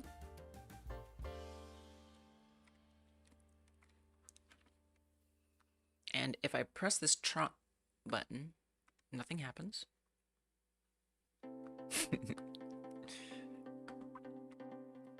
I do have is trotting set to false being checked as an expression on the transition going back to idle and the transition going to idle.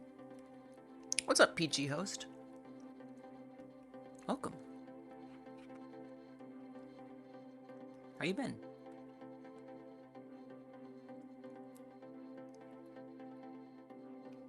I'm working on a Tamagotchi-like game, and I'm trying to learn Godot's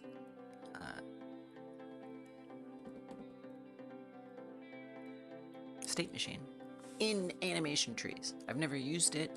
Usually, I love using animation trees, but usually I'm using a blend tree. But I was realizing that the way the animations are going to work for this particular character, it's going to be really, really painful to try to use blend tree nodes. And I think that the state machine is the right tool for the job here. Yeah, the tail's moving, so now I'm trying to get it to do this trot animation and go back to the idle after it trots.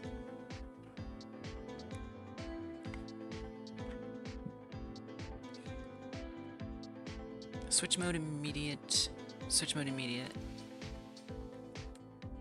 And so with these lines here, we can set an expression. Advanced mode auto determines whether the transition should be enabled when using animation node state machine playback.travel. So I haven't been using travel. Is this where I need to use travel? Or traversed automatically if the advanced condition and advanced expression checks are true. If it's enabled, it only uses the transition during travel. Automatically means use it if the advanced condition and advanced expression checks are true. Okay, well, it is checking, is trotting being true? Is trotting actually becoming true? Is my next question. State machine 1 is null. That seems incorrect. That's not gonna get us very far. If I press the trot, is trotting is not becoming true. So we have a couple problems here.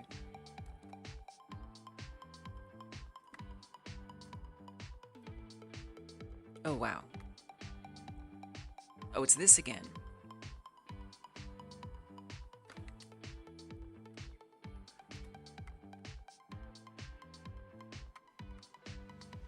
Okay.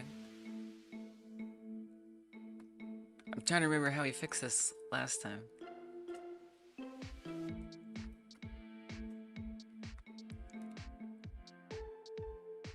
So I set up state machine 1, but it's null. I think this is because it's null.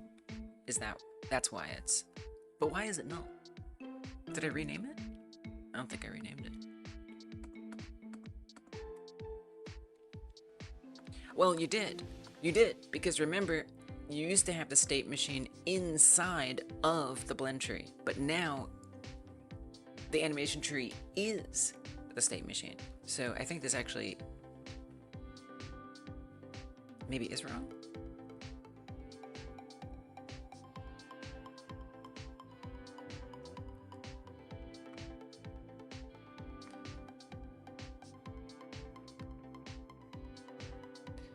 And so what I'd want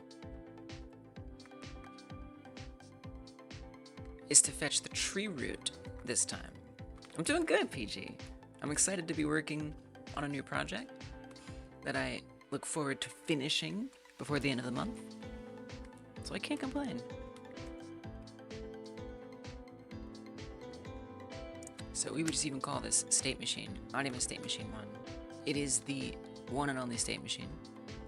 Been there, starting a new project, being excited, trying to get it done by the end of the month. It's a good place to be. It's my favorite place to be. Because I'm not sure it's a parameter anymore. Get parameters, playback. I think we just do playback this time. We don't need to do the state machine intermediate thing. So we would just say playback. The only difference is, where are we getting it from? Wait a minute, I'm not setting where it's being got from. So that wouldn't have worked. Oh, so I could have still had it been a state machine in the animation tree. I just forgot to say what we're getting it from. No, but I didn't. Wait, I didn't. No, I didn't forget. Because it is an animation tree. It's getting it from itself. Okay. So I don't know if the nesting thing earlier would have worked, but hopefully this now will not be a null state machine. So let's see. Animation tree, it's not null. This is good. And the trot, still not getting that to work. Oh, it's still having a conniption.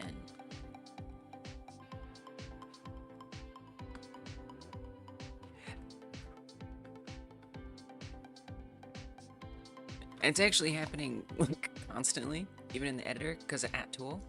Is this an @tool thing? Is this because this is like an old problem and I just like it got like remembered because @tool scripts are scary? Here, let's reload this.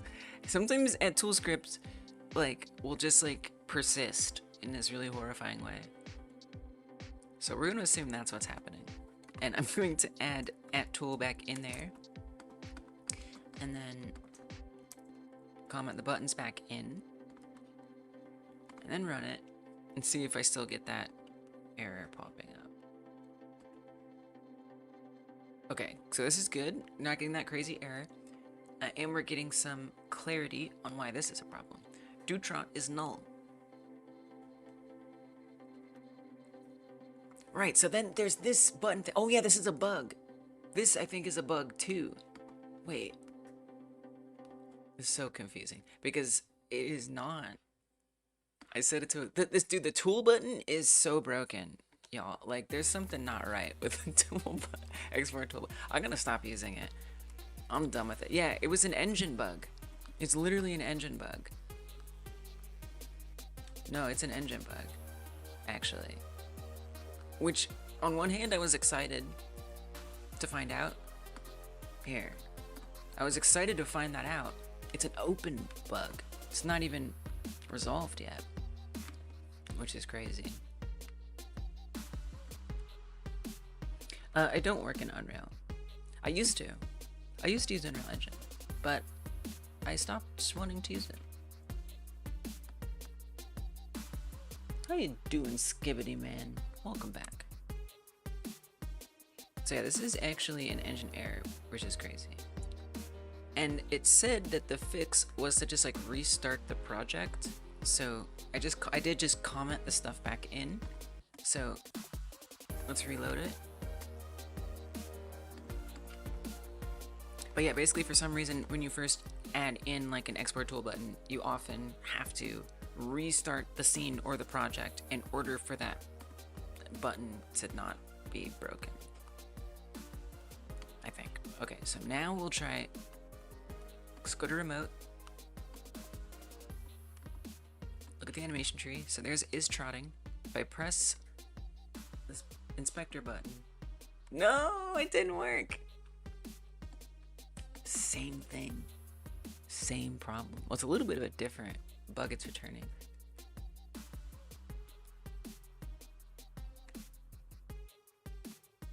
Solved by closing and reopening the project. Do I need to close it and reopen it harder? I didn't close it and reopen it hard enough.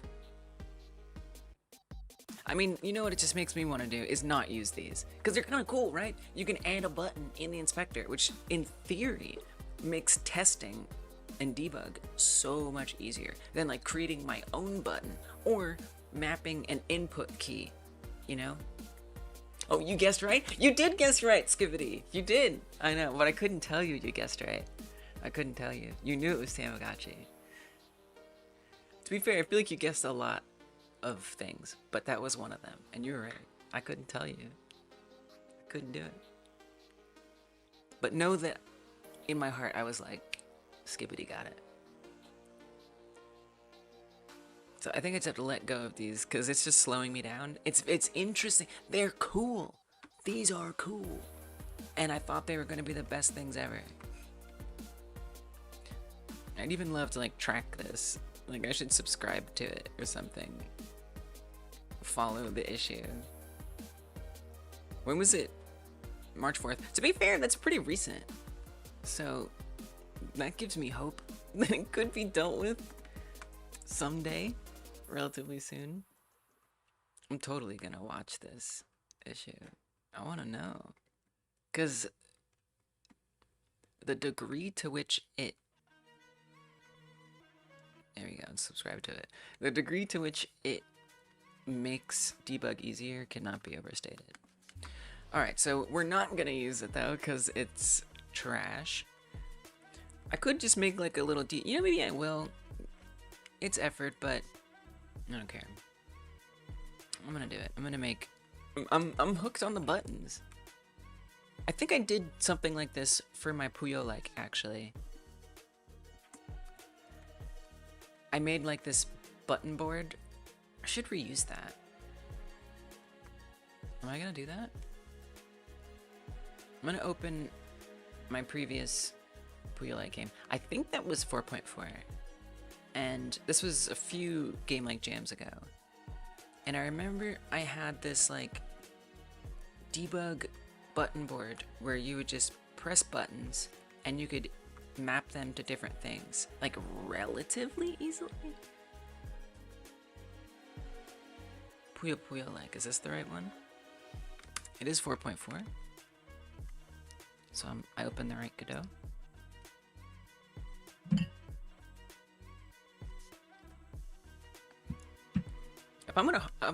If I can harvest things from previous projects, I'm gonna do it. Save me the time.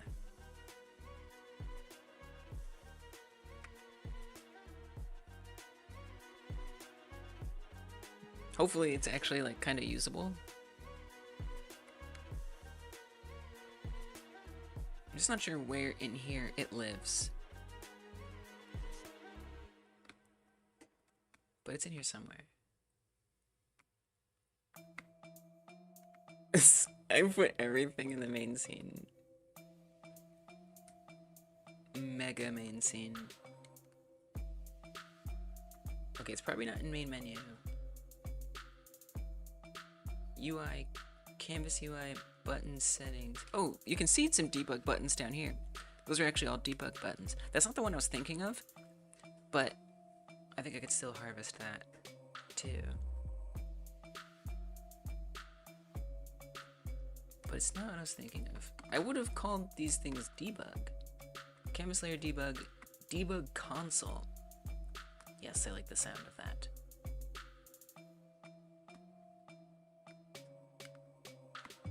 Sound menu. This is the one I was thinking of. It's kind of hard to see because it's underneath the play and credits button, but it has like a bunch of buttons on it already. Now the only thing is it doesn't seem to have like a self-contained script, unfortunately. And I think this was for like playing sound effects. So where do we receive all those sounds at? In this top level script. But it is kind of nice. I mean, all of these debug tools are nice. Like, it's just, it gives you these buttons at the bottom and extra ones that can pop up in the middle. And is that like something that you can open? Yeah, so it was like an extra menu. If you click on this, it opens that extra menu. If you just take this whole debug, obviously there's gonna be like issues because things are connected that don't exist anymore. I like this. I want this. This is a nice debug tool. Okay, so now how am I gonna get it into my new project? Well, save it as a scene, drag and drop it in. Behold the chaos. Well, there will be the script. That'll be the only other thing I need. Welcome back, Skate. I'm doing good. How are you? I'm in my favorite place. Starting a new project, working on a game that I can't wait to see to the end this time. The last game, like Jam 1, I didn't finish, but that's the first one I didn't finish, and it's okay. I'm gonna finish it later, but I didn't finish it in time for the jam. I went too big. But I've got it under control now. You're doing great! Let's go! How's the couch monster game? If you're still working on that. Okay, let's save this in debug. Oh wait, somewhere else. Oh yeah, no, save it here. I'm not gonna keep it though, like it's temporary. I'm not gonna like push this. But we'll call it Canvas Layer Debug. And then wherever the script lives, just so it's easy for me to move around. Great, they're both in the same place. So now I'm gonna open that project in the file manager. And I think I still have a quick access pin for it. Maybe not.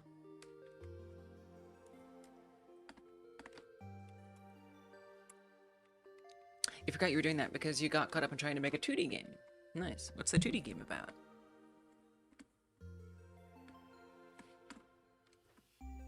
You like moved on. You're like, forget that other game. I got new things I'm interested in now. Respect, respect.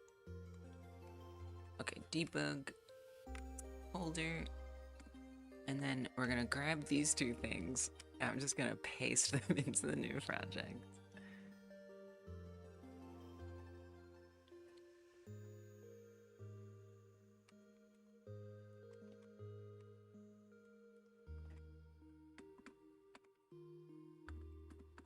I'm gonna put the script in scripts, scene in scenes.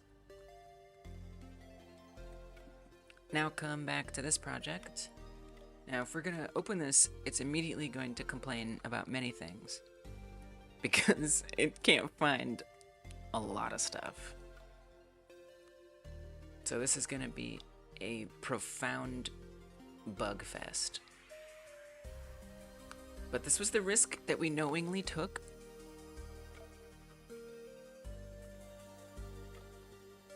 Something that I also am trying to do is like when I'm doing this harvesting of components, trying to like save like a neutral version of it, so that way in a future project I can more easily drop it in.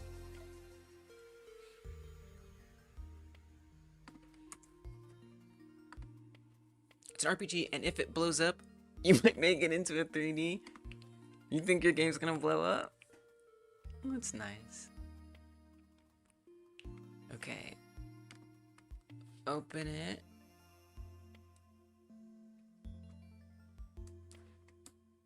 But I will say, that's a good attitude, you know?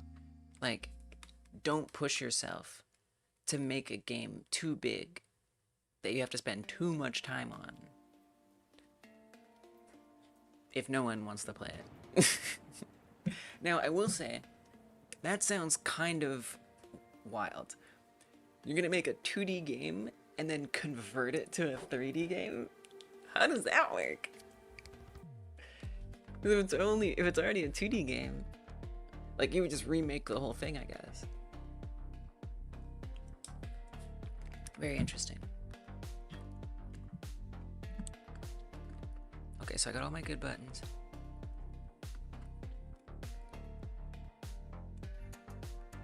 But, and this is very important, it's referencing all kinds of things that we don't need. Yeah, hopefully it's fun. And you can see they're like name different things. I really need to name them something like neutral. Yeah, this is a bit of a distraction from getting the game done. And it's something that's going to help me in future projects, which is, you know, something, it's a bit of a red flag that I'm getting distracted, but I need it, okay? Okay, which button is this? Oh, it's not even visible. So we just have like a bunch of buttons. Some of them are visible, some of them aren't. Okay. So let's rename this to button bar 1. This one, button bar 2. So I'm just like neutralizing it. Button bar 3 and 4 and so on. 5 and 6. And this is a tool I have wanted, and if the inspector buttons are gonna in Godot are gonna be broken, we'll do it our own way. So is this smaller because it's, yeah, I think it resizes itself based on the length of the text inside? Yeah, okay.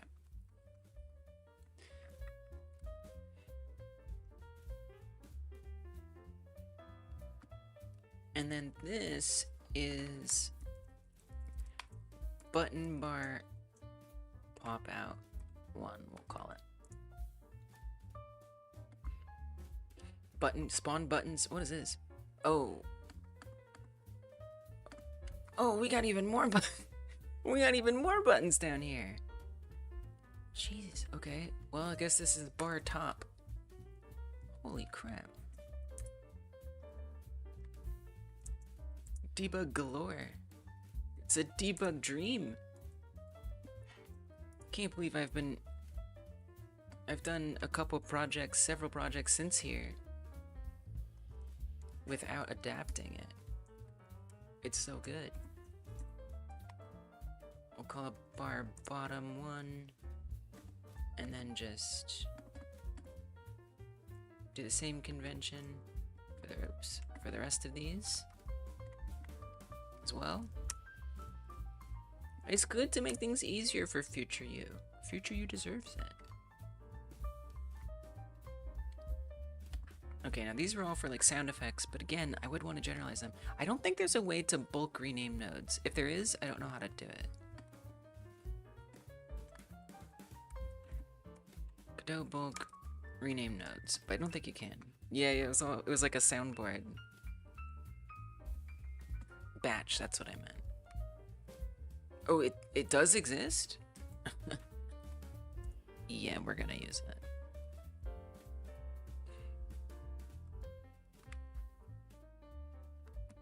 Looks like an old feature too. No, don't make me watch a video. Just tell me. Just tell me.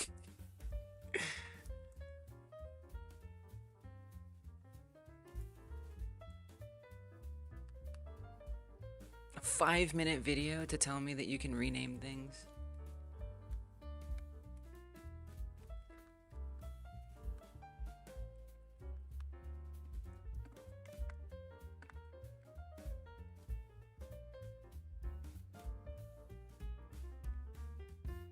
Battery name. Nice. At least they told you at the beginning of the video, kind of. Sort of. Maybe. Nice. Okay, so find the word sound.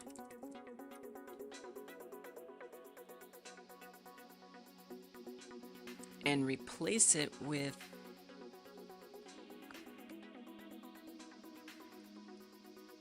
pop out 1.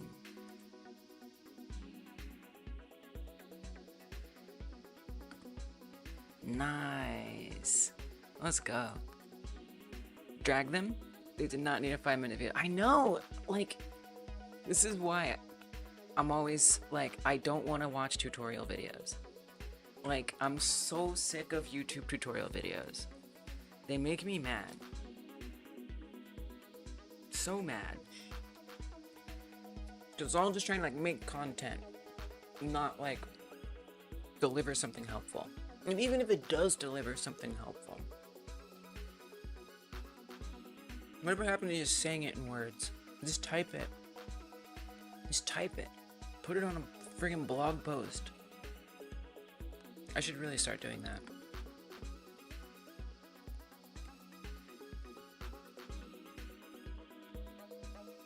Not just talk the talk. Or at least make the video very short.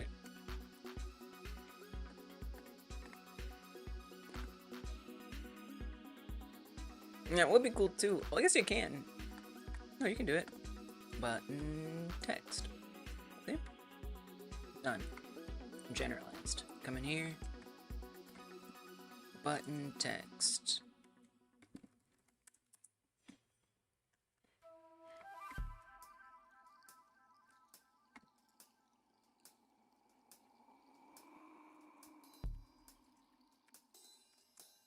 Pop out menu 1.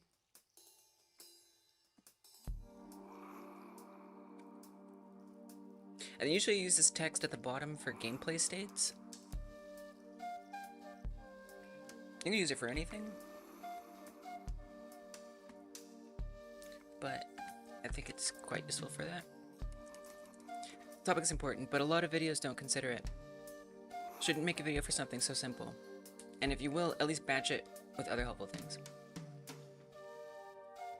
I hear you. I mean, I don't even like that. I mean, it depends. Like, when I was first, I don't even know. Like, I don't even know anymore. Like, when I was first learning Godot, I would go and I'd look for YouTube videos to watch. That would be like, every Godot node explained, you know, in 20 seconds or whatever. And, you know, it was like, okay. You know, maybe if I'm like looking for something, there were like a couple things that I learned from watching videos that I wouldn't have found out as soon as the video helped me find them out. But usually I'm not looking for stuff like that. Usually when I'm looking for videos that are about game dev, I'm trying to solve a highly specific problem in a highly specific context. And the chances that that video are going to actually address my context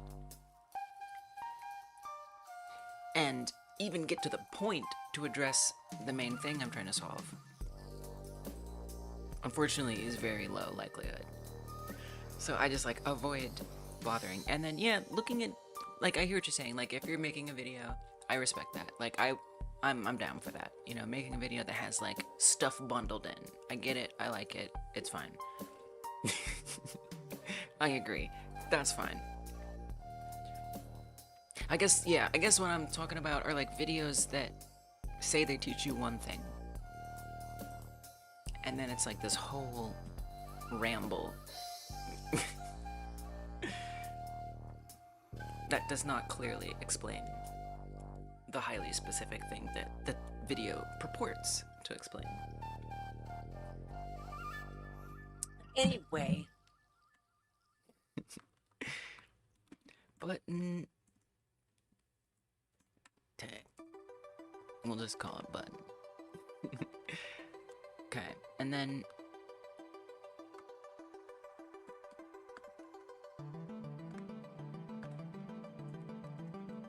bottom left text, debug text. Bottom right debug text.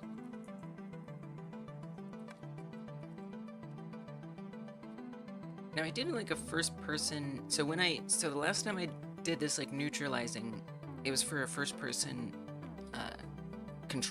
character controller. And so I pulled it out of another project, cleared out all the things that were super specific to that project, and then saved it as its own thing, and then brought it into a new project and did stuff with it. I think,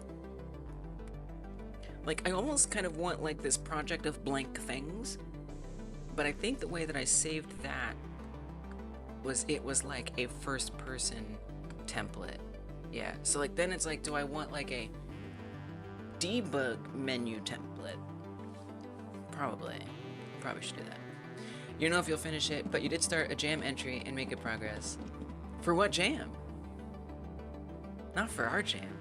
You didn't start an entry for this jam. No way. What jam?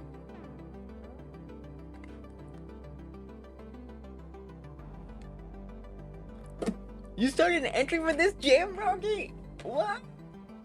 Wait, the last time you participated in a hyper game jam was... Okay, I don't remember exactly the one, but it was one of the 1 hour game jams. Like, it had to be at least 2 years ago. That is very hype. I am extremely hyped about that.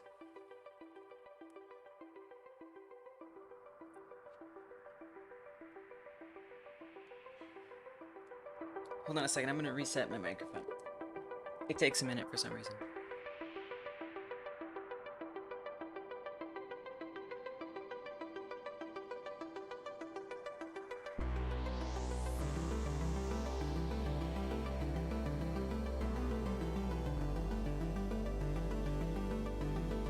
You know, maybe I'm not surprised.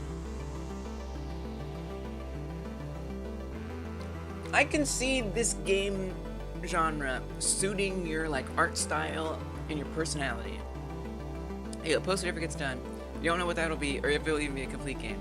Topic was exciting. No, it makes sense. It makes sense. This is such a roguey, suitable topic, I think. Nice. Let's go. I really want variety in the game like jam games. For, like, that reason, you know? So that way it's not necessarily like people who want to participate in things, hyper game dev, feel like they have to participate in every single game like jam. Like, there will be one that speaks to you. Let's go. Okay. I guess I probably should have been neutralizing this in a separate project.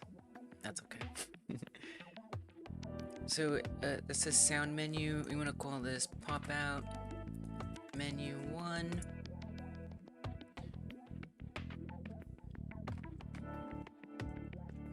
Bottom bar debug console. I mean, it's kind of all a debug console, isn't it? I'm not sure that's a useful distinction. Left buttons, that's useful. Right buttons, yeah. Action buttons? What does that mean? I don't know. Right top buttons. I guess I'd almost, okay, let me try that. No, because it is a bar. I don't know, I'm getting into like don't do this. I'm getting into like naming it, like, ooh, I'm gonna call it the same thing that's in here. Could you, what if you didn't though? She can't help herself. Right bar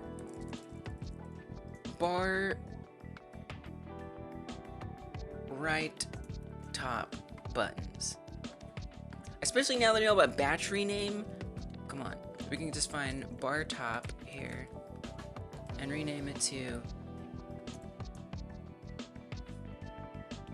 bar right top.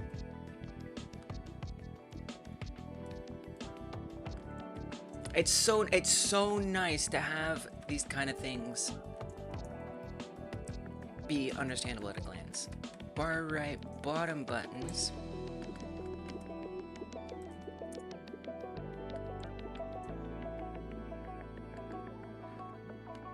Let's just do the word bot. It's a little shorter.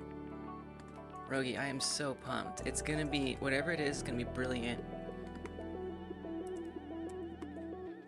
Wow. That's made my month. You've made my month with that. Whatever happens with it, I'm not expecting anything big. It doesn't matter. Okay. Texts. Text info. It seems like that's redundant.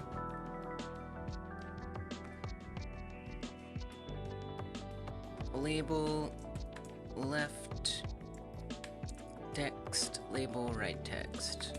Okay. All of these look pretty neutralized.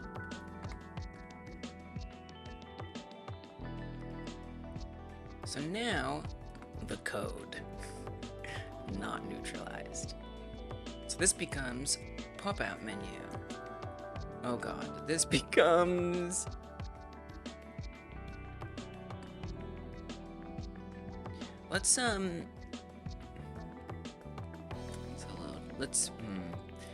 yeah, it's just kind of a bit cumbersome. I don't think there's an easy way to do that. I think I just have to come through here and do this. I think this also is something that slowed me down in my last the last game jam. I'm not gonna. We don't need to keep all these. I made like an awesome like print debug tool. Is this my print debug tool? No, we're not gonna get that deep. It's not gonna be that crazy. We know what this is. It's easy. Label right text. No, it's not gonna be the same. Right text, label left text. It's not the same. Just gotta make sure these names match correctly.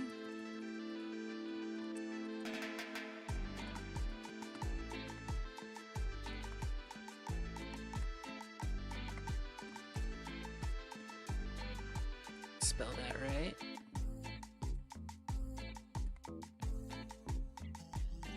Bottom component. Oh, I think this was this was very specific to that project. Don't think we need that. Ref canvas layer, we can do better than that. Debug console. Console class name, debug console. It was a debug. Oh, it even switches the audio. Nice. So all of these we can reset up. Oh, we got a toggle on that. Wait, some of them are toggles? Whoa. Wait a minute. Wait a minute. Oh, probably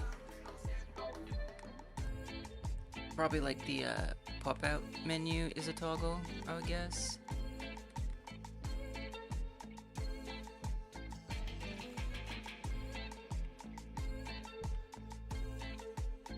Wait, where's that?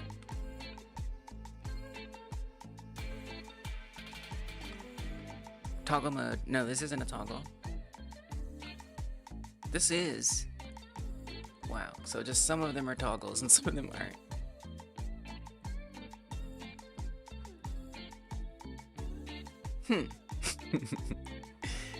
Okay.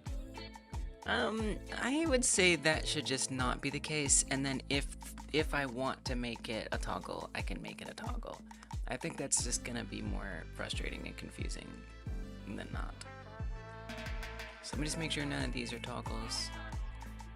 Okay. So now I get to clear all this out. And we just make them be nothing. None of this matters, none of this matters. So just like generic things. It will be convenient if they're all connected. Like, I will really appreciate that. So I am gonna connect them. Arguably, I could use like the inspector connecting. I could. Let's actually add let's add these first. doesn't inherit node. You can't drop nodes because it doesn't inherit node.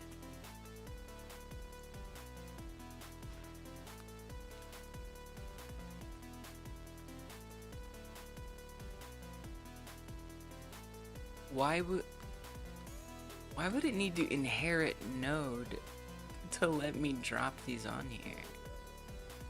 Well, no, now it does inherit node.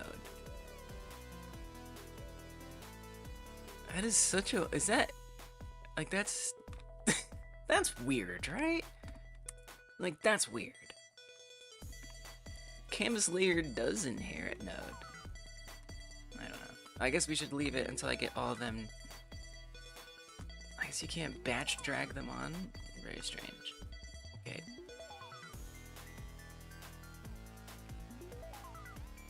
We have the texts. And then I'm gonna do the pop out buttons down here. Alright. Oh! Wait. Oh. Oh yeah, there are two I was like, why are there two numbers? No, that's intentional. Okay, good. It's a lot of stuff. It's a lot of stuff. You're not gonna ask a chatbot to just fill that out, autocomplete that for you? Oh, you know I'm gonna... Okay. We're gonna use the autocomplete chatbots to type all that. I'll do, like, the first ones. Chatbot, you can handle the rest. Look, I do try to avoid using them, because I don't want to rely on them. Because I don't trust that they'll always be here. But...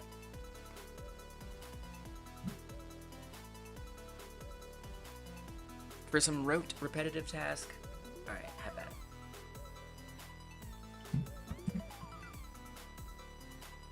So what I want is to just take any old button, for example, this one,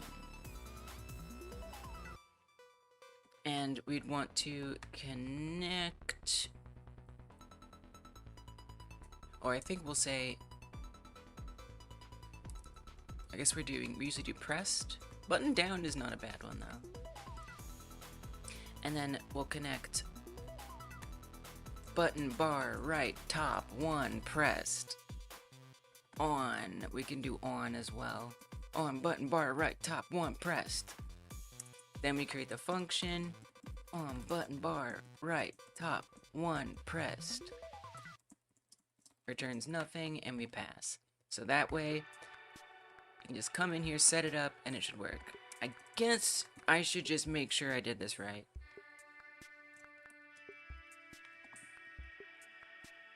Just to be thorough, okay? Just to be thorough. So this shouldn't be in the main scene, which means I should be able to play it. And if we press this button, nothing happens. Okay, see, this is why we tested it.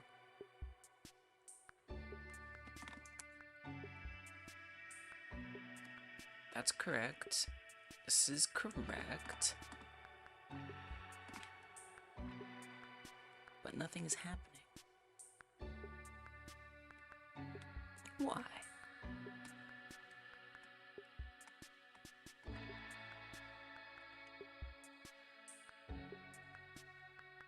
It's not a toggle anymore.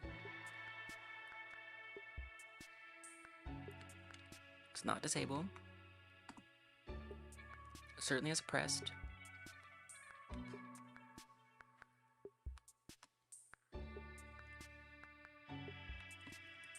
And you're definitely setting them up, right? Print.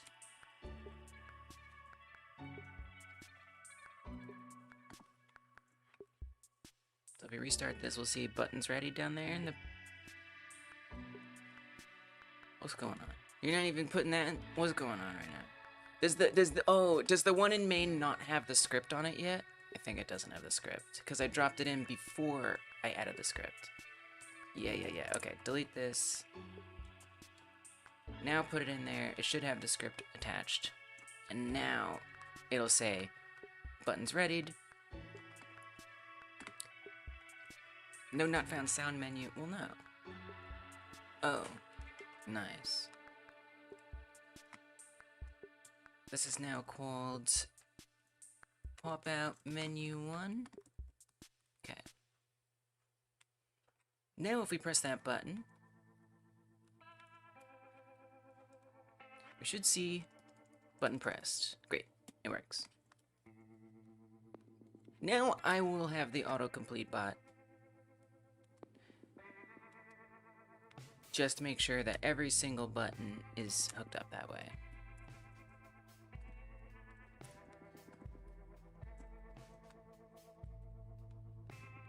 It's too perfect a task for it not to.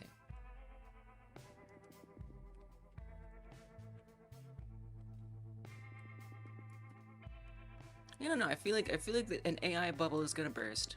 And when it does, I feel like the cost of using them is gonna go up. At best. And like, would I pay to have one? I don't think I would. Please use the same syntax to connect every button to a function named similarly to the existing button set up in ready and its corresponding function. Keep the names of the function the same as the variable name with appended, prepended with on, and add them in the ready function in the same order that they appear in the variable declarations.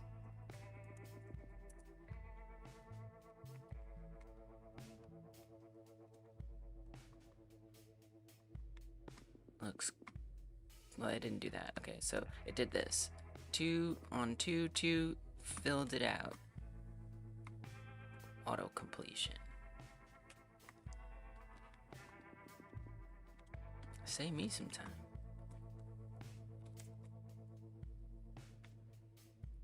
Yeah, you can leave the You know what? The comments are nice. You can keep them in there.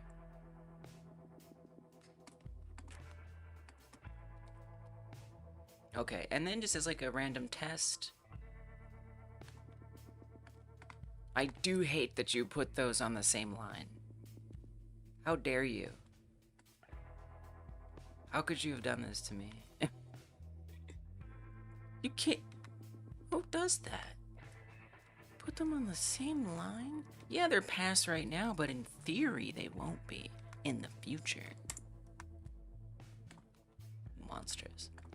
So let's just pick a random one. We'll say the pop out button 2. Print pop out button 2, just to make sure everything is as it should be. Pop out button 2, let's go. Alright. Done, neutralized. So now, something that I want to have for the future,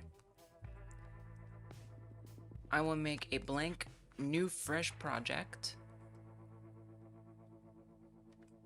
that has just that in it as a template. And maybe someday I'll, as I get these different components together and neutralized, maybe someday I'll have like a nice overall game template and I can start all my games from there. I might even say that this is a good one to put in like a base game template. I can't imagine not needing this. It's so useful.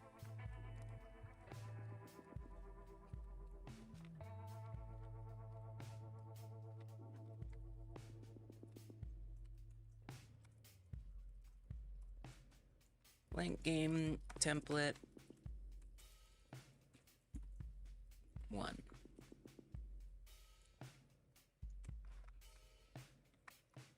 And then we'll take the scene and its corresponding script, drop it in, make sure it knows where it is and everything, and get back to the Tamagotchi game.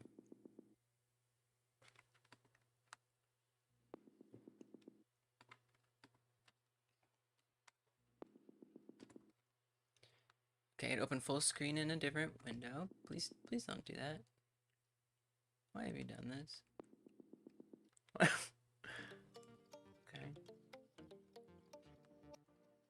Wow, okay. Here we go.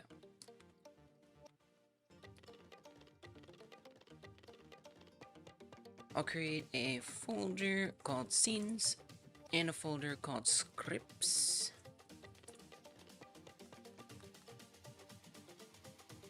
Open up the folder in the Windows File Manager.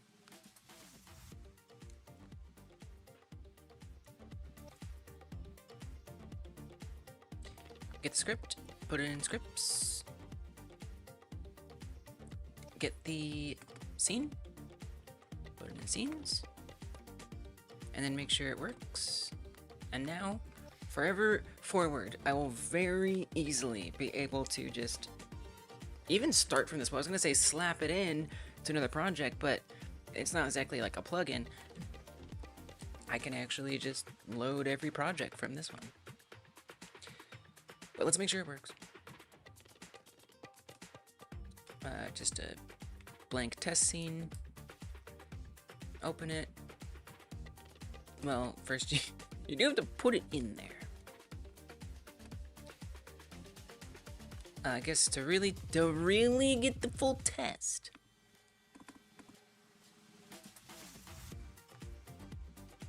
Here, we gotta, so that's the other thing, is I do have to like fix that dependency every time. A little annoying, but that's maybe where a plugin could come in handy. I think that's also something I'll probably make, is like a plugin, a like base template plugin for myself. But today is not that day. No. Absolutely not. And then we'll test a random one. Pop out, or just the bottom bar 3. Or whatever, I don't care. Yeah, there you go. Print, it prints. And that was the 3rd button on the bottom there. Okay, run it. Select it. And press this. Nice. We're good. All hooked up. Okay, put that back to pass. Save it, and move on with our lives. But I am gonna get rid of the node, the scene, main scene. I don't need that. Alright. Shut her down. So, why did I want all these buttons? Lise, yes, can you please do a GitHub commit? That'd be fantastic. I don't even think I have a GitHub repository for this project yet. Now's the time. So the button that I wanted was I was trying to learn the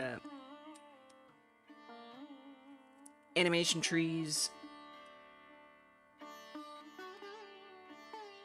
state machine node. And I wanted to set off what makes, like, have buttons to say, now we're in this animation or that animation. But I didn't have those buttons until now. Alright, new repository. I believe it's called Cat Care Game. It's the folder that we're using. But I'll double check. Cat Care Game. Yes, so since it's the same name as an existing folder, Tamagotchi-like game made for a month-long jam. Give it a special godot git ignore.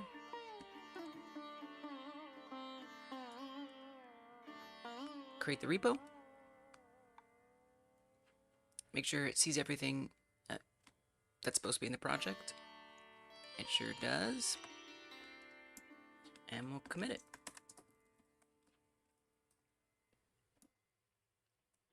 And, well, yeah, it's fine. I guess you don't have to commit it. It's good to go. Great. What's next? Next!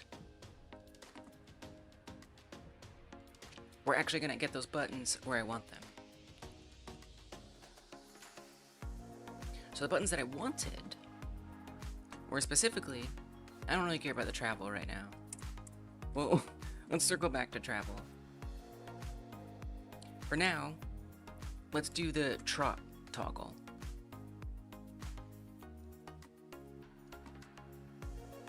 So the way I'm gonna do this, in the main scene, I will drop in, yes, a debug menu, absolutely. I don't actually need all those buttons right now, so I am going to hide them.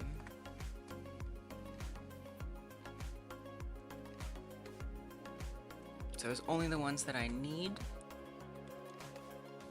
to reduce confusion. Pop out, don't feel like I need the pop out right now. I don't feel like I need it. The left and bottom text, maybe I might need that. But I don't need it now. Okay, so there's just a button way down there. That's all I want. That's all I need.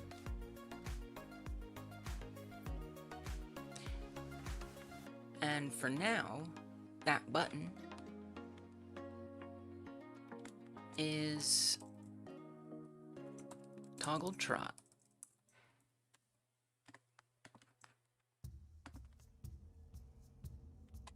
And all I'm going to tell it to do, well, okay, so let's make sure the cat is a class that could be found. Class name, cat. And I'll make sure it's accessible anywhere. So we'll create a static variable, type to cat, or a static variable ref, type to cat, and then initialize it, so that way it's available anywhere in the scene tree. So it's a reference to itself, that's a static variable. And then over here, we'll say whenever that button is pressed, which is not that, whenever that button is pressed, so much, okay. Could you please, on the cat, do trot? And now, I have my button. It's not a fun inspector button, but that's okay. Now, I don't necessarily expect it's gonna work. That was what we were trying to do 10 years ago, was get it to work. But at least now I can test it proper. So I'll know that the button is doing what it's supposed to do. If I come to the cat, go to the animation tree, and that is trotting, I want to see that Boolean check mark when I press this button. Nice. Not only did that check mark, but the cat started trotting. It was hooked up correctly all along. Okay, now, if I press this button again, what I'd like to see is that Boolean goes false, and the cat goes back to idle. Ha! Nice. Okay, cool. Wow, that was nice. I wasn't bad. I liked that. Okay, good. Wow. So, this is wonderful. What I also would like is to try to... Okay, I still don't understand what this travel is. I'm still very confused about this travel. I feel like I don't necessarily need it for this purpose. Let me look at that Kids Can Code thing. Do they use travel in here? They do. State machine holds a reference to the state machine, which is an animation node state machine playback. To call a specific animation, you use travel, which will follow the connections to the given animation. Here we have examples of functions we would call if the player is hurt or killed. For the other animations, running, attacking, etc., we'll need to combine them with our input and movement code. Velocity determines whether we should be showing run or idle. Okay. Oh, is this the one Cheeky was talking about? Is this the one you downloaded? Wow, I didn't even realize. That's nice. I love that they have like the project being downloadable. That's what you meant. Here's a full tree for all of the animations. So, and you're traveling there? So this isn't using the expressions. I was kind of combining techniques from and that's the thing, like there's this tutorial that tells you how to use the state machine one way. There's the video that we looked at, which has a totally different way of using the animation tree state machine, with these like conditions. And then there's the way that the documentation shows you how to use it, wherever that was, using animation trees, which is also completely different. Oh, here. And this one, they talk about the expressions, which is what I'm using, is the expressions. Well, and I'm also using the Kids Can Code way, and it's just like where's where all of that exists? Where's like the unified animation tree blog post that I can just go look at, and it's the complete resource? That would be nice. Alas.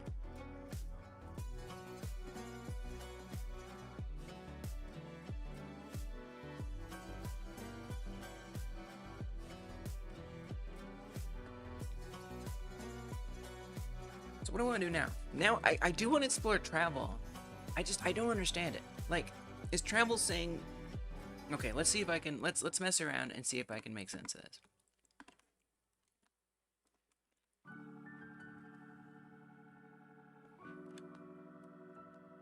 Oh, we're in remote.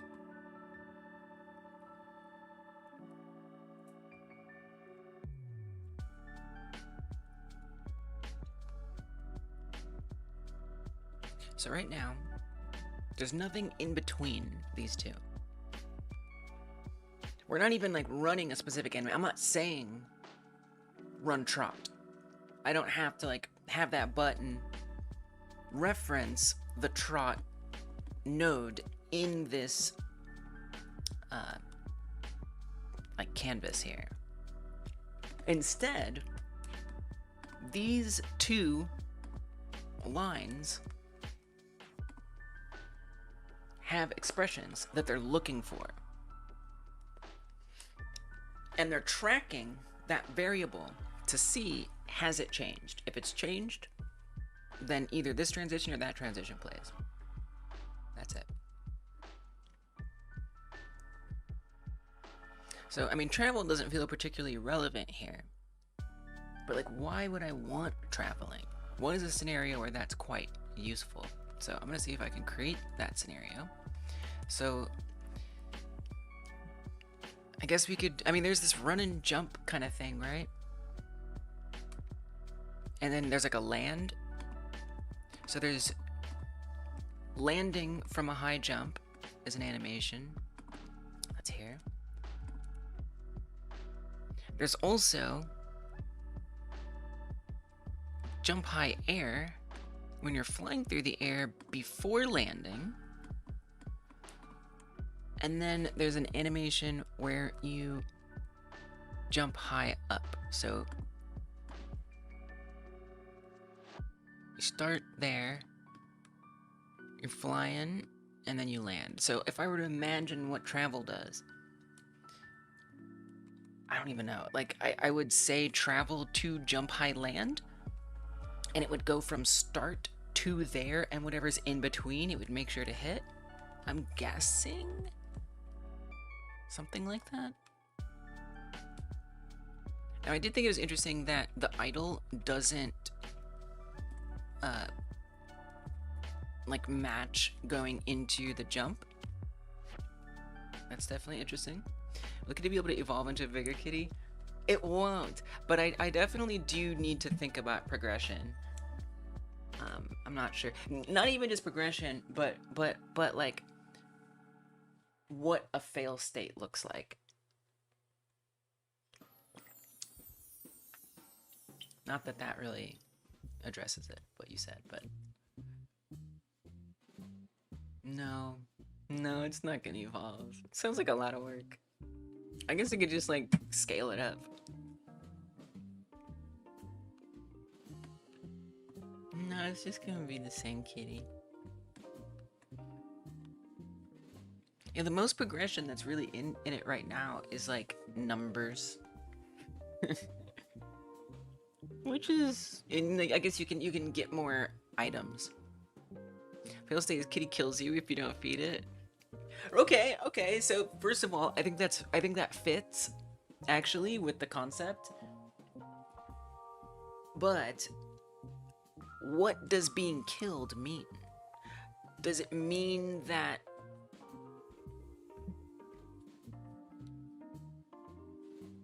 like what's the punishment? Does it mean that you just lose all of your progress in the game? So if you decorated this house, if you yeah, but what does game over mean, right? You can say the words game over, but what does that mean? So for example, in like Tamagotchi, when your Tamagotchi dies, you can hatch a new egg and do it all over again, right? That's pretty much it. But in later Tamagotchis, in fact, the second generation, like right after the first Tamagotchi was released, the second one, you could breed Tamagotchis. And so you would get this progress where you could have, I think it was Gen 2, where you can have like your next Tamagotchi actually be like something different. Actually, let me say this, Insane. It's not just that you start over. Because in the original Tamagotchi, you start with an egg, you hatch your Tamagotchi, you raise it, and it evolves. Just like you mentioned with the cat evolving. Here, I think I haven't posted these yet, but there are some resources that I found that I think are useful. For making this game, including, where is that? Oh, maybe it's actually somewhere else. I think I put that, where did I put that? No, it's gotta be in here. Oh, it's in the resources folder. Here.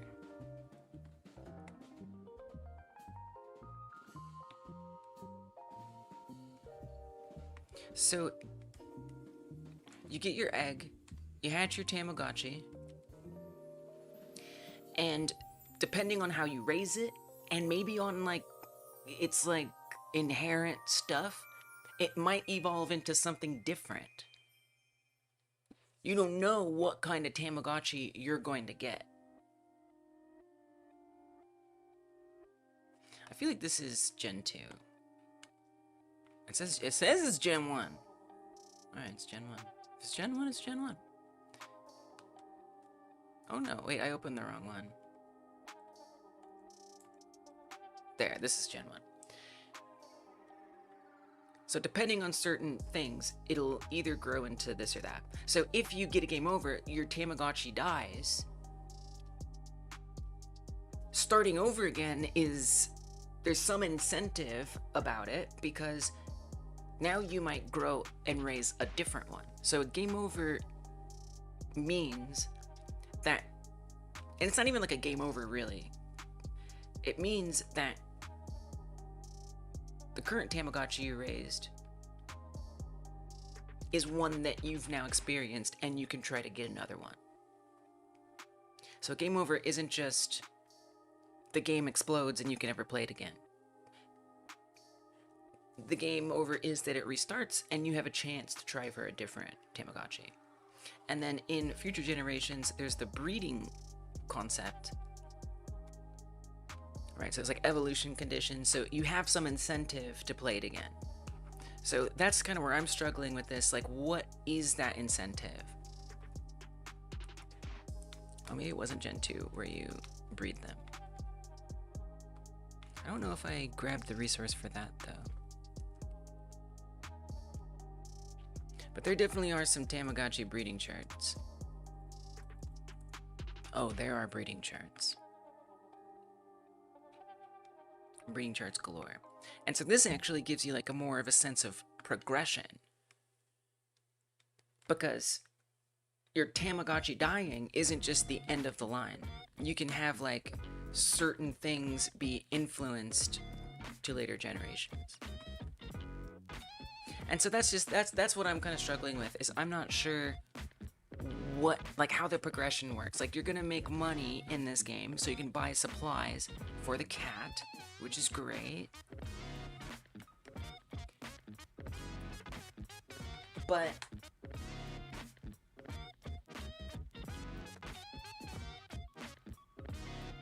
I don't know, if you lose, like, why would you play it again? Would you I feel like if your cat dies, you just be like, well, screw this game, I'm done with this, I've played it, we're done here. This model comes with multiple different, like, textures for the cat fur. It could be like a different fur color, maybe it's randomized. On one hand, it'd be kind of nice if the player got to choose their cat color, but is that really an incentive to just play the game over again? I don't know.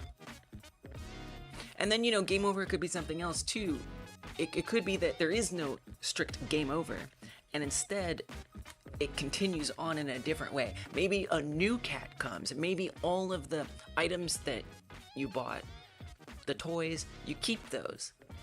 And the last cat leaves because you weren't taking care of it, and a new one shows up, and now you have a new cat to take care of.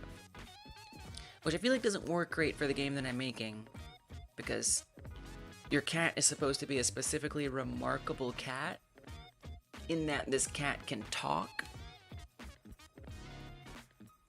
So, like, another talking cat just shows up at your door. It's ridiculous. Anyway, I'm still not sure. I think the cat killing the player is awesome. I think that actually fits the game really well. But I'm still not sure what happens after that. Alright, I'm gonna see if I can figure out this traveling thing. So, I'm gonna link these together. I guess I'll give them like a crossfade time. We'll just put in 0.5. And then we hook this up from start.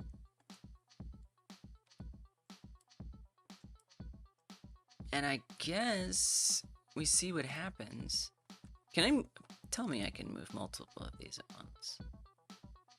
Okay.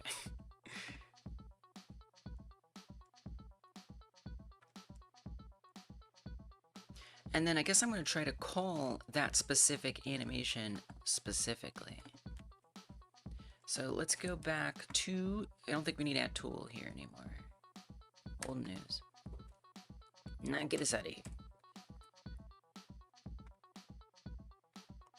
We can have variable is, now this is jump high. Oh, I guess there's like jump up and jump down. Is jumping up Boolean equals false, and we'll do the same kind of logic where we say doing jump up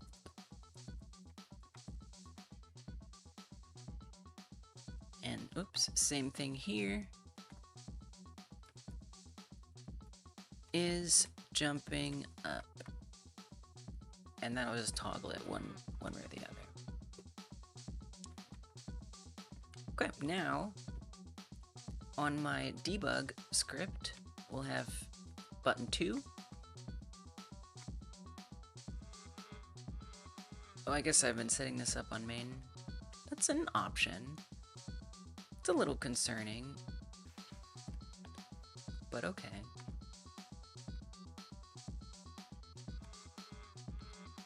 Well, it's a little risky, but not the end of the world, I guess.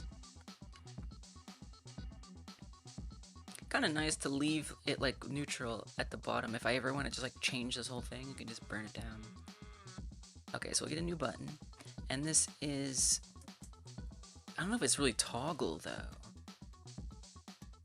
because we don't need that true false state. So actually, we wouldn't even be setting this. So this is wrong. I'm setting it up wrong. But we'll circle back. We'll come back to that. So for now, this is just gonna be jump up. Is what that button will do. So let's actually go back to the cat for a sec. And I actually don't want this. And for doing jump up, I would want it to say state machine travel to node, and then we specify the animation, I believe is how this works, maybe. In this case, can't jump high land, so I'm saying travel to landing a high jump. I don't know if that's right or if it's gonna work, but it's what I'm postulating as being the way that it works. So let's see what happens. Whoa. Okay. Alright, it just did that. I didn't tell it to do it, but it did it. First of all, I forgot to set it up on the button anyway. Can't ref doing jump up. I guess this one would be do. Technically, if I wanted to be technical. Okay, but wait, why did it run right away? And it is coming from start, but multiple things are coming from start. Why is that thing coming from start? The first one that happened. I guess they're both are playing or something? Play mode travel. Immediate.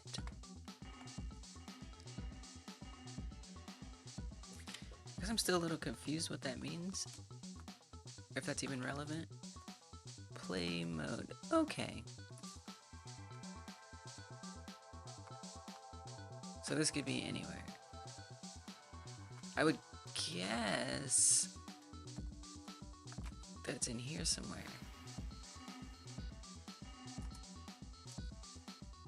Okay. Godot, state machine, animation tree, play mode.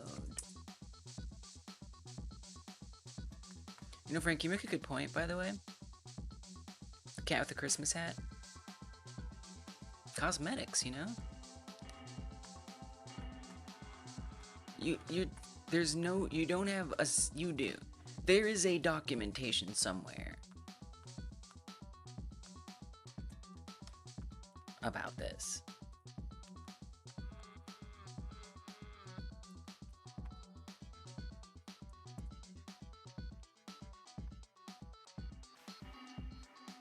Playback direction, but that's different.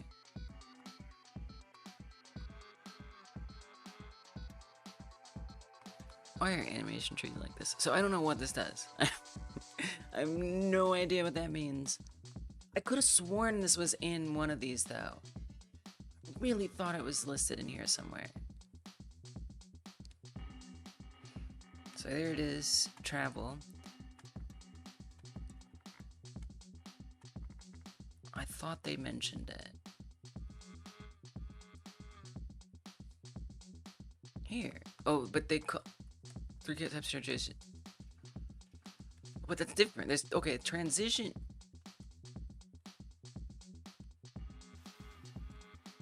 So this must be old. I'm guessing that that isn't the way that it is anymore or something. Because I don't see a transition section there. Click on all of these. And there's no transition drop down. But there is travel and immediate here. We'll switch to the next state immediately. Okay. It's confusing. So I don't think that's relevant anyway.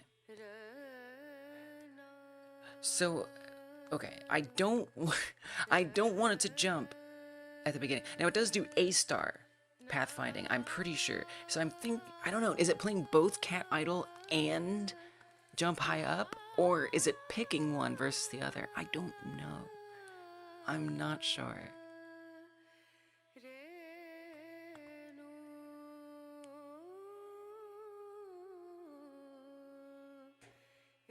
Very confused. Okay, kids can code. You were talking about travel, right?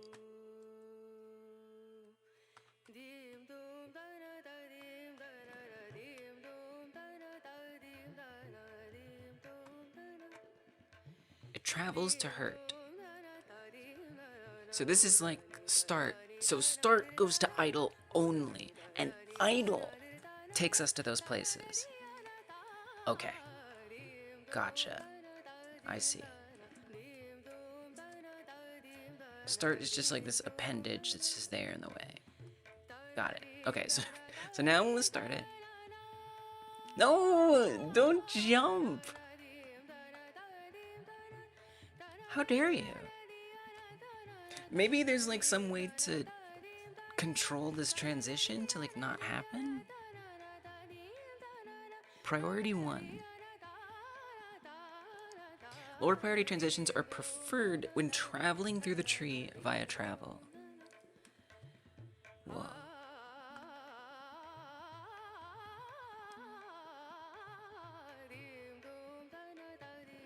I mean, is a travel happening? Like, okay, if I come here and I delete that connection, it's not gonna jump, right? No, it's not jumping.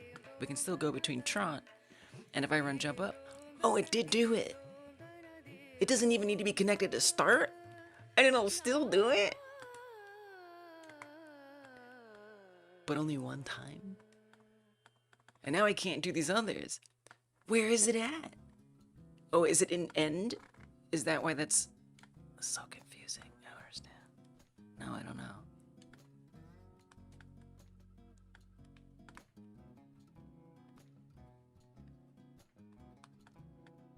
Is there no way to see the animation tree as its state machine? No. That's another thing, like how am I gonna track this? You know, I don't have like a debug to even see which state it's in. I don't like it. I don't like this state machine thing. I kind of hate it. It feels difficult to debug.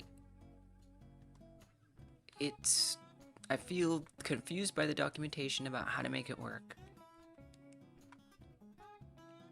And yes, it would be like extra work, kind of, if I were to just like code all this behavior into my own state machine. But at least I could easily debug it. I could see how it works. I would know how it works because I made it work that way. I could refactor it easily.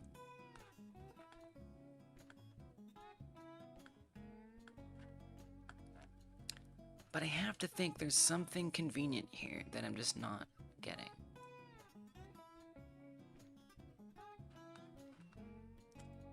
But like I said, that now I can't. So do I have to like travel back? I can't do anything after that. Like we travel there. Use custom timeline.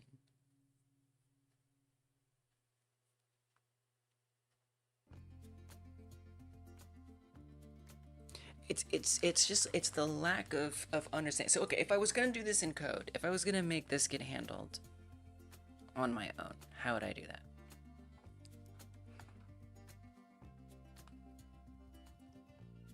I'm just gonna do it.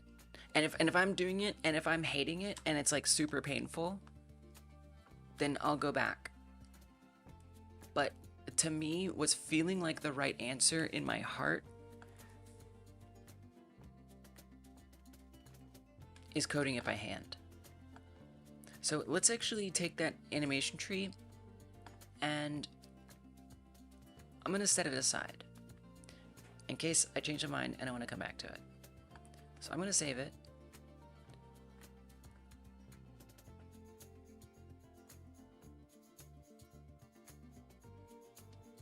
And not only am I gonna save it, but I'm going to make it not active, I guess.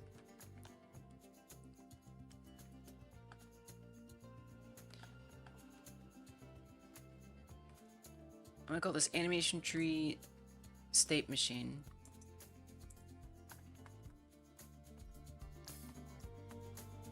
I also realized that I accidentally made the cat this, which is wrong.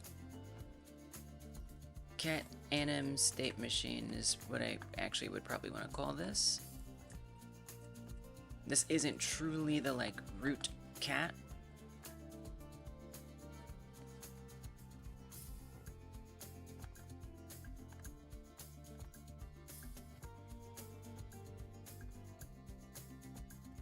Now just to make sure everything in this world makes sense to me. Yeah, so now these buttons don't do anything. Okay. So I do want an animation tree. I just don't want that animation tree. So I'm gonna make a new one. Yes, here. Make a new animation tree.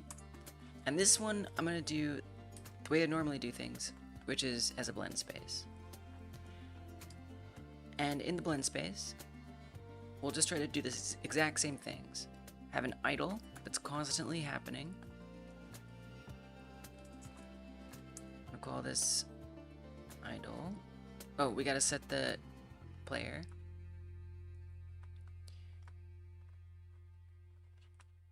Right there. Make the idle the output.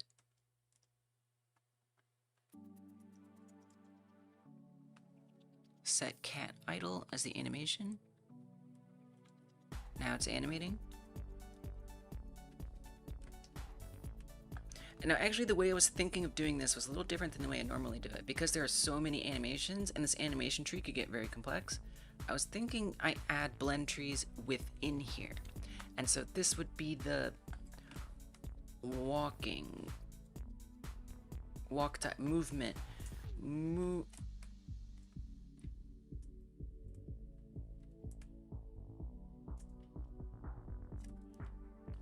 gonna call it walks for different types of walks. And actually I'm gonna get rid of that. Can we like copy them and cut them and stuff? No, I don't think so. So I'll actually have this be going to the output, open this editor, and in here is where I'm gonna put the animation. And that's where I'm gonna call it idle. I guess it's a little ridiculous, isn't it, to put idle in a walk? Is it though? But basically I'm gonna have like these different blend trees. I guess, okay, this is kind of, okay, maybe this. Wait. What if we have a blend tree here, and we call this idle. That goes to the output. And here, I make the idle animation. Put that in that output. So now it's animating idle. And then we have like a transition, which, if you remember, is very similar to the documentation pointed out. Hey, what's up, Coinum? Welcome. How you been? Yeah, it's going good. I'm working on a Tamagotchi-like game. Yeah, it's a new game jam. I started it this year. We do it every other month. It's called the Game Like Jam. This is the 6th one we've done. So on the odd months, January, March, May, July, September, November. And that's like the fastest I've rattled that off. I'm very proud of that. Yeah. So it's a game jam about making games like other games. So the idea is that the scope is given to you, because the game that I was working on, if you remember, it was like a game about being an alien, abducting things. It was just kind of like going on and on and on, and I wasn't really clear on like how to finish a game. So I wanted a game jam where we make small games that you know what the concept is ahead of time, and you don't make a copy. You just make, you take inspiration. One takes inspiration from the theme game. And this time around is Tamagotchi. And I'm working on my Tamagotchi-like. How you been? What you been up to? Yeah, right? I know. It's one of it's probably like one of the best ones we've done. Just by like the reaction from others, this one seems to be hitting different. Oh, transition is only an out thing. Really?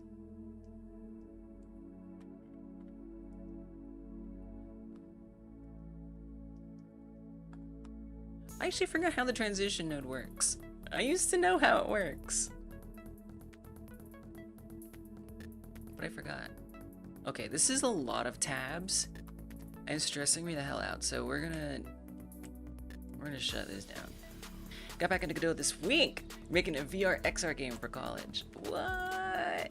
Dang. Yeah, I remember you had a project you made with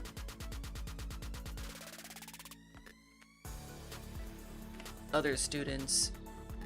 I wasn't sure if you were like studying game dev or studying something else that happened to work well with game dev. And maybe still you're doing something else. But I remember that game where you're like bumping trying to bump each other off of a, it was like a Mario Party game, except the whole game. Sumo Strikers. That was it.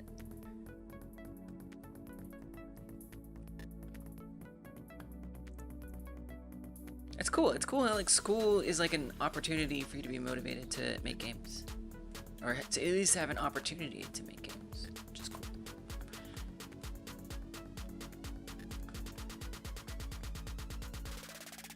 Godot animation tree transition. I thought I understood transition node, but I think I forgot it of how it works.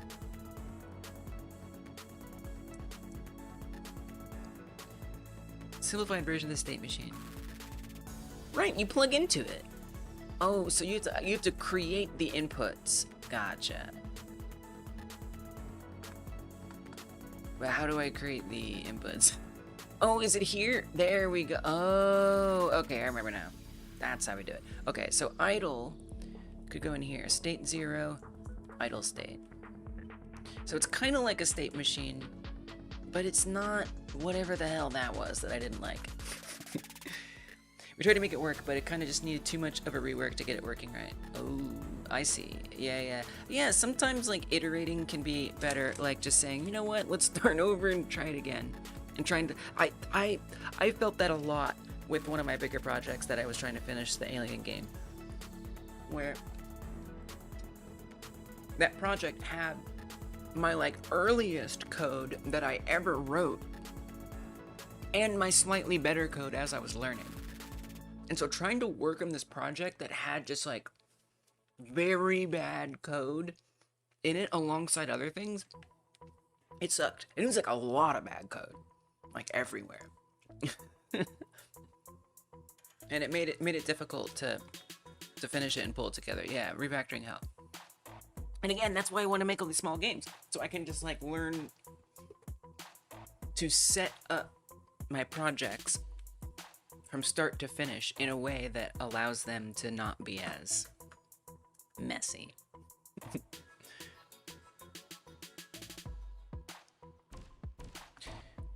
You're doing computer science. Gotcha.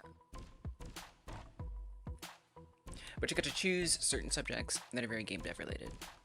Love that. That's smart. I feel like it's a better way to go than, I mean, it depends. Whatever. Everybody's different. Everybody's journey is different. But if you have like a degree in game dev, like now game dev is what you have studied. If you have a degree in computer science, now it's like, okay, so I got all kinds of computer science skills. I just happen to also have game dev skills.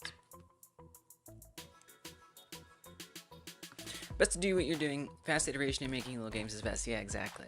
Exactly, right? Yeah, I've actually like finished games, right? And I'm like proud of them. This is the way. Okay, so the transition has the cat with its little tail moving. So that would be the idle. And then we would add another transition state. This just makes more sense to me. I don't know. It just does. I like this better. I already am confident. I tried to learn something new. I tried to learn the state machine animation tree node. And I just don't like it. It doesn't speak to me. It doesn't. I don't want to. I don't like it. So I'm not gonna use it. And instead, I'm gonna do it this way. And it won't be too chaotic because I'll break things out into these different blend tree nodes within the overall animation tree blend tree node. I think that'll be better. state 2, I guess, will be walks. So I guess whatever a walk happens to be, a walk of a such, some kind of a walk. I don't know what kind of walk, stainless steel or something else, but it'll be a walk. Pop that in there, and then now the only thing is there's conditions that would make that happen or not. So that means I would need to define what those conditions are. And I will say, it was very nice to have the like advanced expression that could be looking for things and switch to it. Now that doesn't mean that I can't. Nah, it probably does. Like I could like still use that. I could have like the state machine be the top level and have these be broken down throughout there, but I don't want to. You know what? I don't want to. You might learn a thing or two from this actually. Just started working with animation trees. Nice. Oh, they're so frustrating, but they're awesome.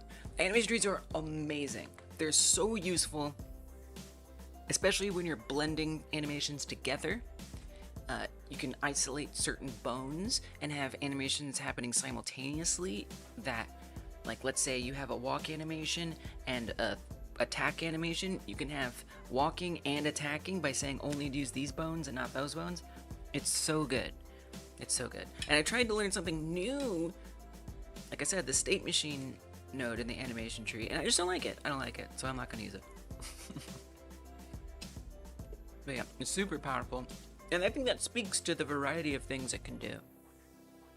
The state machine versus doing it this way. So, I'll need code, basically, to switch between this. Whereas, the state machine node was handling the transitions itself. I'll have to write code to do that. And I'd rather write code to do that.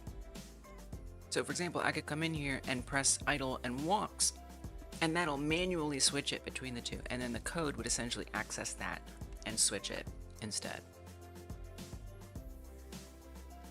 So in here, I don't even need the idle, but what I will add, there's all kinds of different walks in here. I guess we can start with the trot. So put in the output, it's not going to be the animation that we see yet, unless I switch this transition to walks. Now that was very fast, so we can set an overall crossfade. Now this is a little annoying in the sense that now every single transition is sharing the exact same crossfade time. If for whatever reason I wanted certain transitions to not share the same one, I'd have to create like another transition node and set up a different way that it all connects, but that's okay. So we'll say 0.5 seconds. So now if I switch between these, it blends neatly from walk to idle. And so let's say I don't necessarily just want trot. I could have transitions even within here with all the walks. I'm not sure. I'm not sure how I want to handle that. Because this isn't really a complicated one. Let's not do this for now. Let's look at the jumps, because the jump has all of the extra complexity in it. Whoops. So there was the jump up, the jump in the air, and the jump down from high up. So I actually want to create a blend tree, not a state machine, blend tree. And we could call it jump up,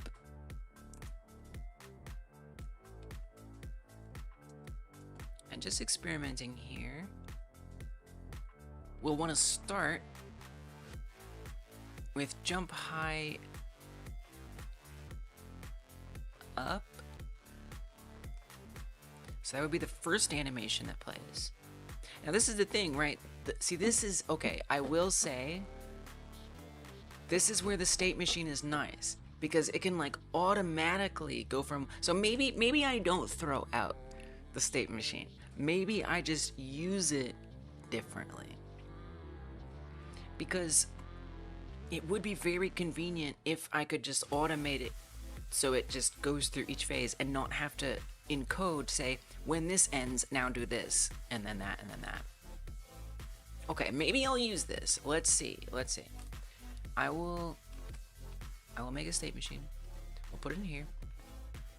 And this is going to be jump up states.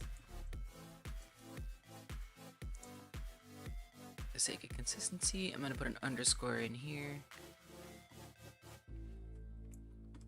Okay. And now I'll add cat jump high up as the starting thing. And then we'll add cat jump high air. Now, one thing too, what if I want the cat to be in the air for longer, right? How do we adjust how long it stays in that state before switching to land? I don't know. We could potentially use the expressions, the advanced expressions in here. I don't know. I don't know if those can take much other than like booleans. Create complex animation advanced conditions for switching between states and gives much greater flexibility. Like, can we use something other than booleans? I don't know. I don't think so. I think this expression is just true or false. Like, this expression can lead to whether it does or doesn't happen. It doesn't necessarily control how long we stay in a state before switching to a different one. So again, that's just something I kind of don't like about it. You know? I don't like it. I guess we could. I don't know. I'm not sure how I feel about it. Because again, if we're flying through the air and landing, you would want that to be for a certain amount of time. This is something I could control in code very easily outside of this. Yeah, you know what? I don't want to use it. Nope. I talked myself out of it. I would rather control every single step in code. That way it can be more flexible. That's just what I want. I tried. I gave it another chance. That's good. At least I did that.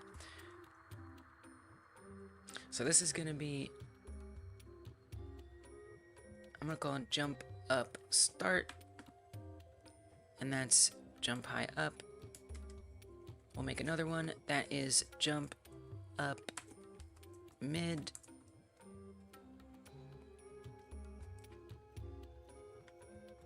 And one more.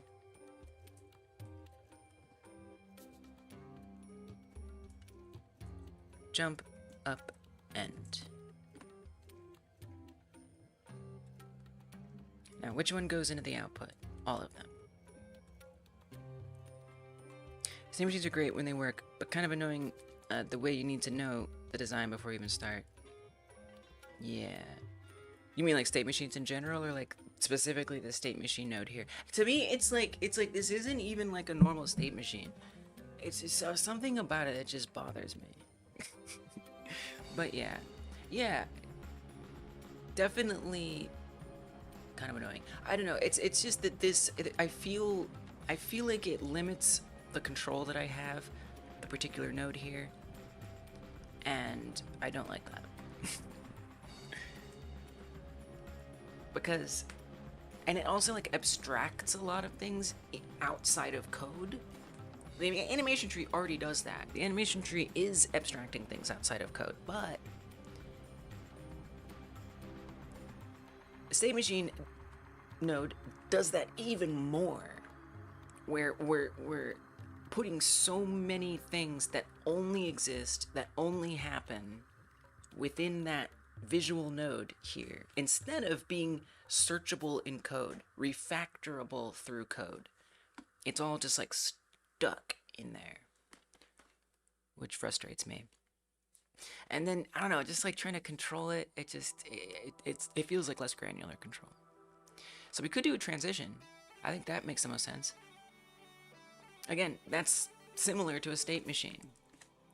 And it's interesting, the documentation says that the transition is a simplified version of a state machine. But while that may be true, I would argue that it can be more complex, since you can... maybe I'm misunderstanding the state machine node. You can use your own code to make it function. So here's what we're gonna do. And I guess not have stuff you don't need, so it is simplified. Name, we'll just say start. We don't need to really type everything. Mid, I don't even really have to do that end in here, because we're already in. If we're gonna use these nested blend trees, we might as well enjoy it. We can just call this start, mid, and end, because it's already clarified. If we're gonna access any of these parameters, we would first need to say jump up, so we would know it was jump up. Start, mid, and end. And then through code, we would detect when to switch between these three states. So we'd have our own state machine instead of relying on the built-in one. So that's jump high up, this is jump high air, and this one is jump high land. Now we could even be more granular with this transition. We could say 0.3 seconds maybe. So, oh, we gotta plug it up. And I gotta come out to the root and switch that transition from idle to walks. Oh, not walks. Oh, we have a new one now. And that is jump up. Plug that in, switch it to jump up. So it's gonna transition to that. Now that started the jump, and then through code we'd say, now you're flying through the air, and through code we'd say, now you're landing.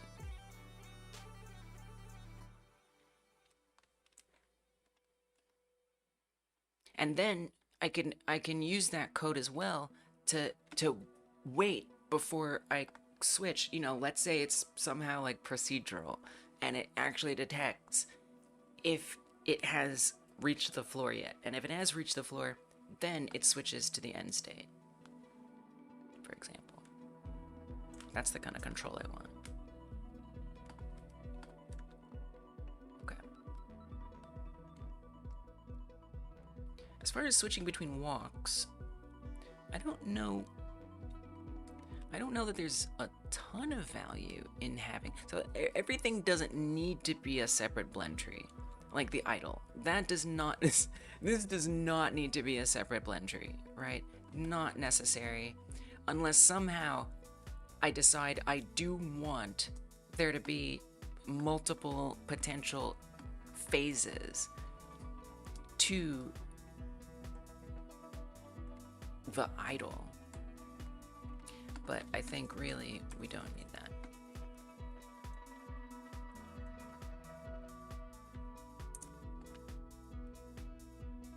And then we can switch here, and it goes to the idle state.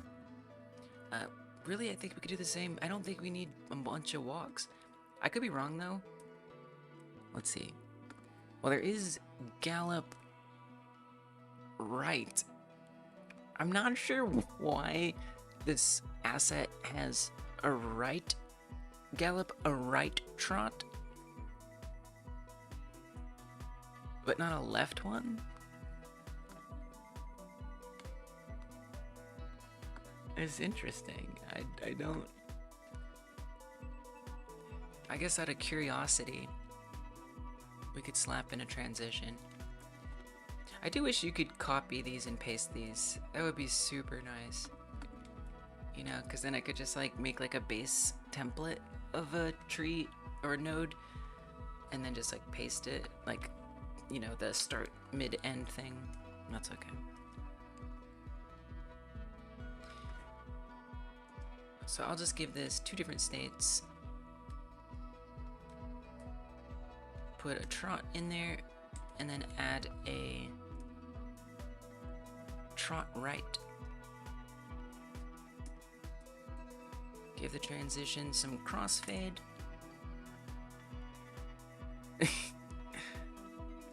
I don't really understand the point of that. It's like slightly bent. Maybe there's some context that this really, really made sense in. I don't know what that context is. It's because it's not even like it's fully turning around. It's just like it's just like turning the front half of its body to the right. I don't really get that. Thinking the same thing, really weird. You can't copy. It's yeah, and I mean, look, this why I kind of like this. It's kind of why I don't like the animation tree, but it's too good. It's too good for handling blends and whatnot to not use. But see, that's just what I don't like about it. Is how inflexible it is. How it's not usable in the same way that like regular code is. But it's so powerful for blending animations. Takes me back to the Dreams days in a bad way. not in a good way. It takes me back to the Dreams days where I'm like having to wire things up one by one. I can't search any of it. It's a mess to look through.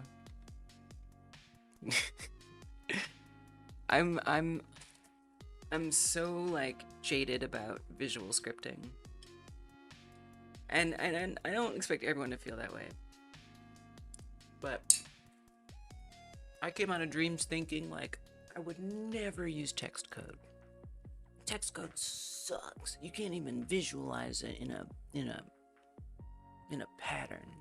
Stupid. And then I tried text code. And I felt like I had been in a cult.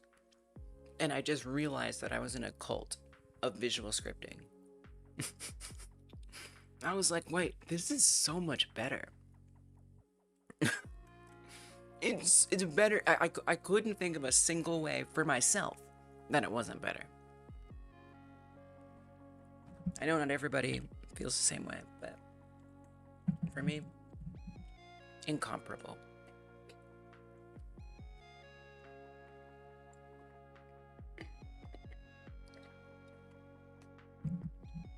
So when I have to come back to doing this stuff, I'm just like, I hate it. But at least these I can all control in code, so that makes me happy. Alright, I don't get the right... Doesn't make sense to me. I don't see the point of it. I don't know if there's really any other reason. I don't think we need a separate blend tree. Because I could have like the different kinds of walking in one blend tree.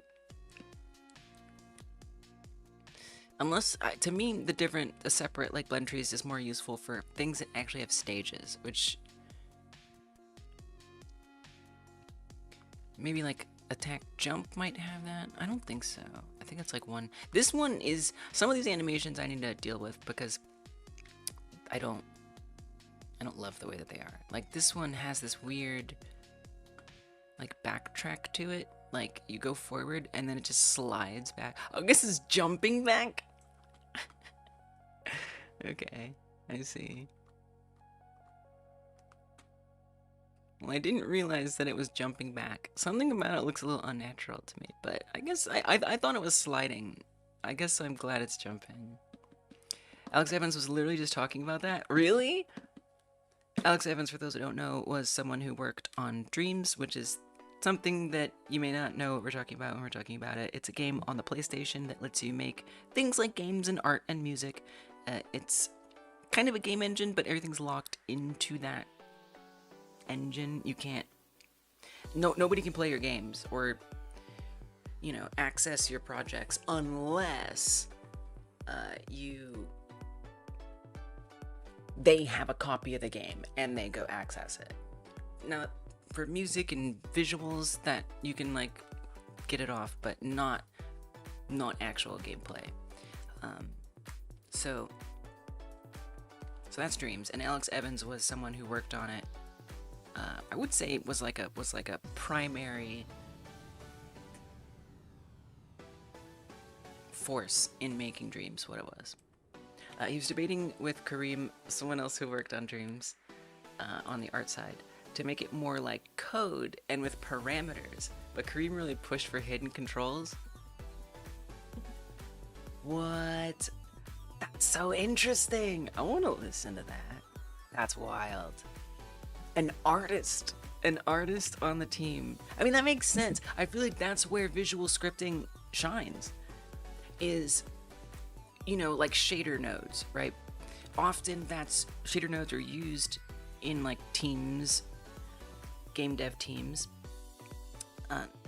They're used in the context of an artist. So an artist is, you know, making models or making some kind of art, putting it in the game, and then using the shader nodes to help, you know, tweak it to be just right. And shader nodes being in this visual scripting is nicer for an artist to work with than having to deal with code, right?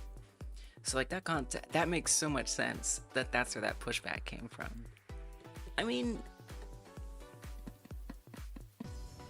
I think both. I think there could have been both. There could have been both. I guess that's scope, though. Wow, that's very interesting. You added a new video preview. Ooh, what you been working on? Yeah, if y'all are working on your balloons likes and you want to share anything, or balloons likes. Why do I always do that? Every jam since balloons, I say balloons likes. Why? I guess I just love saying it. I can't believe that keeps happening. If you want to share your progress on your Tamagotchi likes, just let me know that you posted something on the Discord and we can go check it out. You're saying adding variables is just x plus y, but visual coding is just a lot larger. Yeah. It's absurd how many more steps are involved to do basic things. It's like you have to create your own way to do everything instead of just like it being easy. Ugh, so true. I did pick up Dreams recently. I started using it again because I have a playlist of like 10 hours of music that is stream safe that I use, and it's great and all. But sometimes I just wish I had more different, maybe something that was a little more generic. I don't know. So I started using Dreams to try to make generative music. So music that like plays itself. Yeah, I did. So it like I've got like all these different instruments and different keys, and it like picks a key and it plays notes in certain orders, and it's got like the beat and everything. And so I'm hoping that I can make it work well enough that I can have Dreams running while I'm streaming and have the music just like generating throughout the stream. And then I can like pull up Dreams and like quickly like change the instrument or like add a sound effect or something. I think that'd be fun. But it's to me it's actually like quite good for something like that. With that said, going back to the visual scripting, oh, I hate it. It's rough. I have to do like operations where I have to like process multiple things, like the instruments. I mean, for every single possible note and key, I have to have separate instruments. And it's not like I can just copy paste or whatever. No, I have to wire up each individual instrument multiple times to different things in different ways. And if I want to change anything, you get to do it all backwards and start over again. Strudel. Now, is that the one that I was trying to think of the other day, and then Flip said that they liked it, and then I looked at it, and it was exactly what I was... So tedious. Exactly what I was thinking of. No, I guess that's something else. What was the... Dang it, I can't believe I already forgot it again. I don't know what Strudel is. I don't actually know that. No, that's not what I... Wait. Because what I'm thinking of is actually a Steam game that lets you make automated music. Oh, I said stream. I'm going to say Steam. Okay, maybe it is that. Okay, hold on. Oh, wait, that's just somebody. Okay. Wait, you can just find people's user profiles? Okay, no, it's not. Strudel sounds like a pasta. Strudel is a dessert. So you're onto something. It's definitely a floury food. There is a cool game that does generative music. Steam game, generate music, automate. I don't remember. I know, I liked it too. It's like a cat chilling. It was really nice. At first I wasn't sure like what I was looking at, but when I realized it was just chilling with a cat. It's like even just like the like sleepiness. Not enough sleepy aesthetics in this world. I do want to say I'm kind of impressed with how much customization Steam profiles let you have. I mean, it's not full on MySpace, but it is giving you some flexibility. Okay, anyway.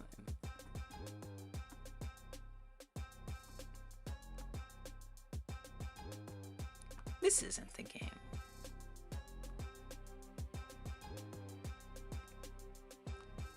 Cadence, I'd have to ask Flip remembers the name better than me. No, it's not this. No, it's not that. I can never find it by searching for it. Oh, so it's not necessarily like a custom theme. It's like they provide the themes. Okay. I'll take it. Dang, I wish I could remember it. Is it this? Mugen? No, it's not this. Although, this does look kind of cool, though. Oh, I have seen this one, too. Actually, this one's probably pretty good. Mixed. Oh, dear. That's not what you want to see. And I didn't, like, bookmark it. I'll check out everything that we were gonna check out, but now I'm distracted. Why didn't I bookmark it? What's wrong with me? Your Steam had as much customizability as... That's true, it does have the most customizability. You can like do anything. And then if you email itch, you can get CSS access as well. So then you can really get fancy. Damn, I don't remember the game. I'm gonna have to ask Flip because I don't know. What was that music gen game on Steam? Okay, but then you were saying Strudel. What is Strudel?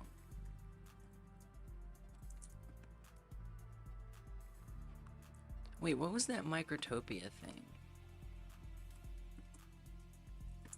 It said logic gates, which made me think, no, it's not that either. Is it this? Oh.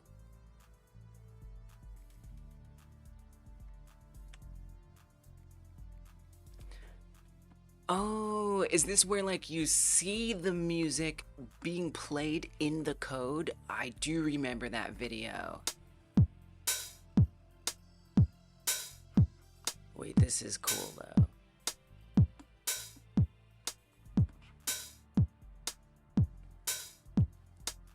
JavaScript for... Wait, so it's JavaScript? This doesn't look like JavaScript.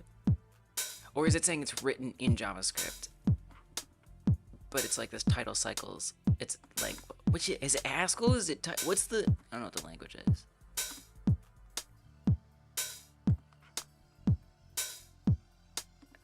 Yeah, maybe I should ditch dreams and I should write code like I like to do. What am I doing with freaking dreams?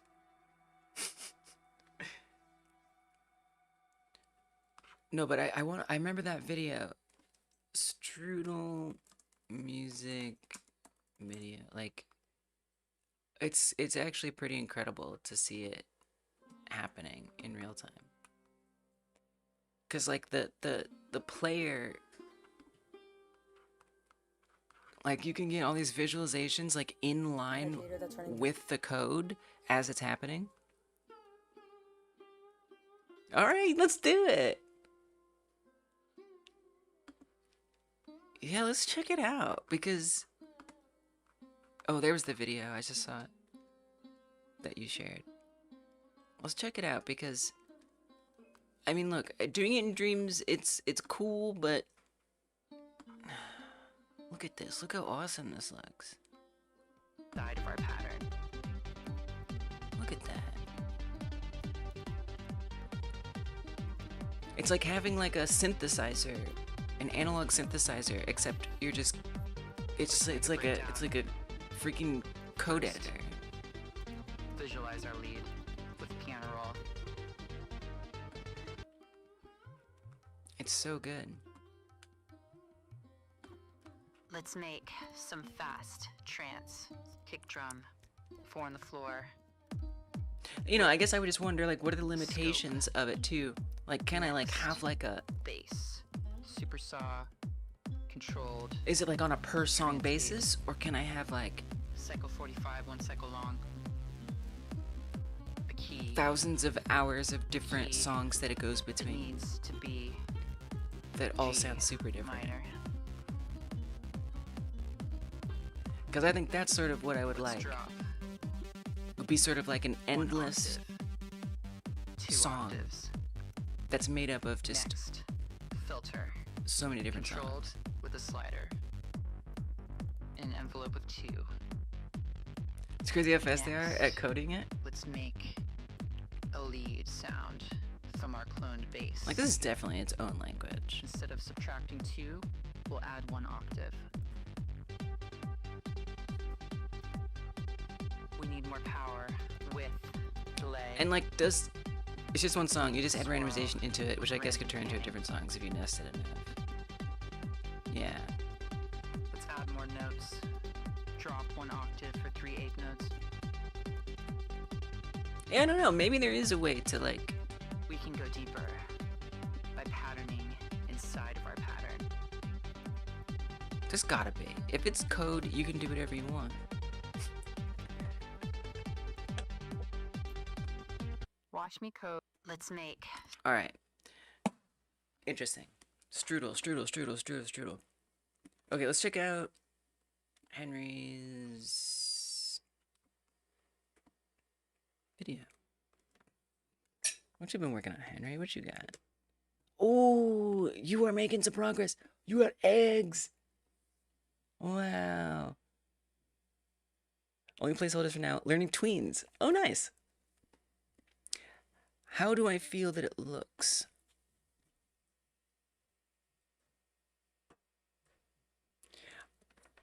It's a little confusing what's happening. It's like, I mean, this, like, as it's just floating there, amazing, right? Like, this looks super good. Like, pulsing. You know, if it was just, like, sitting there looping like that for a long time, very nice. And this other egg just gets, like, chucked away.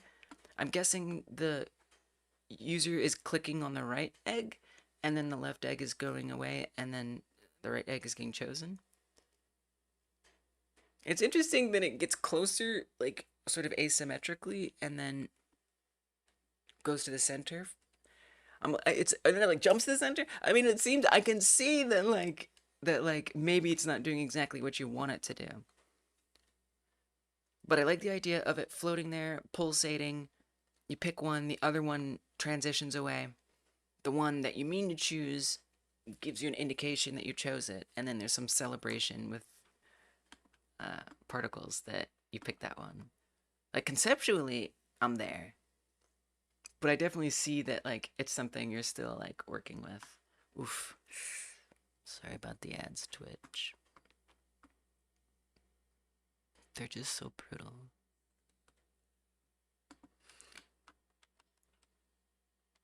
But I think it's looking good as you continue to learn. And then look at the choose your egg too. You got that shrinking away. It's nice because it just adds that juice. It adds that extra layer of feedback. So I know that things I'm doing have meaning, stuff is happening. And I think I see like what you want it to do and then where it's still you're still trying to get it to go. Nice. You got egg stuff. That's very important. That's like step 1. Egg, hatch, Tamagotchi.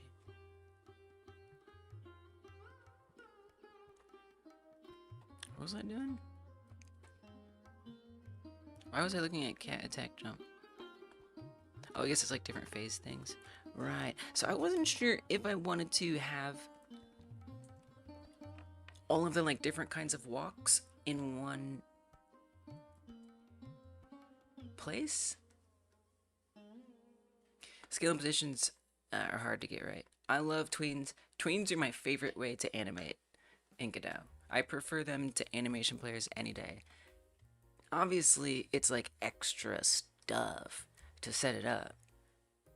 But again, it's just that granular control, and I just find that animation players don't give me as much control as I'd like. And I think tweens really do take some practice. I feel like I'm still learning how to wield tweens in ways that are desirable. You know, because you might have to think about killing a tween. If you're reusing the same tween in different ways, you know, how do you, if you have multiple tweens, it can be hard to manage them and think about, well, what about when the tween ends? All that kind of stuff can get like complicated for sure. There's the gallop, the walk, but like, why have them all be together? Why not just have them be outside? What benefit does it really have? None. So I'm gonna not have a walks blend tree, and instead just have these out here, and if I change my mind, we'll do it differently. I guess it is still like, I mean, it doesn't really matter what order you put them in, truth be told. Oh, you can reorder them. There you go. So I'll call this trot. Yeah, Henry, like literally just practicing, just keep working with them and exploring ways to like get them to do what you want. That's how I got there.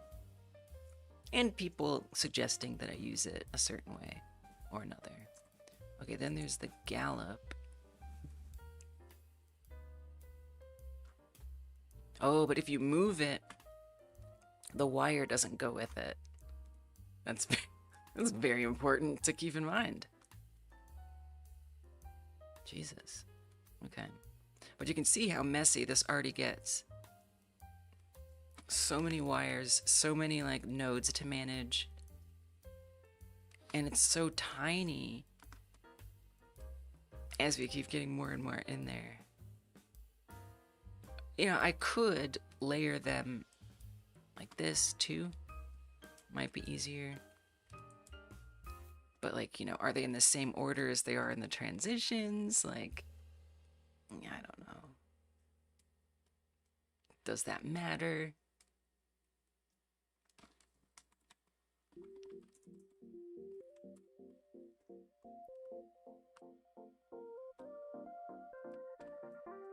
Okay, so then from here is where we'd switch to these different... Now, I do feel like some of them are kind of slow. Like that gallop. It just... There's something about that speed that isn't working for me. Oh, that's okay. Oh, Coinum, thanks for stopping in. Appreciate you for that. Hope your VR XR stuff goes well. Yeah, I am. For sure. Thank you, Coinum. Good night. Sleep well. It's always good to... I love when people, like, come back after a long time, because it's just, like, it's nice. It's nice to check in with an old friend. Come on now.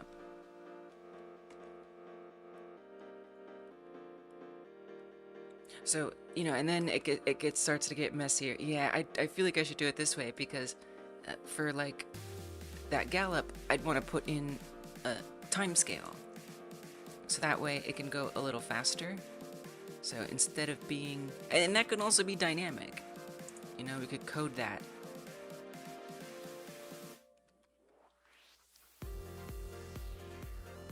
Which it's like, you know, does that justify putting it inside of a blend tree? I don't really think so. Like, maybe it's neater, but I don't think so. Let's call it gallop speed. And then, you know, through code, we can always adjust that as needed.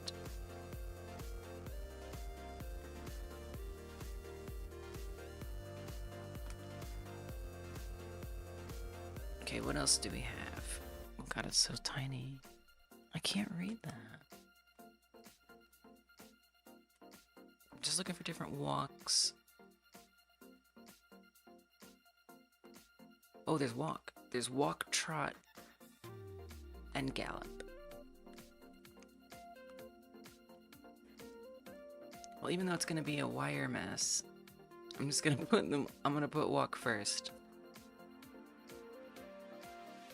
Which means I have to rewire all of these. Unfortunately. But walk just feels like it should be first. Oh my gosh, it's so slow. Slow-mo. It's okay.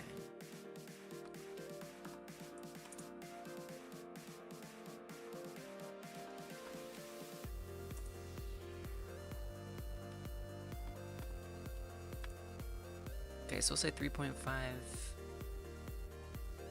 for the actual normal speed. Try to organize this a little bit. Make sure everything is actually plugged into the right places. I'm trying to remember how to remove the wires. Oh, okay. You grab the dot. Put that there. Put that there. And where'd Trot go? There's Trot. He just got lost over there. There's so much stuff just floating everywhere. Okay. Look at that mess. What am I gonna do? There's nothing I can do. I don't even think there's like a way to align them all or anything. And if there was, I don't know if I'd want to use it. Automatically arrange. Okay, there was. Do I like it though? It's actually not bad. It's kind of bad. There's no rhyme or reason.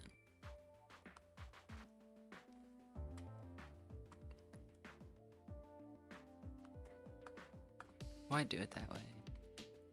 Why not do it any other way?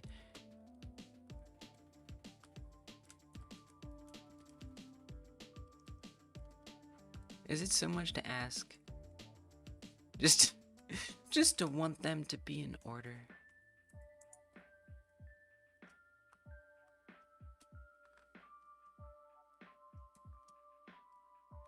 Okay, so you know what? I don't recommend that. I like the suggested, like, style of organizing it though. But I disagree with the execution.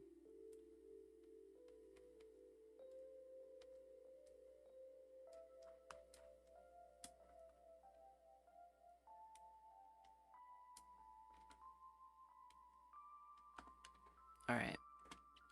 What else do we got in here?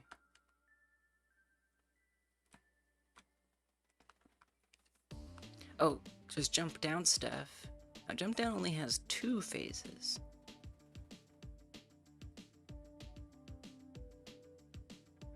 Okay. I'll add a blend tree. Jump down. I'm not fully sure like I'm even gonna use these. But maybe. I probably will. I don't know. They'll be here. So I assume we'd start with the jump down. And then we're in the air, and then something else.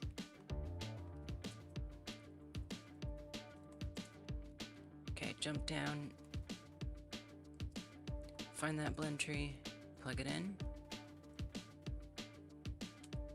I'm gonna switch to it. Oh no! It looks like it's falling. It's like, well, I'm out of here. Goodbye. Add another animation, and this one, oh, we'll want to transition to. Jump down air. I don't know what the... How is it gonna get back? I'm a little confused by this animation. How is it gonna get back on the ground? I guess we have to literally move the entire cat. It's a little confusing. I don't think this animation, either it wasn't thought through or I'm confused about how it's supposed to work. Or it was designed for a very specific use case. I don't have to use it.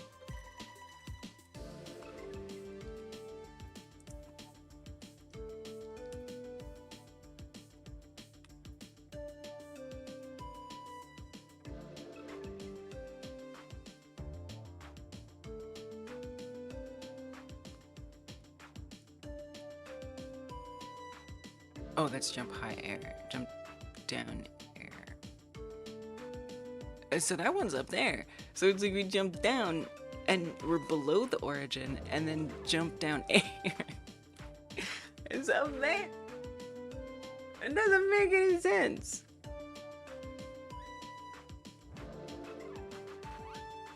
I mean, it's definitely relying on me to make that function correctly.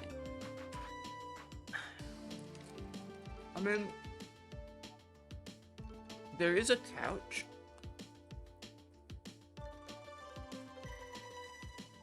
There's gonna be mini games. Oh my gosh, I didn't even tell you all about the mini games.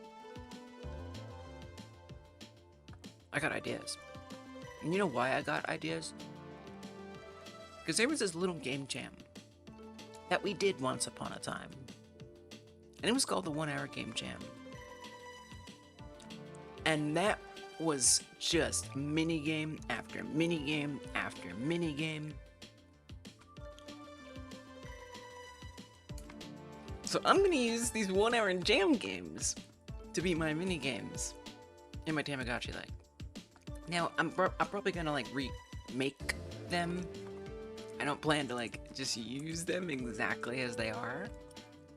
But a lot of them are just like fine for like a stupid little quick mini game.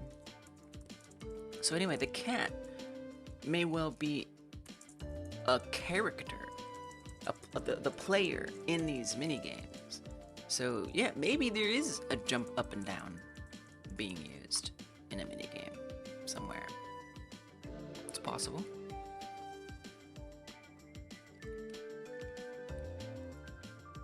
But this ain't it. I'm trying to think how I would even like if I were doing this, how I would do it different. Like if I made these animations, how would I have set them up?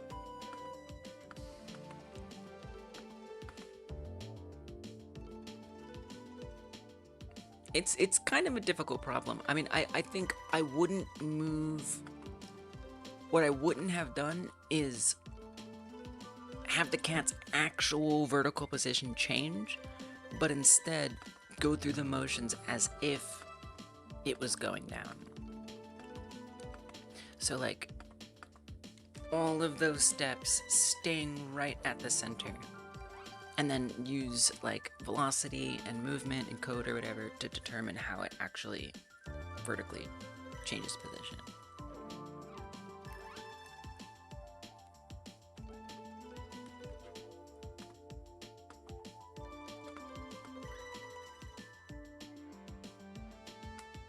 So I don't know, that's a weird one. I'll keep it, I'll hang on to it. But I don't like it. Start, mid, and it's also then like, well then how do you end? How do we go back?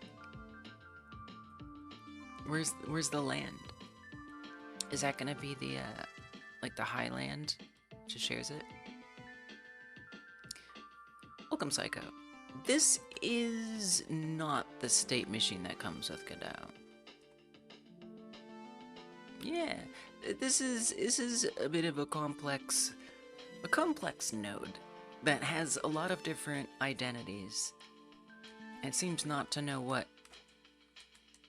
Well, it offers a lot of options. So this is overall the animation tree node, and what it does is it allows you to input a bunch of different animations and switch between them and have them blend fluidly, which is what's so awesome about it. So the animation tree node, you just create it, add it into the node tree, and then you just have to set what animation player it's pulling all its animations from.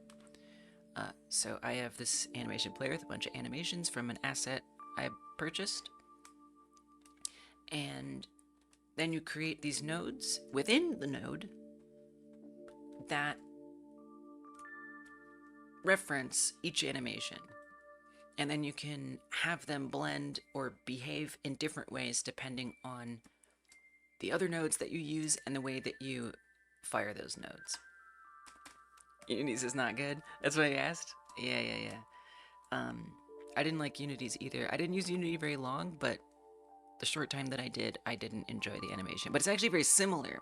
There is one that's very similar to Unity's, and I'll show you. But so this is an idle animation. The tail is kind of wagging.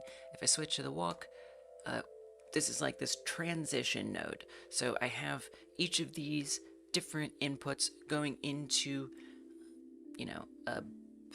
an input. The wires for each animation going into each input, and then we can transition between them smoothly, and it'll animate. And there's also ways you can specify which bones animate to. There's not a good example here, but you can say, if you have like an attack animation and a walk animation, you can say only affect the bones that are relevant to the attack, so you can be running and attacking at the same time. So it has all that. So now what's similar to Unity's, there is this state machine tree, which you might, or the state machine version, which you might recognize, I think is very similar to Unity's, where you have this start point, the end point, and you like travel along, and you have these transitions in between, and like conditions that either switch between one transition or the other. So it does have something like that. And I tried to like learn it today, but I just don't like it. I don't like it. I don't want to use it, so I'm not going to use it. But when you set up an animation tree, there's this tree root option in the inspector, and you can make it be that state machine, which is what I just showed you, very Unity-like with the start and the end and whatnot. Or you can make this blend tree, which is what I prefer and what I usually use, which even though it can get to be a bit of a mess of wires, it still has some nice features. So then I also have like a breakdown like for the jump up in here. This is like a blend tree within a blend tree. So let's say we switch to jump up. And then we come to the editor. I can, through code, have it transition to start, and then do the mid where it's flying through the air, and then finally go to end. Actually, it looks pretty good, even just doing only the end animation, if I'm being honest. Why did that look so good? It's a little jump. This is like a little baby jump. Tiny jump. Hell, I don't even need much more than that. There you go. There's your whole jump.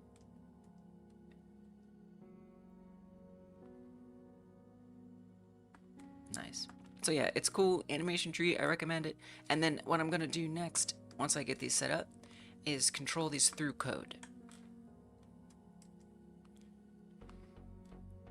We have attack jump, attack left, catch. There's so many animations. It's actually ridiculous.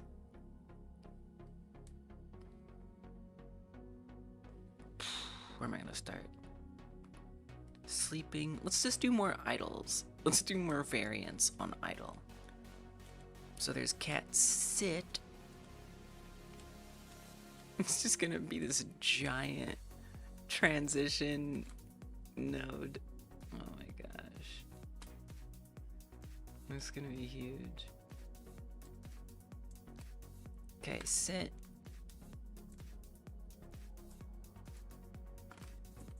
And then we'll sit down. And I think that doesn't look like it loops, unfortunately. So actually this one I would also want, potentially.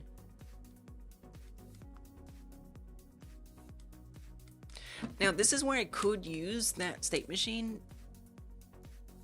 It could be useful here. It could. Actually. I feel like I'd rather not. It ended up making the egg fade out completely, then moved its spawn to its final position and size while it was invisible. Nice.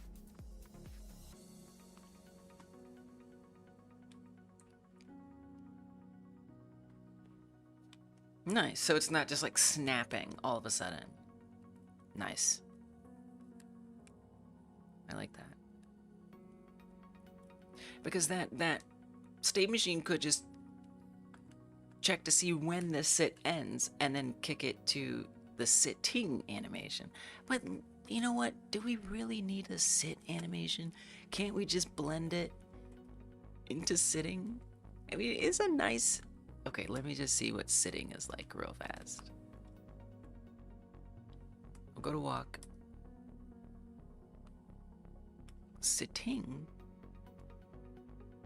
I mean, look, it's less thoughtful of an animation. But the only difference is in sitting is that now it's like breathing slightly.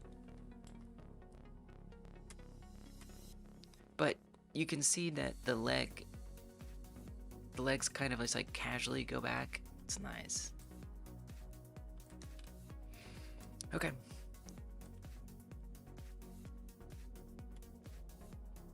It's quite a lot. It's actually quite a lot. Okay, so I'll come in here. Add the sit.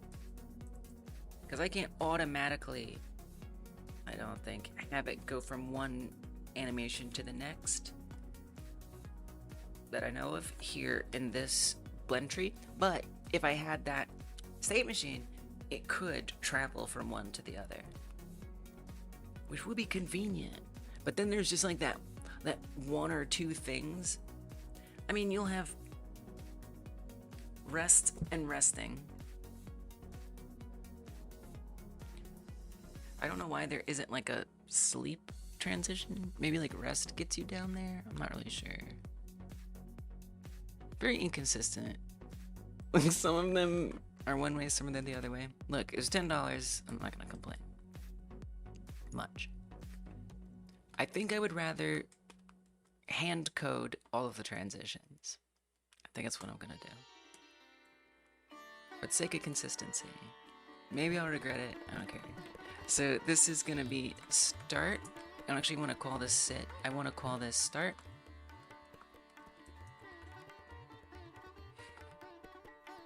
And we'll add a second one here, call it end. You can have these blend. Plug sit into start. And then get the sitting animation in end. I guess end would technically be like standing back up.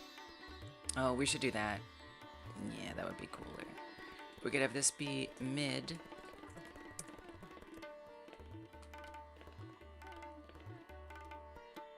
How did I get back here? I don't know how I got back there. Somehow.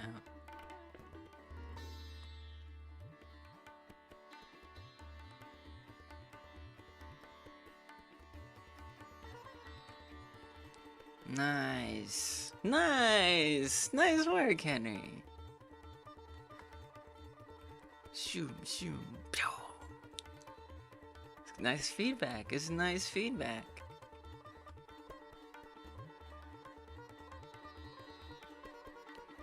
Lots and lots better. Nice work. I like that it's like a golden egg too. I don't know. It makes it feel like more expensive. It makes it feel like special.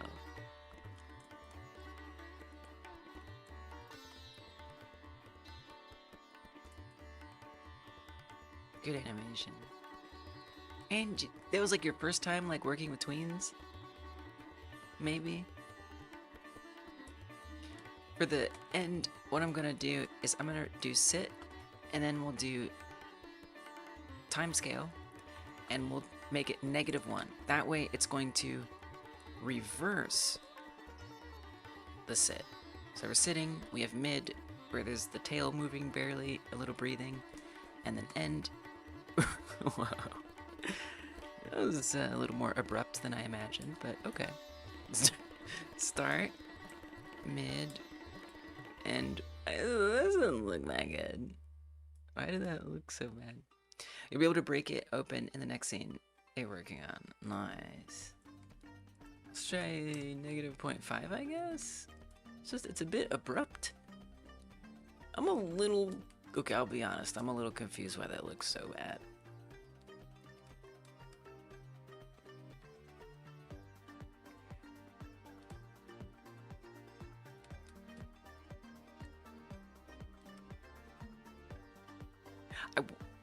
I wonder if since this animation, I wonder if having this animation twice is confusing it.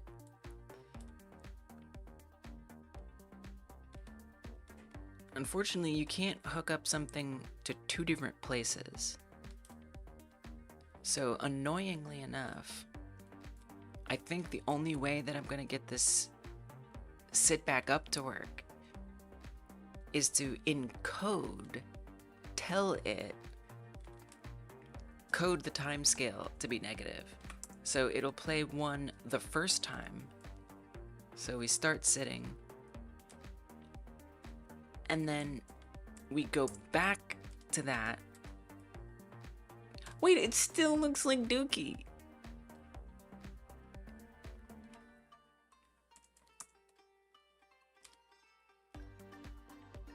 I don't really understand why it's being this way.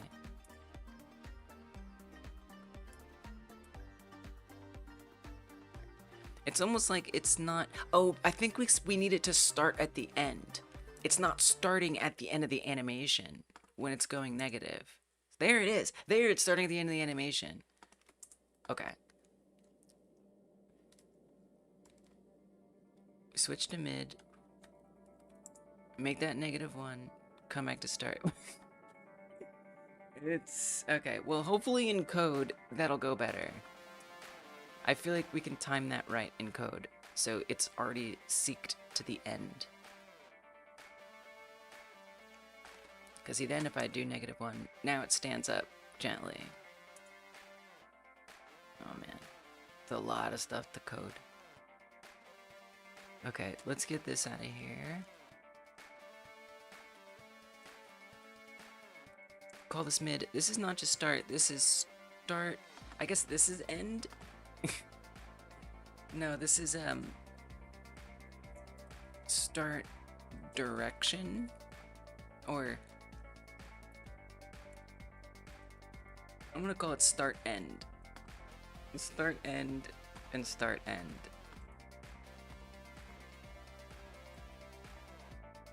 Alright. This is what it is. Okay, back to the root. That's the sit stuff. What else you got for me? Go ahead, Morgan Proton. Welcome. I'm working on a Tamagotchi-like game, specifically setting up the animations for the cat, who will be the central virtual pet in the game. It's for the Game Like Jam, where you make games like other games. Sitting. Now sleeping. Why is sleeping by itself? I feel like this is gonna have it going and lying down built into it for some reason. Sleeping. Yeah, so that actually just transitions into it. Similarly, I'd want like a, oh, but it's looping. So this actually doesn't even have a transition. It just Godot figured out how to do it. Right. So I mean, look, it's not the most elegant looking stand up and lie down.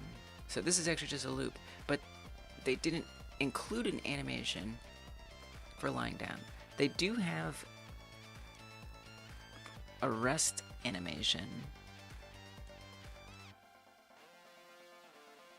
I'm guessing that goes into sleeping. It looks like it would. Okay. So there's a difference between rest and sleep. It's different. It's different. Oh, it's a cute pose. Let me put a texture on this cat.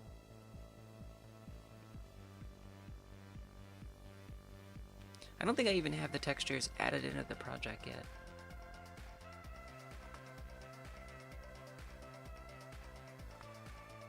I gotta get out of this freaking node hell for this wiring visual scripting hell for a second. Okay, there's all the textures.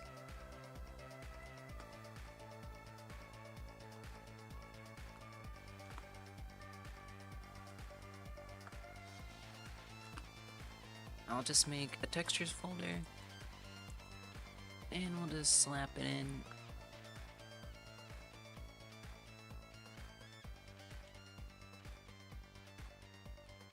Hopefully, it just assigns nicely with no trouble whatsoever. We'll give it an albedo texture.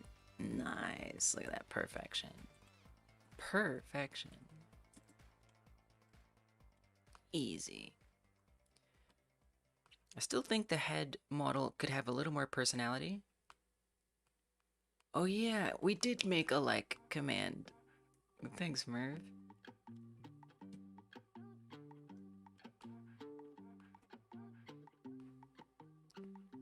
Oh, Merv has actually gotten Nightbot to make a great point. If you're watching on YouTube and you haven't pressed the like button, press that like button. If you meant to, and you, oops, I like the microphone not getting hit. And I also like live streams. And if you like live streams, hit the thumbs up button. Thank you.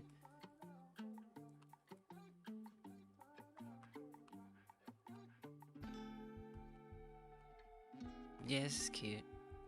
This is a cute pose. Okay, and so rest, so really, it's kind of misnamed. I kind of want to rename some of these animations. Oh, whatever. You know what? I don't care. Okay, so we do actually want to give sleeping its own thing. It's goodbye. Yes, goodbye.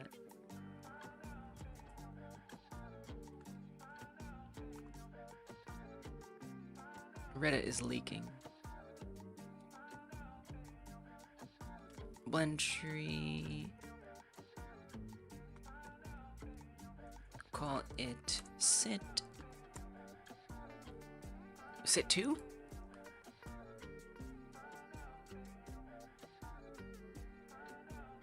Oh, there's this. Oh, not sit. My mistake. Sleep.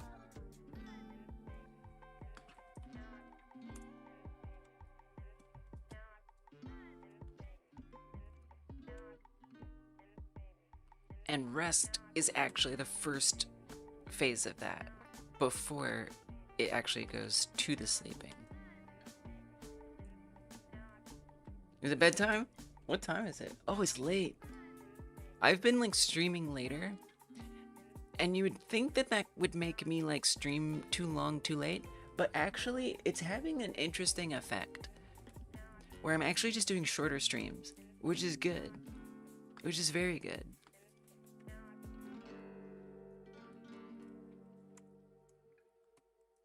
Because if I can get in the habit of doing shorter streams, then I can stream more often. which I think would be preferable. You just woke up. Murph Kids is going to bed. Yeah, it's 11 p.m. where I'm at. It's late. Late. You're on the other side of the world, Froton. It's crazy.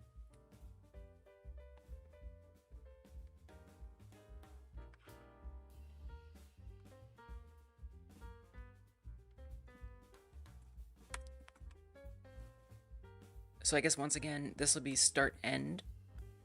And this will be mid. Whoa, auto advance? Wait, there's an auto advance? Oh, that's wonderful. That is such good news. Then I don't have to code in. Now, well, I will say, how am I gonna get it to go back? That is gonna be harder. So I can't actually. It's not as convenient as I would like it to be. If I could do this, no, we can do. This is doable. No, I think we can. This is good. This is very exciting. 6:51 a.m. That is the one. Oh, I wish I got up that early. I'm trying. You gotta stay up till 5 a.m. a couple weeks ago. It was wonderful. You loved it? It was like a treat to stay up till 5. That's amazing. Alright, good night, Murphkins. Hey, by the way, and if you've left already, that's okay. Don't worry about it. But the CPU is paying off. That you helped me because you sent your PSU that you gave me a good deal on, and you helped me get the new CPU that all the people who support this channel help pay for. It really is worth something today, because today I am dual encoding the Twitch stream and the YouTube stream, where usually, this is very exciting to me, usually I would just duplicate the YouTube stream and send that out to Twitch, but it was causing all kinds of buffering issues on Twitch. So today I tried it where I encode a separate stream at a different bitrate just for Twitch. And when I did that before, the computer was just like dying. It could not handle it.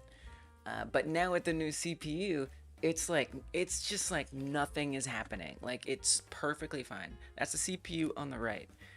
Barely a whisper. It is like nothing to say. It's crazy. Yes, we have the power! So yeah, I did want to like say that today we had a great like illustration of how much better having the CPU is. So yeah, really nice, very nice. And I think that's something special that this particular tool that I use does, is it doesn't rely on the GPU. My GPU is not very good. It specifically diverts the energy for encoding a stream to the CPU. Which is nice, since we have a good CPU. Alright, good night, Murphkins. Thank you again for everything.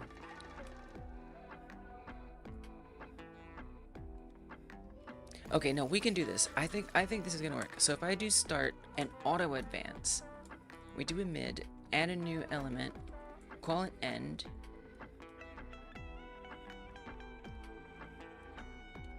and then if we use time seek, right, and we say automatically put the animation to the end and then rewind it, that has to work, right? Maybe. See, it's already filled up because I set the time seek to 1, where normally it's at, I don't know, maybe we'll see. See, I don't know what it normally, okay, I don't know, we'll see. Okay, but not just that, time seek and then also time scale. Pop, whoop, okay. Pop that in end. Pop that in time seek. Make the time scale -1. And now mid, well, here's the thing, right? I don't need an auto advance here because again, I actually want through code to control how long we're on mid. But at least I can auto advance from start to mid, which is awesome. let's see what that's like. Well, we're already rest. Wait, oh, this is for sleeping. Okay, let me plug it up, so you can see if it works. I don't know if it's gonna work. I hope it does.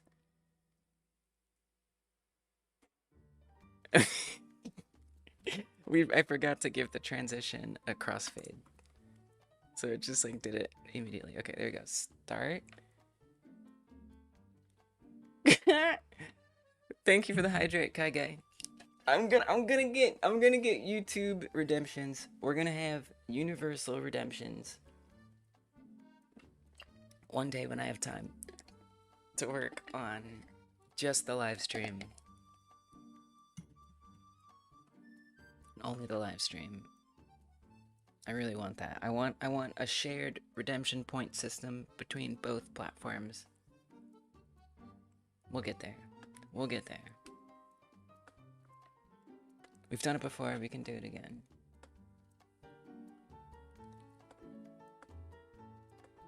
In the meantime, I will obey you if you request. Okay, so that's a little fast. Sleep. Right, so I will say, that's something I was thinking about, was like, this would be kind of a fun, like, stream game. You know, having like a virtual pet just like in the corner all the time on stream that you could like interact with. I think that'd be awesome.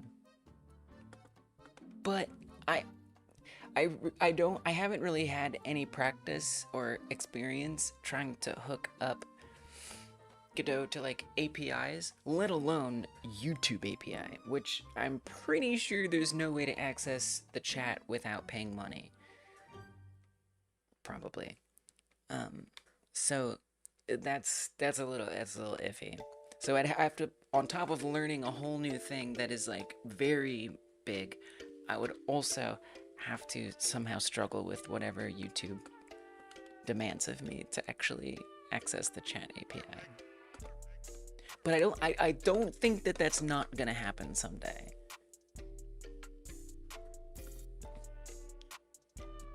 I guess that could be like a business expense. That could be like a hyper game dev purchase, is like a YouTube API key. Virtual version of Travi and Calico. It's Lili. That's okay. Lie. Like lying twice.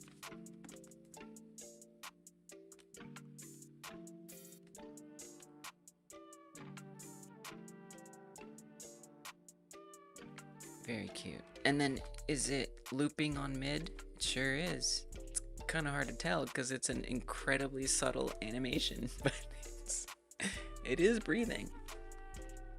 Nice. Okay, so now a big test.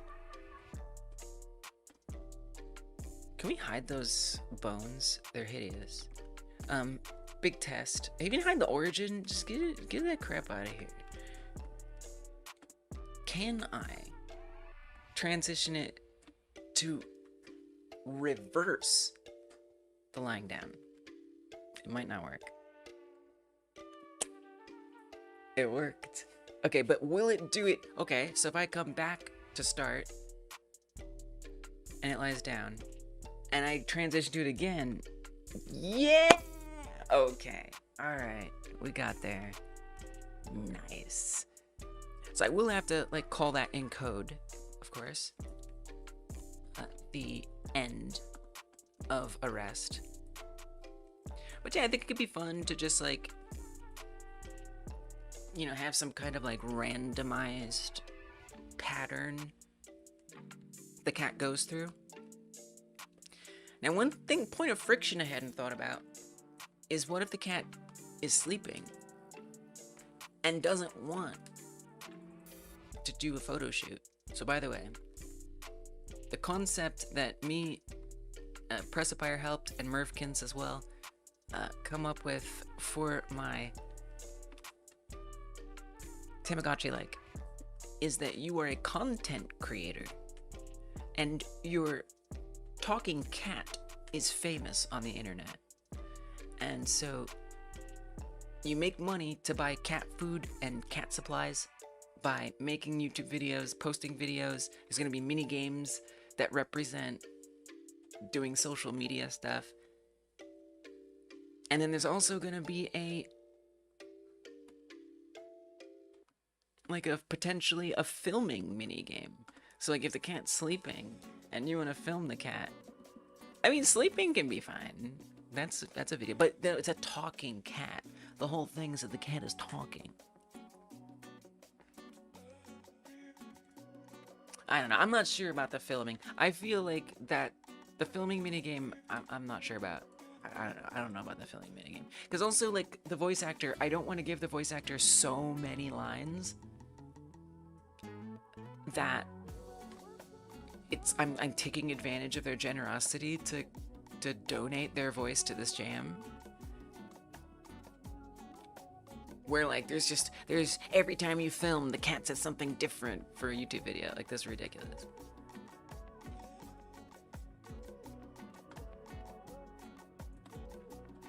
So I don't really know. And look, it doesn't have to be that. If the cat's sleeping, you film the cat sleeping. Maybe the cat just wakes up. Doesn't have to be a whole thing. But I don't know, maybe it is something. Alright, anyway. I like thinking of these things along the way though. So if I transition directly into sleep, so yeah, it's gonna be sitting up because that's what it left off on. So I have to, and they don't have to, because the code is gonna govern what actually happens next. But I think for some degree of convenience sake, it could be nice to make sure that these blend trees start over to the first one. Oh, and then, okay, so now for jump up, I have learned that we can have start auto advance, which is very convenient. Jump down is a mess. I don't know what's going on with this one. The animation ain't right. It ain't right. Oh, and we can fix the, okay, here, let's do this first. If I do use this one, I'm gonna need to come up with some clever way to just reimagine how it works. Because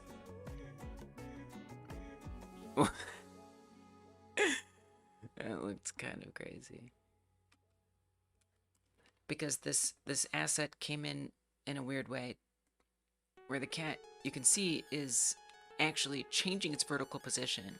So it starts there, and then it actually gets physically lower, and then for the middle, it goes up again. So it's like the animator, I guess, was expecting that the code would control the positions, but then it also set the positions. So it's kind of weird. I don't know how useful this one's gonna be, unless I go and modify it. But I'm gonna hook it up anyway. So for this one, time seek, we want it to be 1. And then time scale, that is -1, so that way it goes backwards for the end.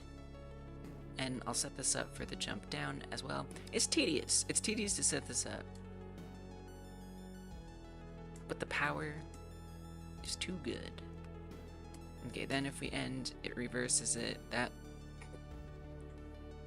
Oh, because it's the wrong... Right, because it doesn't even have, like... It doesn't even like have a reversal. It's so weird. So actually, I guess I didn't even need to do that.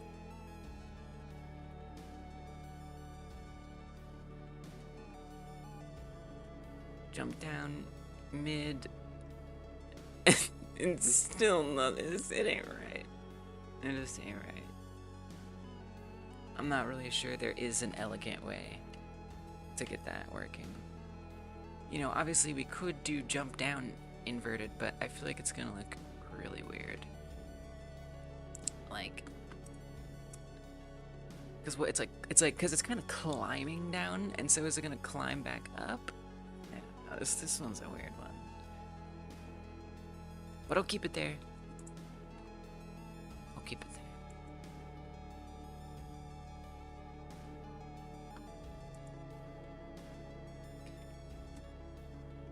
But jump up.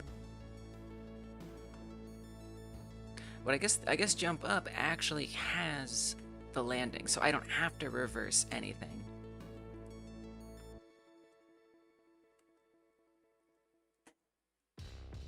Jump up gives us all the animations we need. If only jump down could be like that too.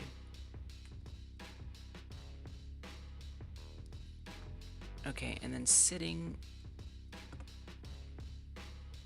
Okay, so I think sitting this was one that I was trying to duplicate and it didn't work, but we can fix now. So we'll get a start. That one's normal, plug that in, call this start, add another one, call it end. We'll auto advance from start to mid, create a new animation, plug it in, and make it be cat sit. Oh, but we need more than that. We need the time seek so we can tell it to be at the end of the animation, and then a time scale to tell it to reverse the animation. It's like this kind of stuff. There's not like a lot of guides, if any, about all these kinds of things. It's like a lot of tinkering to figure out how to do things. But it's okay. It's okay. So let's test it. Go to sit. Wait, let me make it auto advance, because it's gonna play it as soon as I transition it out there. Oh, great, it's on auto advance. So we'll transition to sit. It sits down, it stays there, it's breathing, and then we switch to end, and it gets up. Nice. Perfect. Okay.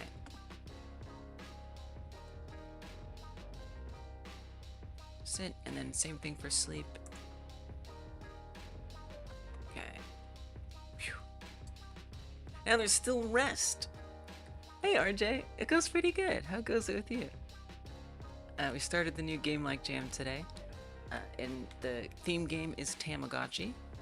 So I'm working on my Tamagotchi-like. I found this cat asset for $10, and what is really particularly remarkable about it, besides having an incredibly low poly count, very nice poly count, it also comes with a crap ton of animations, more than I really know what to do with. So I'm setting up all these animations painstakingly in the animation tree, so I can move between them as needed. But it's amazing. It's so perfect for a virtual pet game to have this variety of animations. So I'm definitely grateful for that. But yeah, how you doing? How goes Starfront? Did you get the Can I play it yet? Is it play testable? I meant to like look into it to try to play it. Sleep. Wait, was that supposed to? No, that was nothing yet. This is rest. It's different than sleep. It's cuter than sleep. It's kind of really. This is loaf. I'm gonna keep it real. This is loafing. That's what this is. Look at this.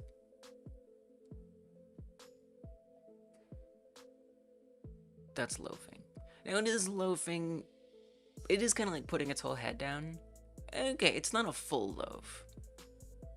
It's kind of loafing. Oh, that's fair, RJ.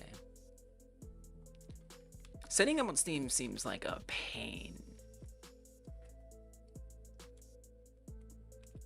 Alright, very good, very good.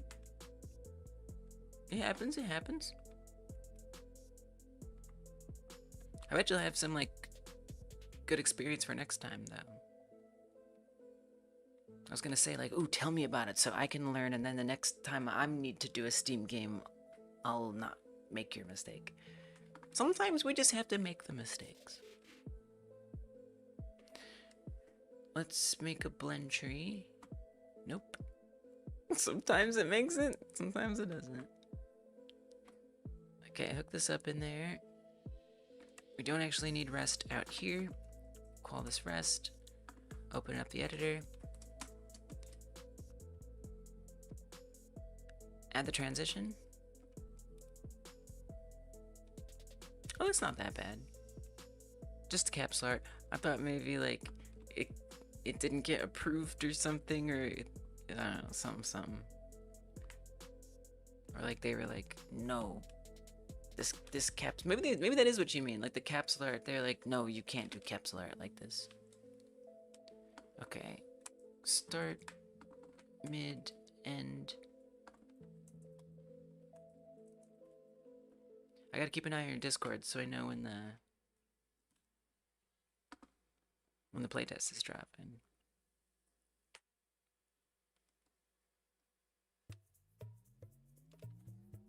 Animation, animation, animation.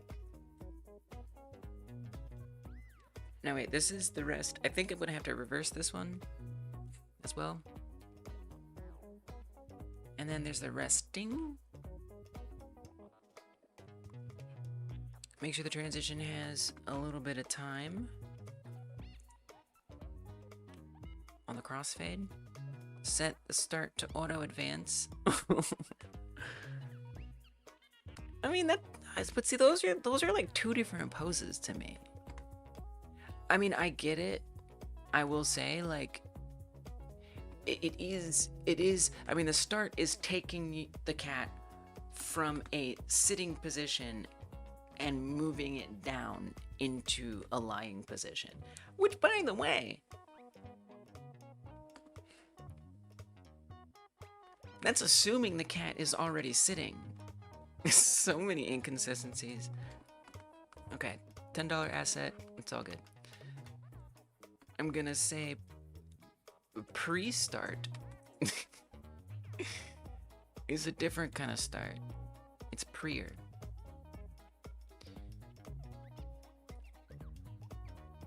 Because I guess I'm kind of operating from the cat is always standing. Since that's what the idle is the cat standing. And so that means I should probably start with a sit, and the sit transitions us into the rest. Right? So it's like a gradual kind of thing. But I will say, you know, the cute little loaf pose is also very nice. I think that could be its own pose. I guess the only thing about it is it doesn't have like a breathing animation, but the breathing is so subtle. Like, I can't even tell that it's breathing right now. It's very subtle. I want a loaf, so we're gonna make a loaf, but for now, we'll set this up. So if it's gonna get back up, that means I need another end. Can we not call it pre-start? Can we call it start 1 and start 2? No, because you know why? Because, let me tell you why. Because I feel like it'll be more automatable this way. Because what if you want to have it always look for a start? That way you don't have to change the code. And it can say, if it sees a pre-start, I don't know. I don't really know. Okay, so then we'll say post-end. And that would be the sit reversed. So it just, you know, it gets a little crazy. I could honestly just like go into Blender and just like add these animations in. Oh, speaking of ads, sorry Twitch. Yikes.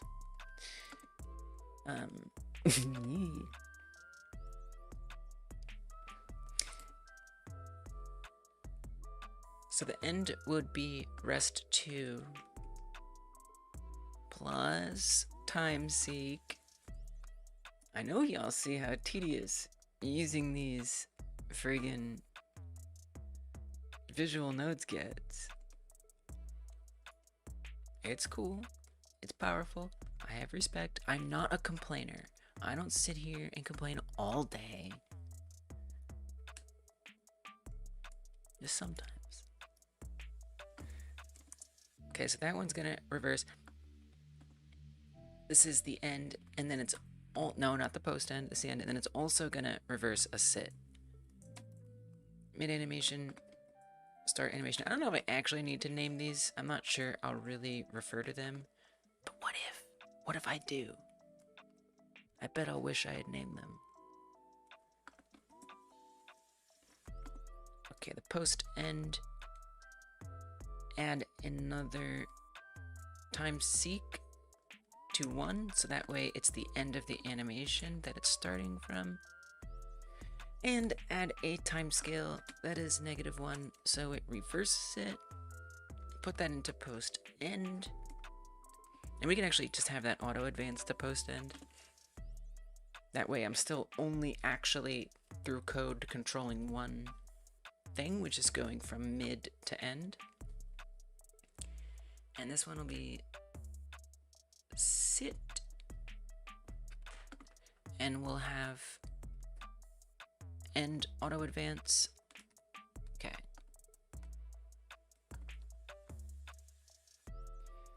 So, pre-start. It sits. It goes down a little bit. It's chilling. And then for the end, it's it. Oh.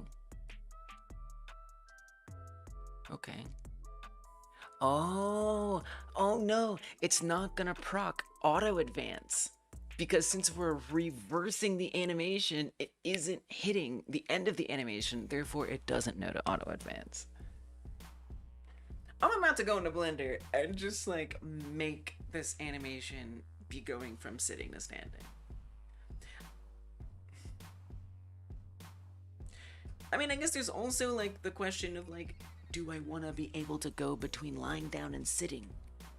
Because if otherwise it's like the cat will be lying down and then it'll be standing up and then it'll immediately lie down again.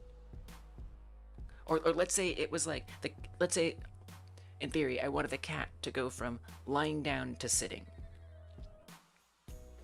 That could potentially mean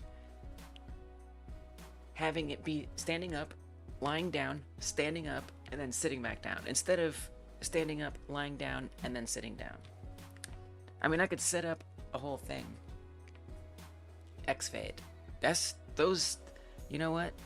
Those 5 letters mean things. For sure.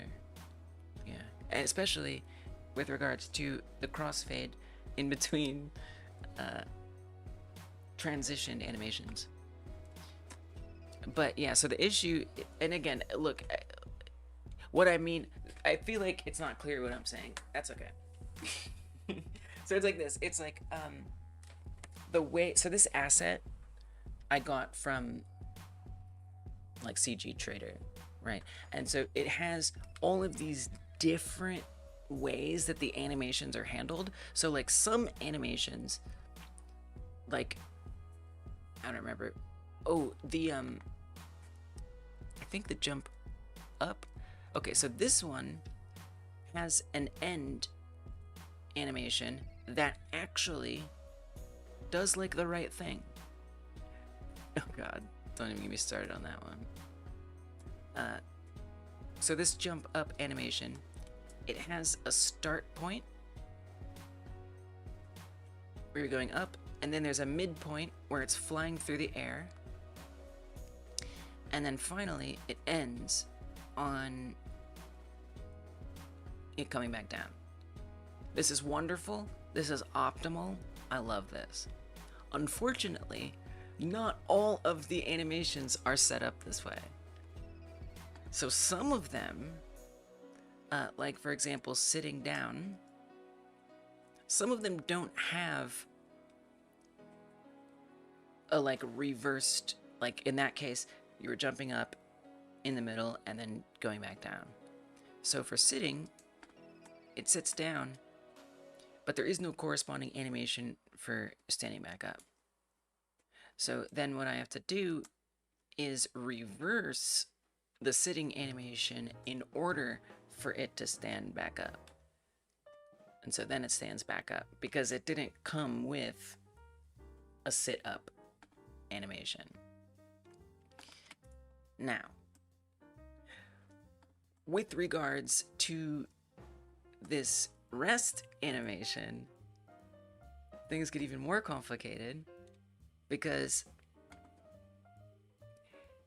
those other ones I showed you all start from a standing position, right?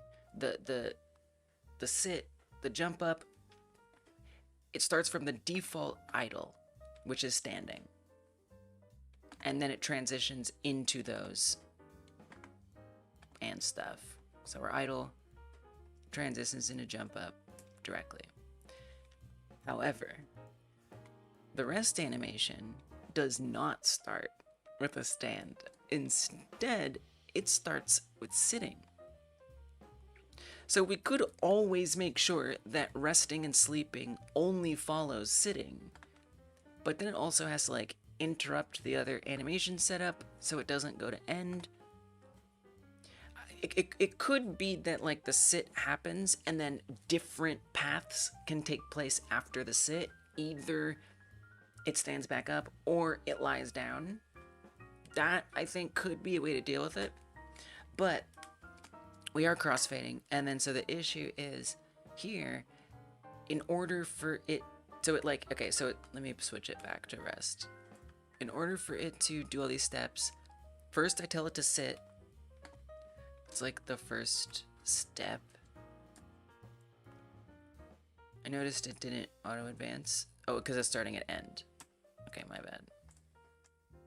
Let's put it at pre-start. So it starts at standing because I'm first putting in sit.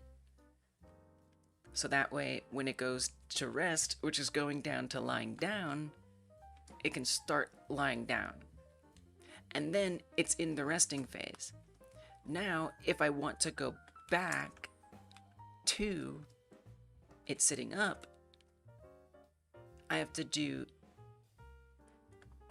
it going to the rest reversed and then going to sit reversed.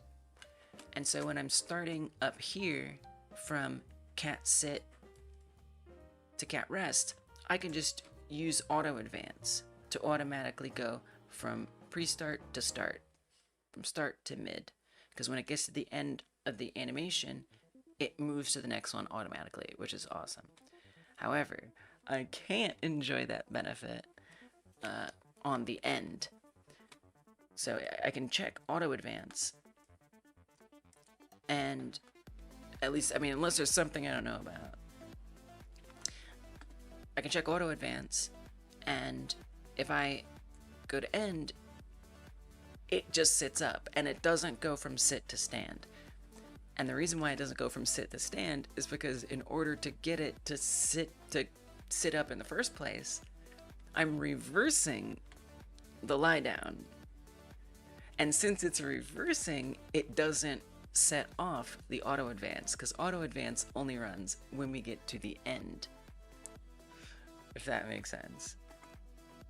So it's not like the end of the world, but it's like, you know, it's kind of annoying. And it makes me want to like go into Blender and just like just add it standing up at the end. I honestly might do that. 'Cause this is getting a little crazy with pre-start and post-end. But then that's what made me think, like, well, but what if we do want to have this transitional state between, so maybe I'm going about this wrong. Maybe instead of having this chaotic post-end and pre-start, maybe we just say lying down, any kind of lying down, always follows sitting first.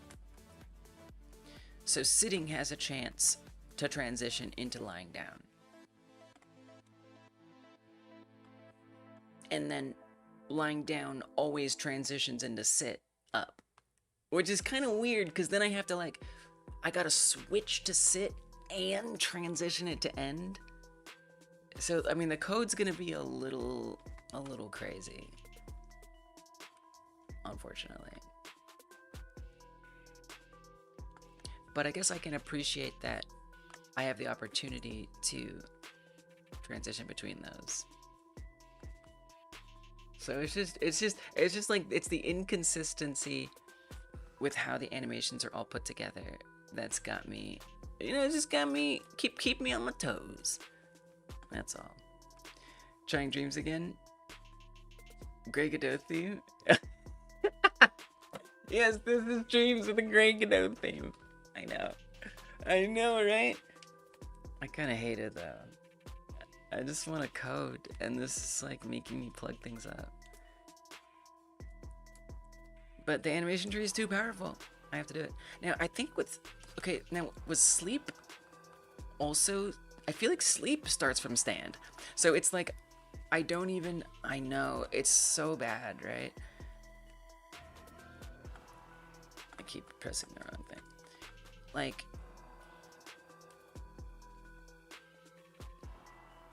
Wait. Okay, so if we're in idle... And we switch to sleep... Yeah, so this doesn't even... Oh, Jesus. It doesn't have anything. Wait, really? No, it does. Oh, we just have it on mid. I was like, come on now. Okay, so we're in whatever, walk. And then change it to sleep.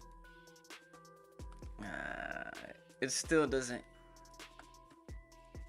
Did it just not reset? It's kind of hard to do this here because we can't like reset it automatically. That's where like the code would come in handy.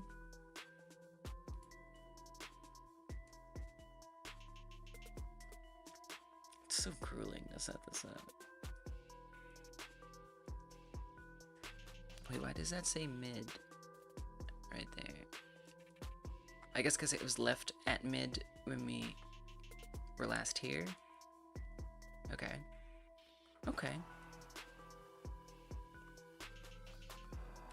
Some people swear I'm making their own state machine for the animations, but it's so much work. I still like the animation tree. I'll say this. I do not like, and I tried to like today, the animation tree state machine.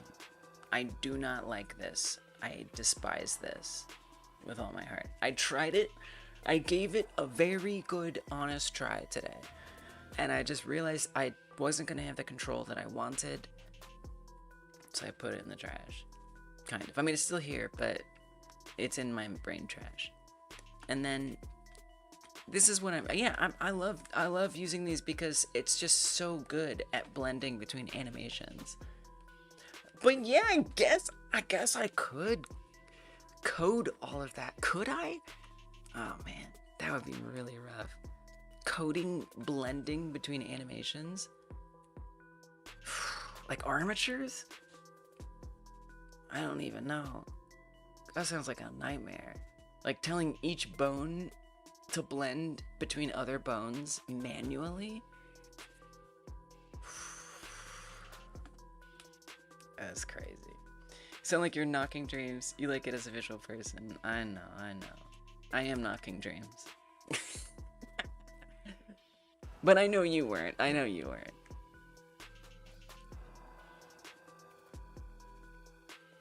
Okay. So if I want... So I would have to like transition to sit first. It's just a function to blend it. It's been a while. I mean, so definitely there's a function to blend, like to take these and have them blend, but maybe that's not what you mean. I mean, look, if that's true, I would also swear by it.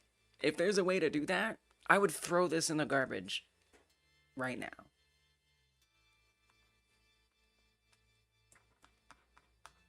I don't believe you only because how did I not know this by now?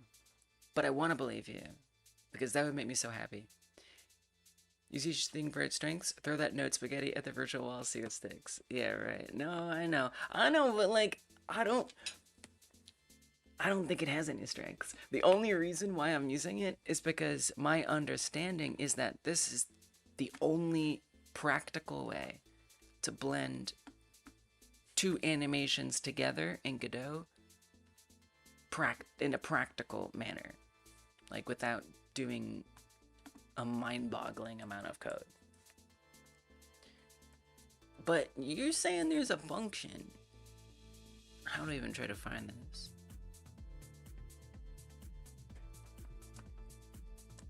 Blend between animations, GD script. Now, obviously, we're gonna get a ton of animation tree stuff.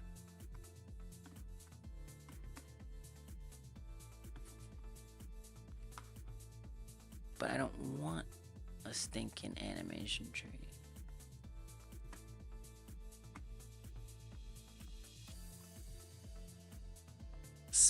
Is this a plugin?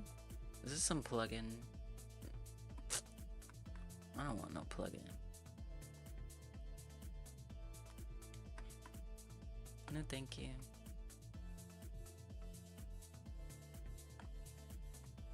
I feel like all this advice is gonna point people to the animation tree. Animation players. Save the animation library from the first animation player as a file, and then load that library in the second animation player.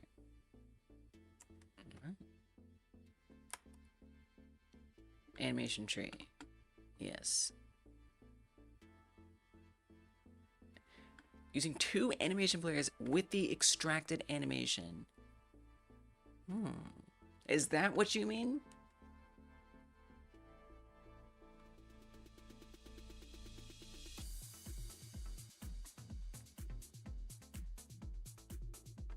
Playing one animation works fine. I can rack the pump panel, calling play animation. I don't like create animation player. Listen to the animation. You want to move the bullet handle at the same time. You can't figure out how to do this. So they're splitting up their animations into multiple animation players. Yeah, I've saved animation libraries. They're pretty miserable to work with. But I'll do it if I have to. If it means I can not use the animation tree, I will do it.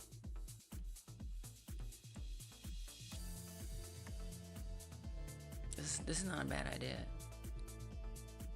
But here's the thing. This isn't blending, right? This is just playing 2 at the same time. Very different than blending.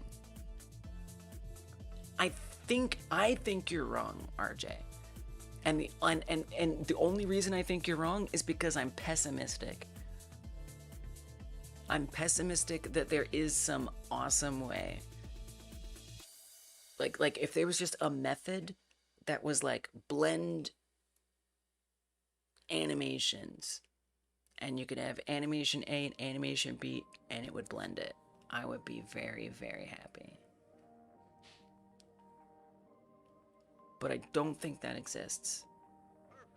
Unless you put those animations into an animation tree, and then you can then through code run the blend.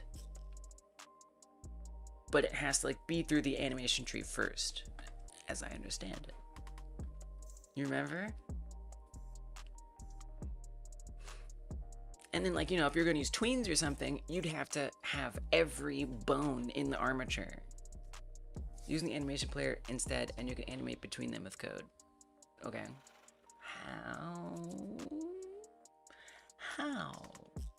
How does one do this? Okay, and then another scenario. Let's say you have a walk cycle and you have a punch. So with the animation tree, I can say when a punch happens, only affect the bones of the arm. That way I can run the walk animation and then do the punch by filtering out those bones. Which is something else that I feel like without an animation tree is just unthinkably difficult in code. To me. And then with what you're saying, how would you do that? Using the animation player instead, you can animate between them with code. But how? Animate between idle, walk, and run with animation. It's animation tree, animation tree. I'm not convinced. I want to be. Blend tree node, animation tree. Animation tree. Animation tree. Animation tree.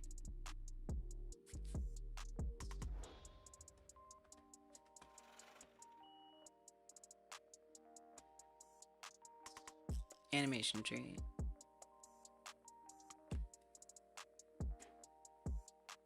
I want to believe that it's real, RJ. I want to, with all my heart. I don't expect you to go above and beyond explaining it.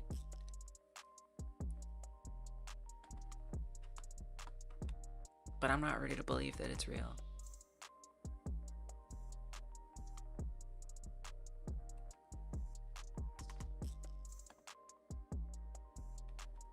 Animation tree. Animation tree.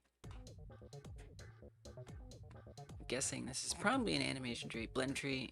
That's an animation tree. Animation tree. What you got? What you got? Let me see this. Let me see this. I'm so ready for this to be real. Oops. No, don't copy that address.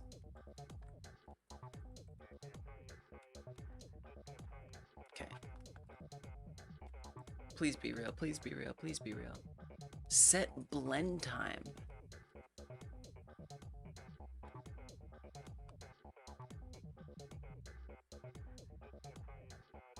Ooh.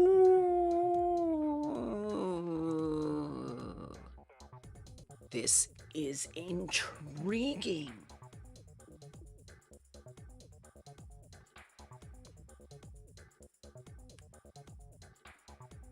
Okay, I still think trying to filter bones might be a nightmare.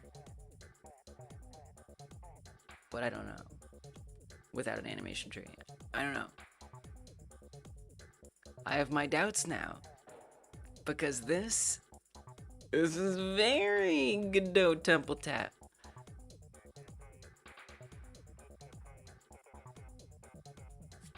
Whoops. Oh god, what happened?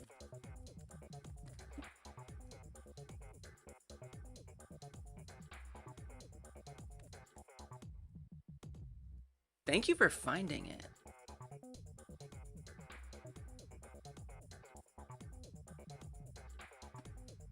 Set blend time. Does anybody in the world ever talk about this? Yeah, exactly. I don't know. Maybe there is a way to do it with code, but that it sounds hard. Like you can get like the skeleton bone IDs and stuff, but then like somehow make it like work or not with this. I don't know.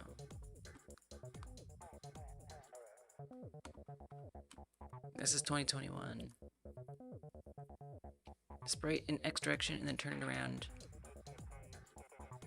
Set blend time of animation player isn't having an effect. How do you set blend? You're just like, use the animation tree. It's just like the universal advice. I know, I feel like it's gonna be buggy. The universal advice is just like, just use a damn animation tree.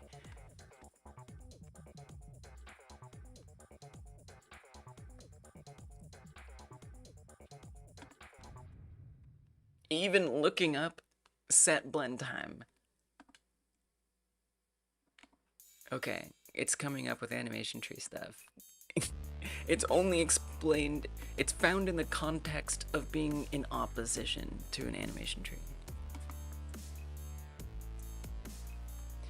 Animation player has a default blend property, and you can blend individual animations as well using set blend time. This is more than enough and makes the animation tree redundant, except if you like to learn its obscure UI. It is obscure UI. I agree. To be fair, I do know it at this point.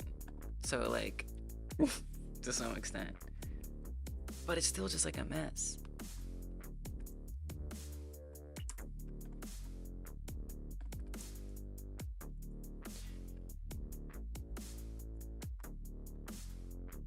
You know, and I could use the animation tree for just those ones where I need to filter out bones.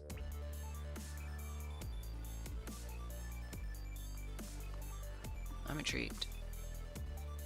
I mean, it does feel, it does kind of suck because it's like everything I did today, I would be like backtracking on that. So I might, I don't know, but Like, a part of me wants to say I should just keep moving forward and not redo it. But I'm also a little concerned with how uncomfortable using this is going to be. And if coding it that other way would actually make it faster. It's like, what am I gonna do? I've been here for 6-7 hours, literally setting this up. Doing a couple other things, chatting and, you know, planning and thinking, but a lot of it was figuring out how to make sure these animations are gonna play well. That's a lot of time to lose. Okay, here's what I'm thinking. Number one, I need to never forget set blend time for the rest of my life. How do I do that? Where do I put it? I've been on this screen for you damn right I have. You damn right I have. It's painstaking.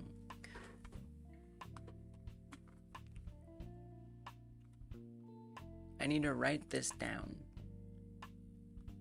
and never forget it. What's up, Roger? Welcome. How you been? How are you? I remember you had like a car accident. I hope you're doing okay.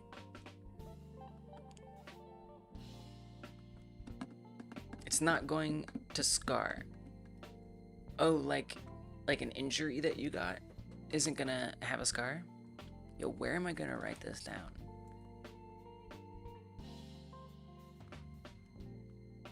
I guess I'll just take the documentation page and make it a bookmark. I think that's the best I can do.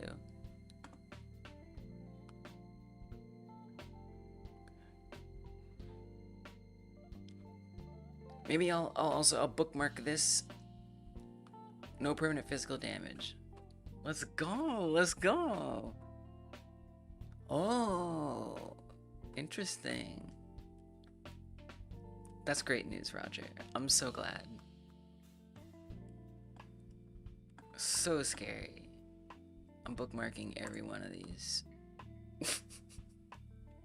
So I can never forget. Never punished? Okay. Okay. I'm not sure, but I start up with the map maker. Nice. Back to it.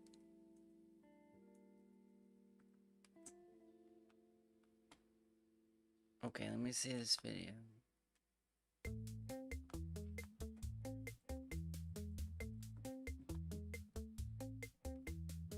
Watch this before using the animation tree. Happily. So this is you. You download the running, walking, jumping, and maybe 2 attacking animations from Mixama. You have a rigged model, and you want to create a third-person controller for your game. You saw in the tutorial that you can casually construct such a controller in like 15 minutes of drag and visual programming notes on the screen. You successfully repeated this process in like an hour, and it seems to you, you understood the workflow. Then you play with your prototype for a couple of minutes, and then the I know, Roger. It is for your hobby funny. game of passion, you probably need at least 15 animations, and a studio-made Yeah. game. Why don't you like it? But there is a You did say later.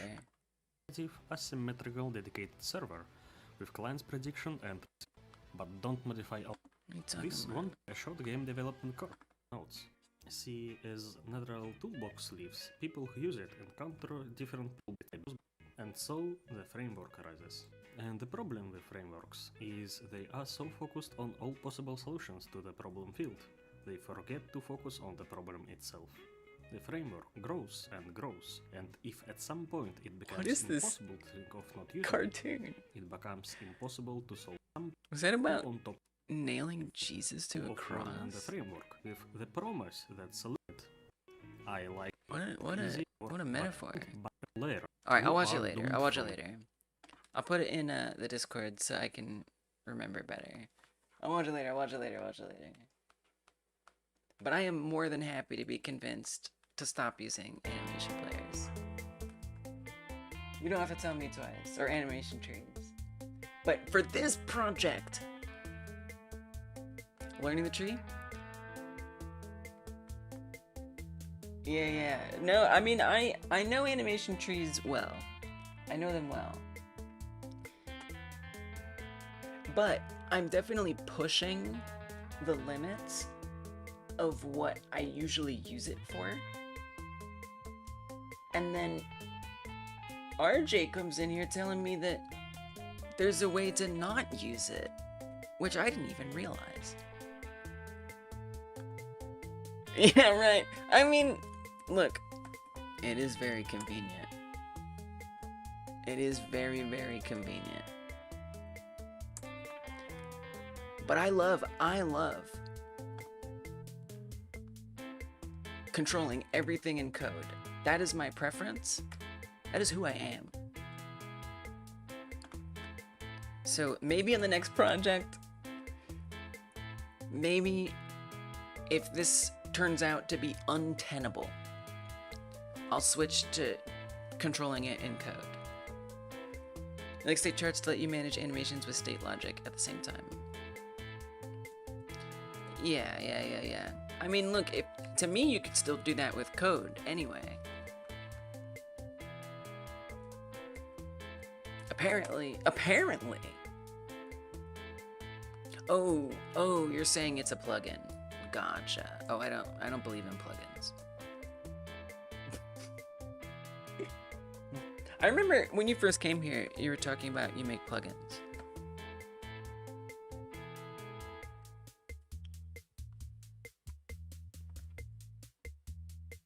I want to make plugins too, but I don't want to use them.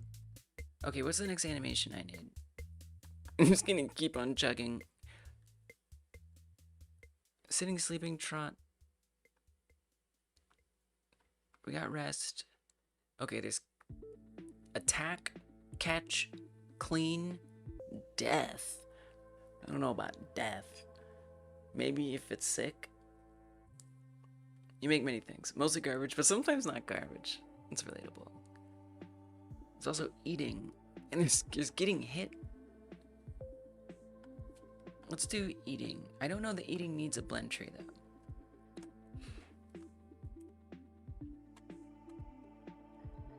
I will stick with it, but I am so thankful to you, RJ, for telling me about this. Okay, eat.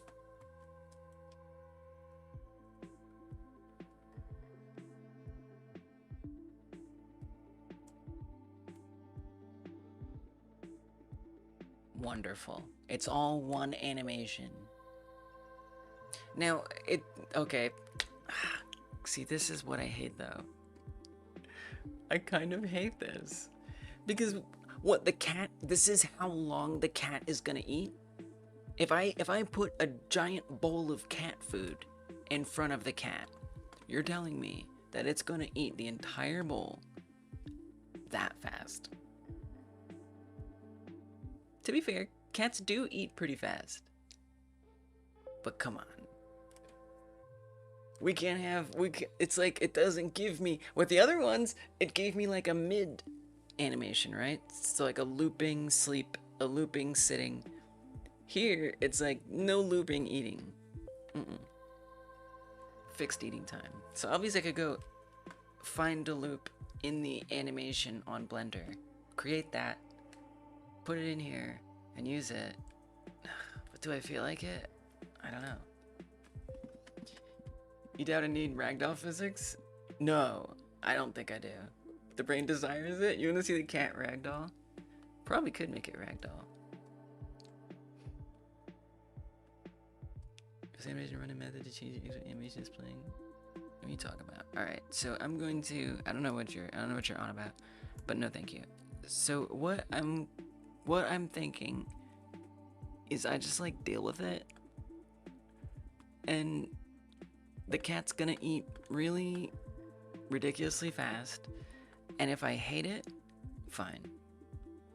Go into the hole? Oh, like a work hole? Enjoy, have fun. Thanks for stopping in, I'm glad you're okay. You know, and you don't want to make the player sit there and wait for eating. In Tamagotchi, the eating is very fast. It eats, it's over. It still feels a little too short. It would be nice to be able to control it, but I'm gonna leave it as a one-time animation that happens and it's over. And if I want to, if I'm like, okay, this aiding really needs to be longer, I'll chop it up and deal with it. I also probably should be making these like one-shots. Let's see, we have the gallop, but that's a loop.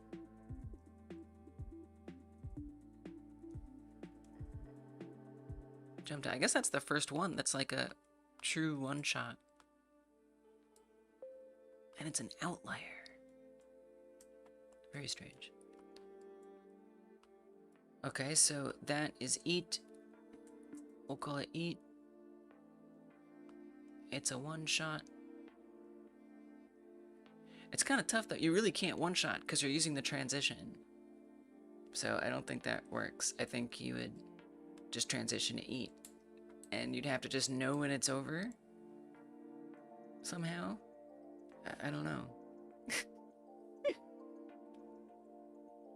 It almost feels like it shouldn't be part of this, and it should be its own separate thing.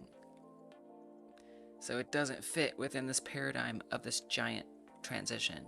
And instead, we come over here, and we actually have that animation here, interrupt whatever's going on up here. So take the one shot, put it to the output, put that in, or here, put that there, and then the in goes here. So normally it's doing whatever it's doing. Let's say trotting, and then when it's time to eat, it fires that. We'll want a little bit of a crossfade there. 0.5 seems reasonable.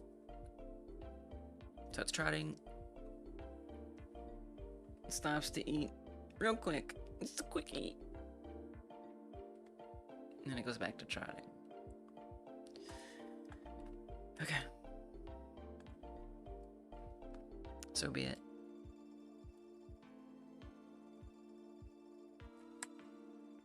Okay, we'll get rid of that.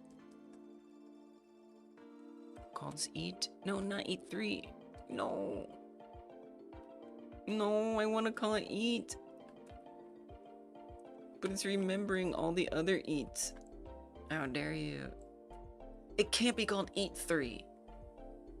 That's unacceptable. It's like an orphaned reference to the eat somewhere. Restart it. Reload it. I'm not gonna type in eat 3 when there's one eat. That's absurd.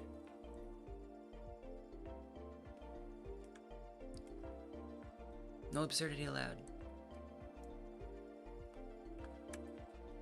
No. Why do you do this to me? Is it because this animation is called eat? I think that's why. Alright, I'll tell you what. I'll call it eat shot. So it's like a one shot. Alright. Jesus. Alright, what's next? We also have attack jump. I feel a little complicated about this one. It's alright. It's another one that I thought about like modifying, but I gotta keep my eye on the prize. I gotta actually finish this one. Last Game Like Jam was the first one. I didn't finish the game during the jam. And I'm not about to let that happen twice. So, in a row. So, what is this one? Attack, jump. If I have to leave an animation I don't like because I got to enjoy using an asset that had animations, I'm gonna do it. It's then jump back. It bothers me.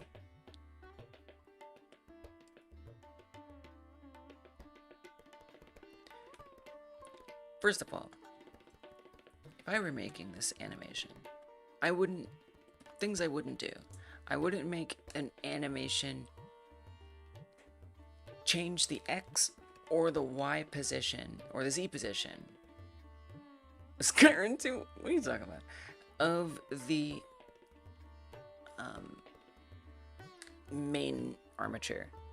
Like, I would handle all that in code. So if for whatever reason it's supposed to be like a leap forward, the animation would look as if it was leaping forward, but it wouldn't actually, in the animation, bake in it moving forward. Because now it's like, what if I only wanted to leap forward a little bit, right? There's no like way for me to procedurally say only go that far instead of go that far.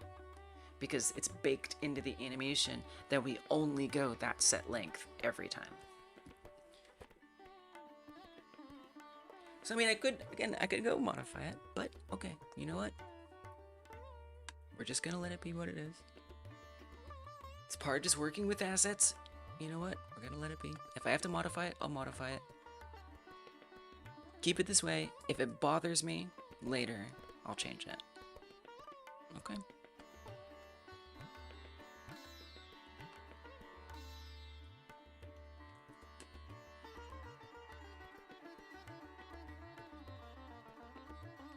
Alright, what else do we got? Attack jump. There's also like a swipe here. What kind of animation called? What things are animations called? I don't even know what animations are called. I'm not sure how to answer that question. Can you give me examples of what types of things animations are called?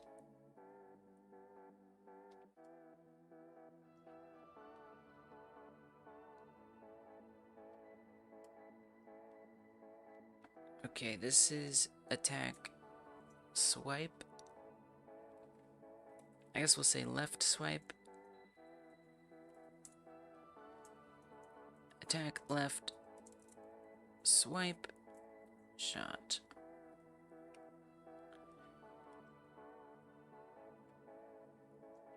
Make sure it has some blend. Don't think it needs much.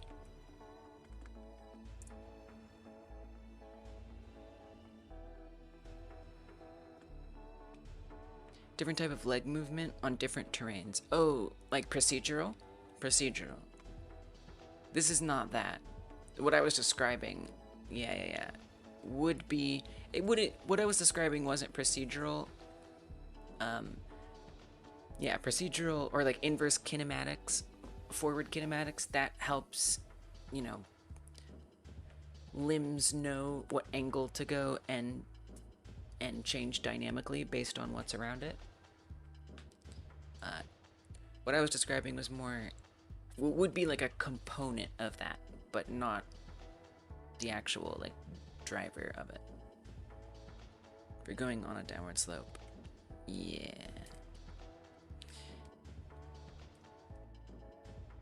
All right, what else is in here? I mean, it's an incredible amount of animations. It is. I'm thankful. Oh, cleaning.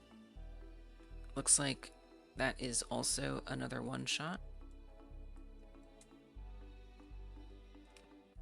Would be nice if it was one shot, but it's okay. Maybe I'm okay with it, right? I'm going with the flowing. This is clean, and we'll call it clean shot. And if we fire it, we need it to blend. Give it a bit of a longer blend, since it's quite a drastic position change. See, this one, look, it goes from sit, but then it ends on stand.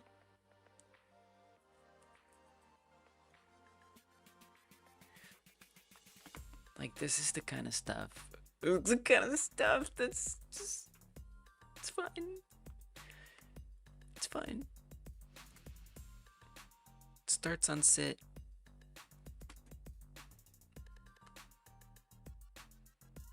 Oh, it doesn't end. It doesn't end at all.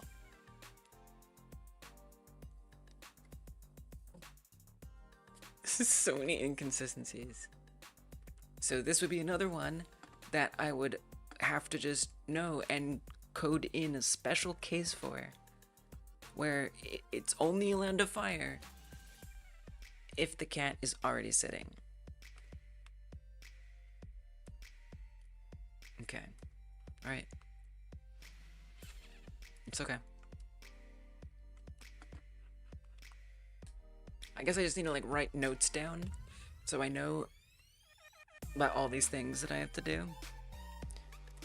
I'm definitely gonna want this to be isolated somewhere. So let's put this on animation tree script. We do already have a cat animation tree script, that's true. But this is for the old one, and I don't really want it anymore. So I'm gonna delete it. It's out of here. I mean, you can just keep it and save it blank. I mean, you can, here, leave it like that. Get rid of the state machine, because I don't care about it. Then attach the cat animation tree script to the animation tree. And we call this cat animation extends animation tree. We'll say animation tree.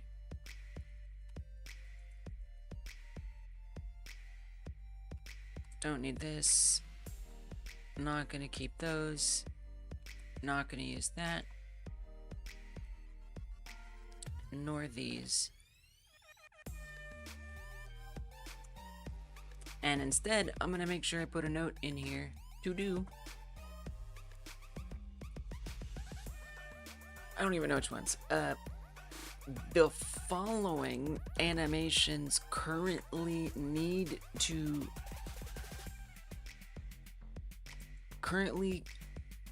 should only play after sitting.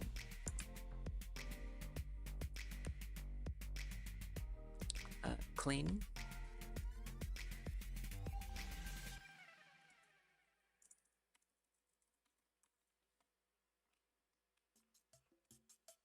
I want to say rest and sleep.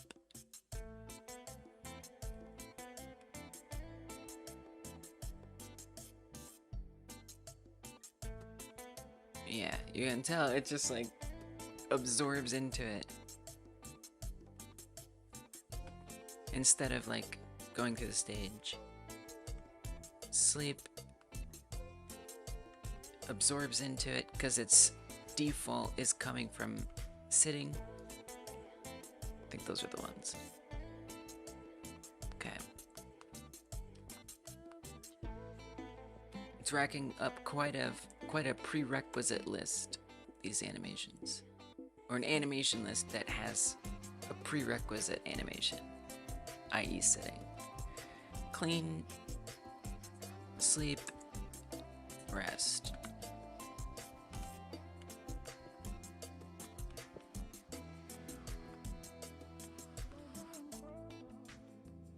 I do kind of want a loaf, which I feel like is going to be best as a blend.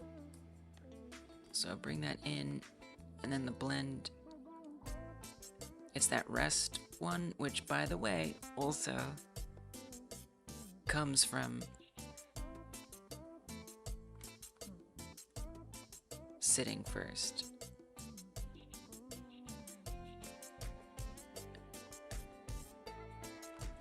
Is this the one? No, wait.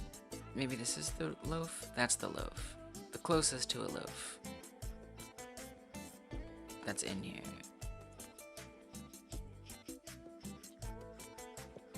Oh, and this one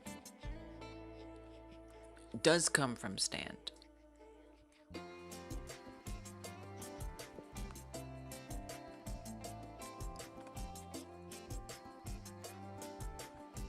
Okay, so maybe I don't have to do that for the resting one. This we're gonna call loaf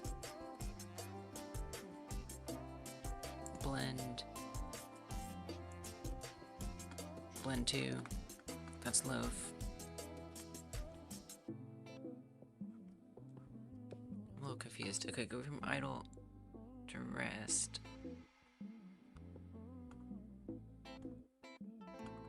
Wait, I think did I set up the rest correctly? I'm a little confused. Whoa. Right, because there's the resting. Yeah, this is the wrong one. That's supposed to be that. My bad.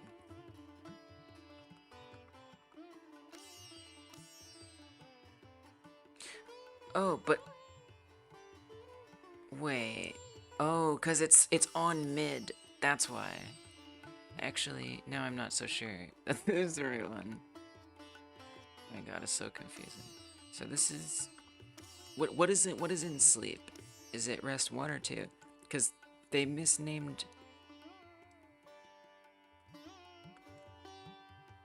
Rest 1 is in sleep. So rest 2 should be the loaf. Oh my goodness. Okay, so actually I think rest doesn't come from sit. Rest comes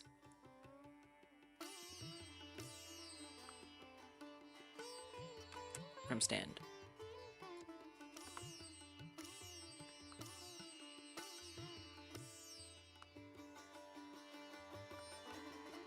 Okay. What else we got?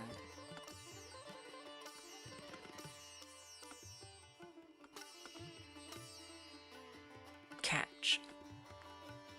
Also sounds like a one shot. Feeling a bit aloof yourself?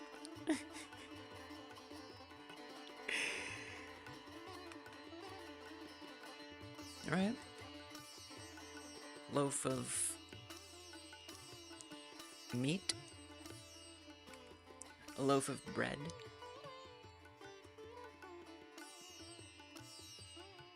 Or just aloof, but loafier.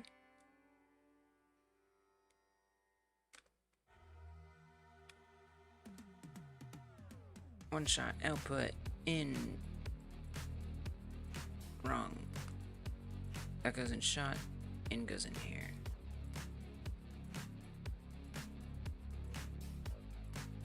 It doesn't even have a fade out.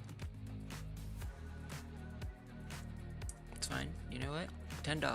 Paid $10 for this. It has these animations. It's great. Saves me a lot of time.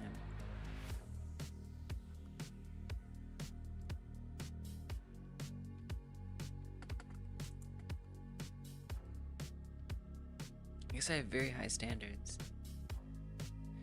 This is catch. This is catch shot. What else is in there? Animation. Catch, catch, play.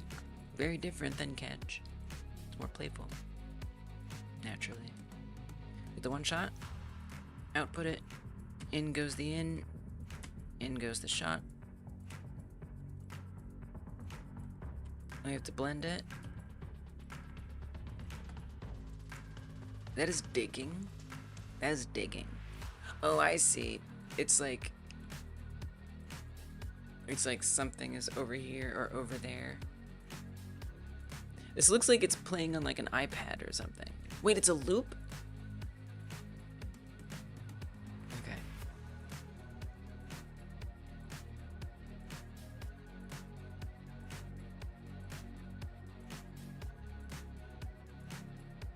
So this isn't a one shot. This goes in transition. I'm not fully sure how I would use that. Like maybe if there was like a hole that it was trying to look for a bug in, or there's like a mouse that's dodging it, but I don't know. Okay, all right. Put this in transition. Don't know that I'm gonna use that one. but I'll keep it around as an option. Hey, what was that blend tree? Nothing. Trash. Garbage.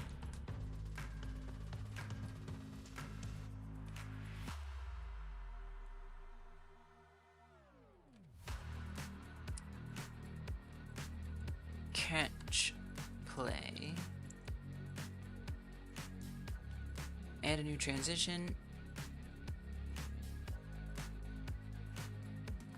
Input.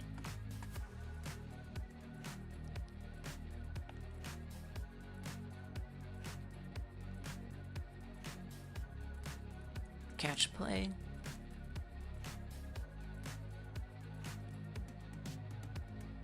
And plug it in.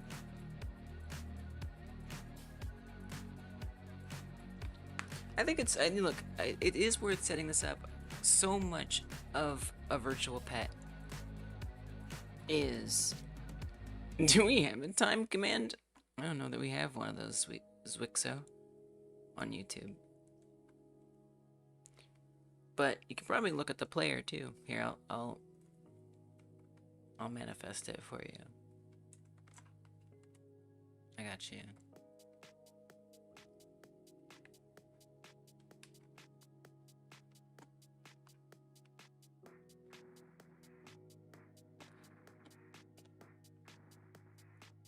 Seven hours, 26 minutes, 57 seconds.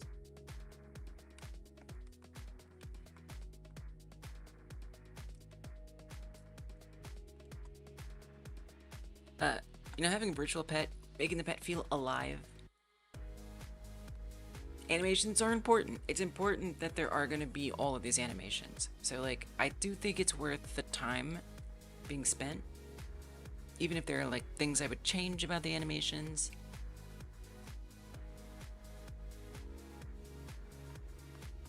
I think it's very important that you feel that the virtual pet is alive, is a thing, has... It's like, it's kind of the focal point. The whole focal point is you're looking at, you're thinking about the pet. Looks like on Twitch, ads will start in 30 seconds. I actually caught it this time, to let y'all know.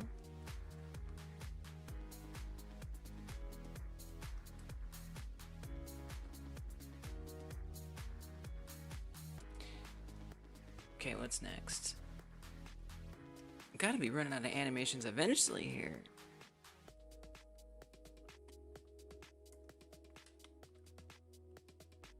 Can we name the kitty? You will be able to name the cat, I think. Yeah, you'll be able to name the cat. Probably. I think so. I actually didn't include it in my mock-up. But like where the cat's name will go.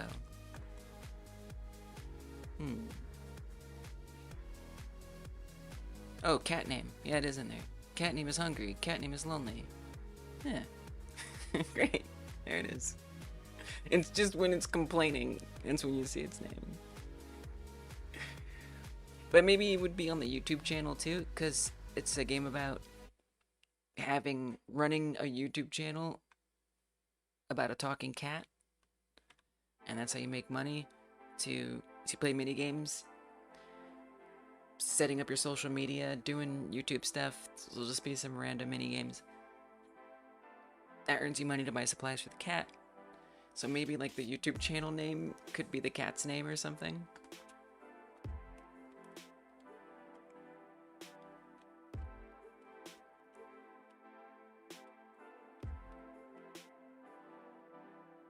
Clean.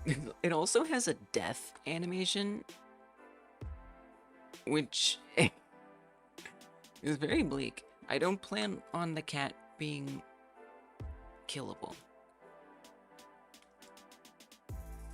I suppose this could be used for something else other than death.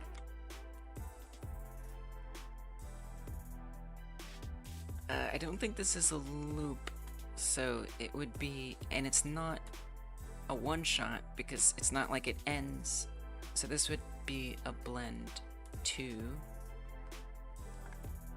I'll add it in there. I don't expect to use it. Maybe it's playing dead. It's used for something else. But I'm guessing this was set up because, in theory, you might have this be your player character, right? Let's say that. And you might die as a player. Death. Death Blend 2.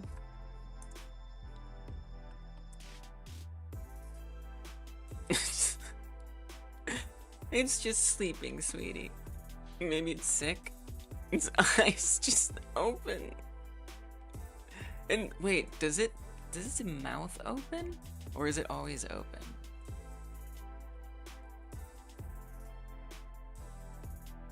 Does it have mouth bones?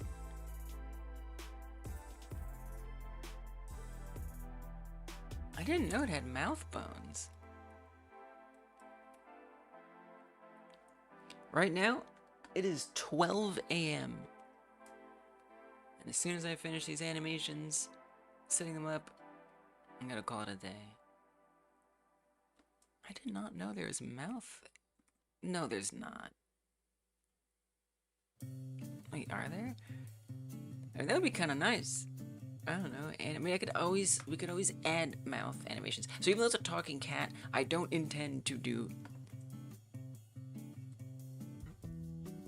I think there's a mouth. But I don't intend to do like lip syncing, but certainly could have like meowing. I can't believe there's a bone. I don't know why the bones look like this. I've never seen bones like that.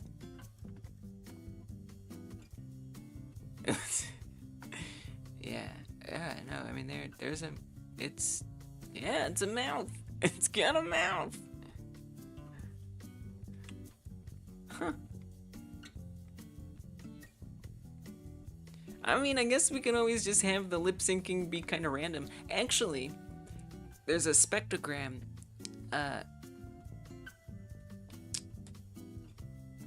effect you can get.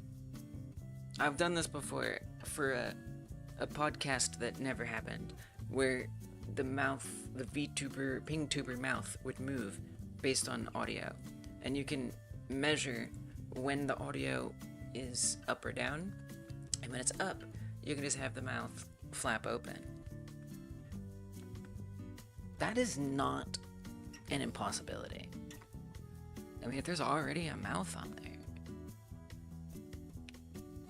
Interesting.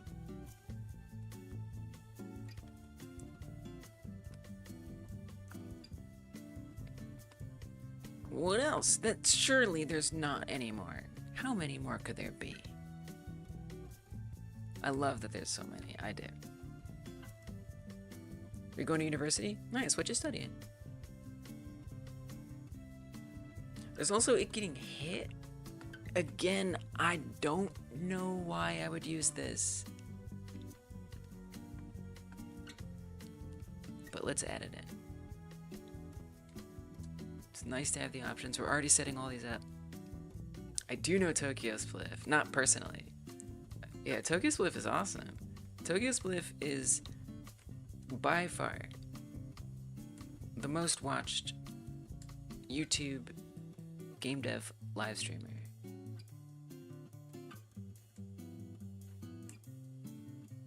I would say his numbers even rival game devs on Twitch.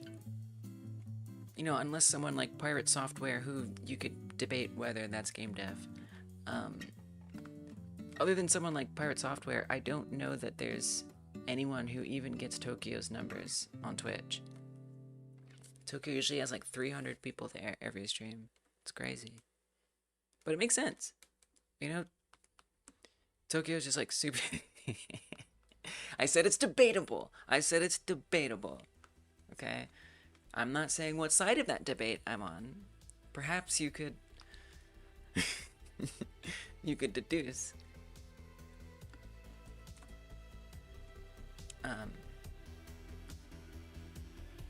It just gets a little hit. But you know, he's just so genuine. Tokyo Spliff is so genuine. Oh, it is. You're right. It is kind of kneading. Technically, it says it's catch play. So I guess it's supposed to be like, maybe there's like a mouse that's like moving. It kind of looks like when we've given our cats an iPad and they're trying to catch like a mouse that is on the game. But that's a really good point, Kai Guy, that this could be turned into a kneading animation. Because I don't really know how I'm gonna use that. But it's like right there. It's like almost a kneading animation.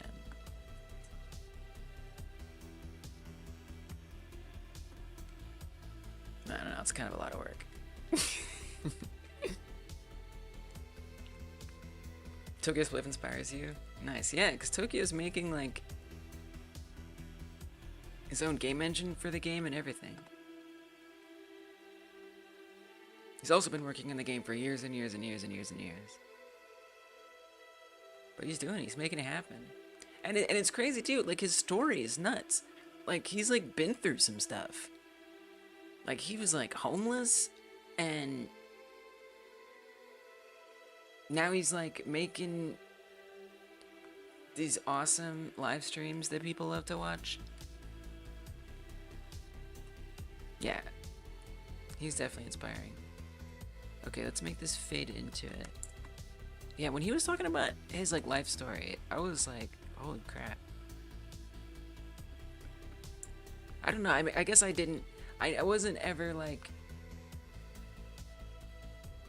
I don't want to assume that somebody's not had a difficult life, but I didn't know, and it was surprising. Yeah, streams are great, very chill.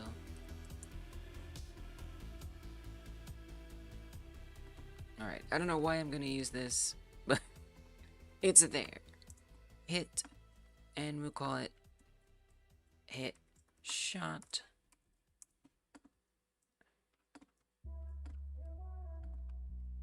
What else you got? What else you got? What else you got? That's, come on. How many more can there be? We've got attack jump, we've got attack left, catch play, clean, death right, eat, gallop. I'm not using this gallop right. I don't know why I would use that. Hit, we've got idle, all the jumps, rest, resting, sit, sitting, sleep, trot, walk, okay, we got them. All the animations are set up. Look at this beast of an animation tree. And this is the most complex animation tree I've ever made. Not only are there all these that we see out here, but there's also other blend trees nested in here that have more stuff. There's a lot going on. So what's gonna happen on Friday, I'm gonna come back and we're gonna actually put this together in code.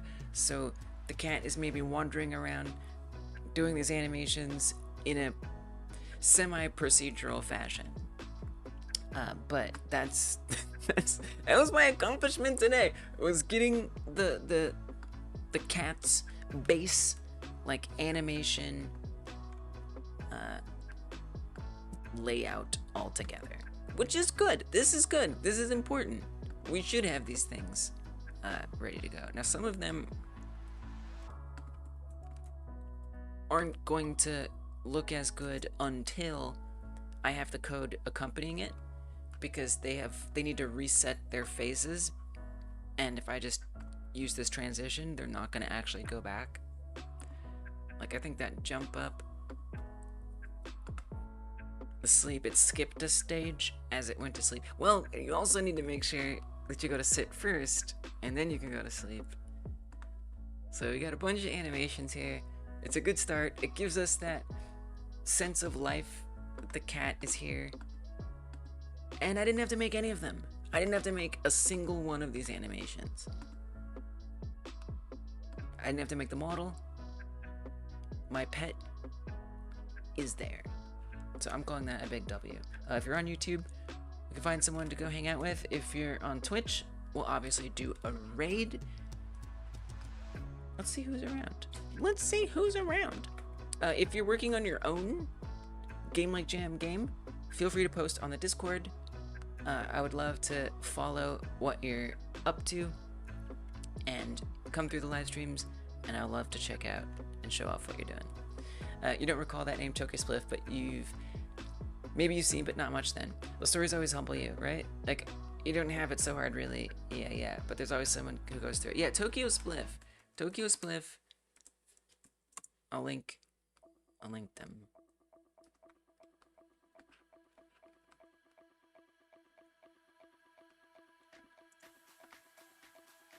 Alright, there's the link.